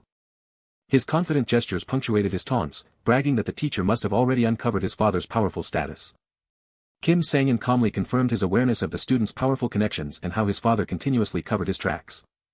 Hyo Songjin's smirk widened as he openly bragged about his father's ability to cover up all his misdeeds, including a violent assault on a middle school teacher who had forgiven him. With a predatory gleam in his eye, Hyo Songjin posed a rhetorical question, poised to reveal the simple truth behind his impunity. He then revealed his father had simply bought off the assaulted teacher, who gladly accepted the bribe for a new apartment, a fact Hyo Songjin found fucking hilarious. He then offered an even crazier tale, this time boasting about the repercussions faced by those who dared to harm him. A flashback to a courtroom scene accompanied his boast of how his father's legal team had bankrupted those who had dared to lay a hand on him, rendering settlements unnecessary. With a sneering admission that he had instigated that past fight, Hyo Songjin punctuated his words with a brutal kick that sent the student in the blue tracksuit sprawling to the gym floor. Hyo Songjin swaggered towards Kim Sang-in, taunting him with a question, then corrected himself with a sinister grin. He brazenly grabbed Kim Sang-in's tie, his words dripping with contempt as he called him a shitty little loan shark. Hyo Songjin confidently declared himself untouchable, warning that any harm would provoke his father to utterly destroy Kim Sang-in's life. With a dismissive poke, Hyo Songjin ordered Kim Sang-in to leave the school, twisting the knife with a derogatory insult aimed at his deceased sister, In. Hyo Songjin's smirk solidified as he poked him again, defiantly swearing he would reveal nothing, no matter how much Kim Sang-in persisted. Hyo Songjin's final taunt about Kim In ignited a furious blaze in Kim Sang-in's eyes, reaching its breaking point.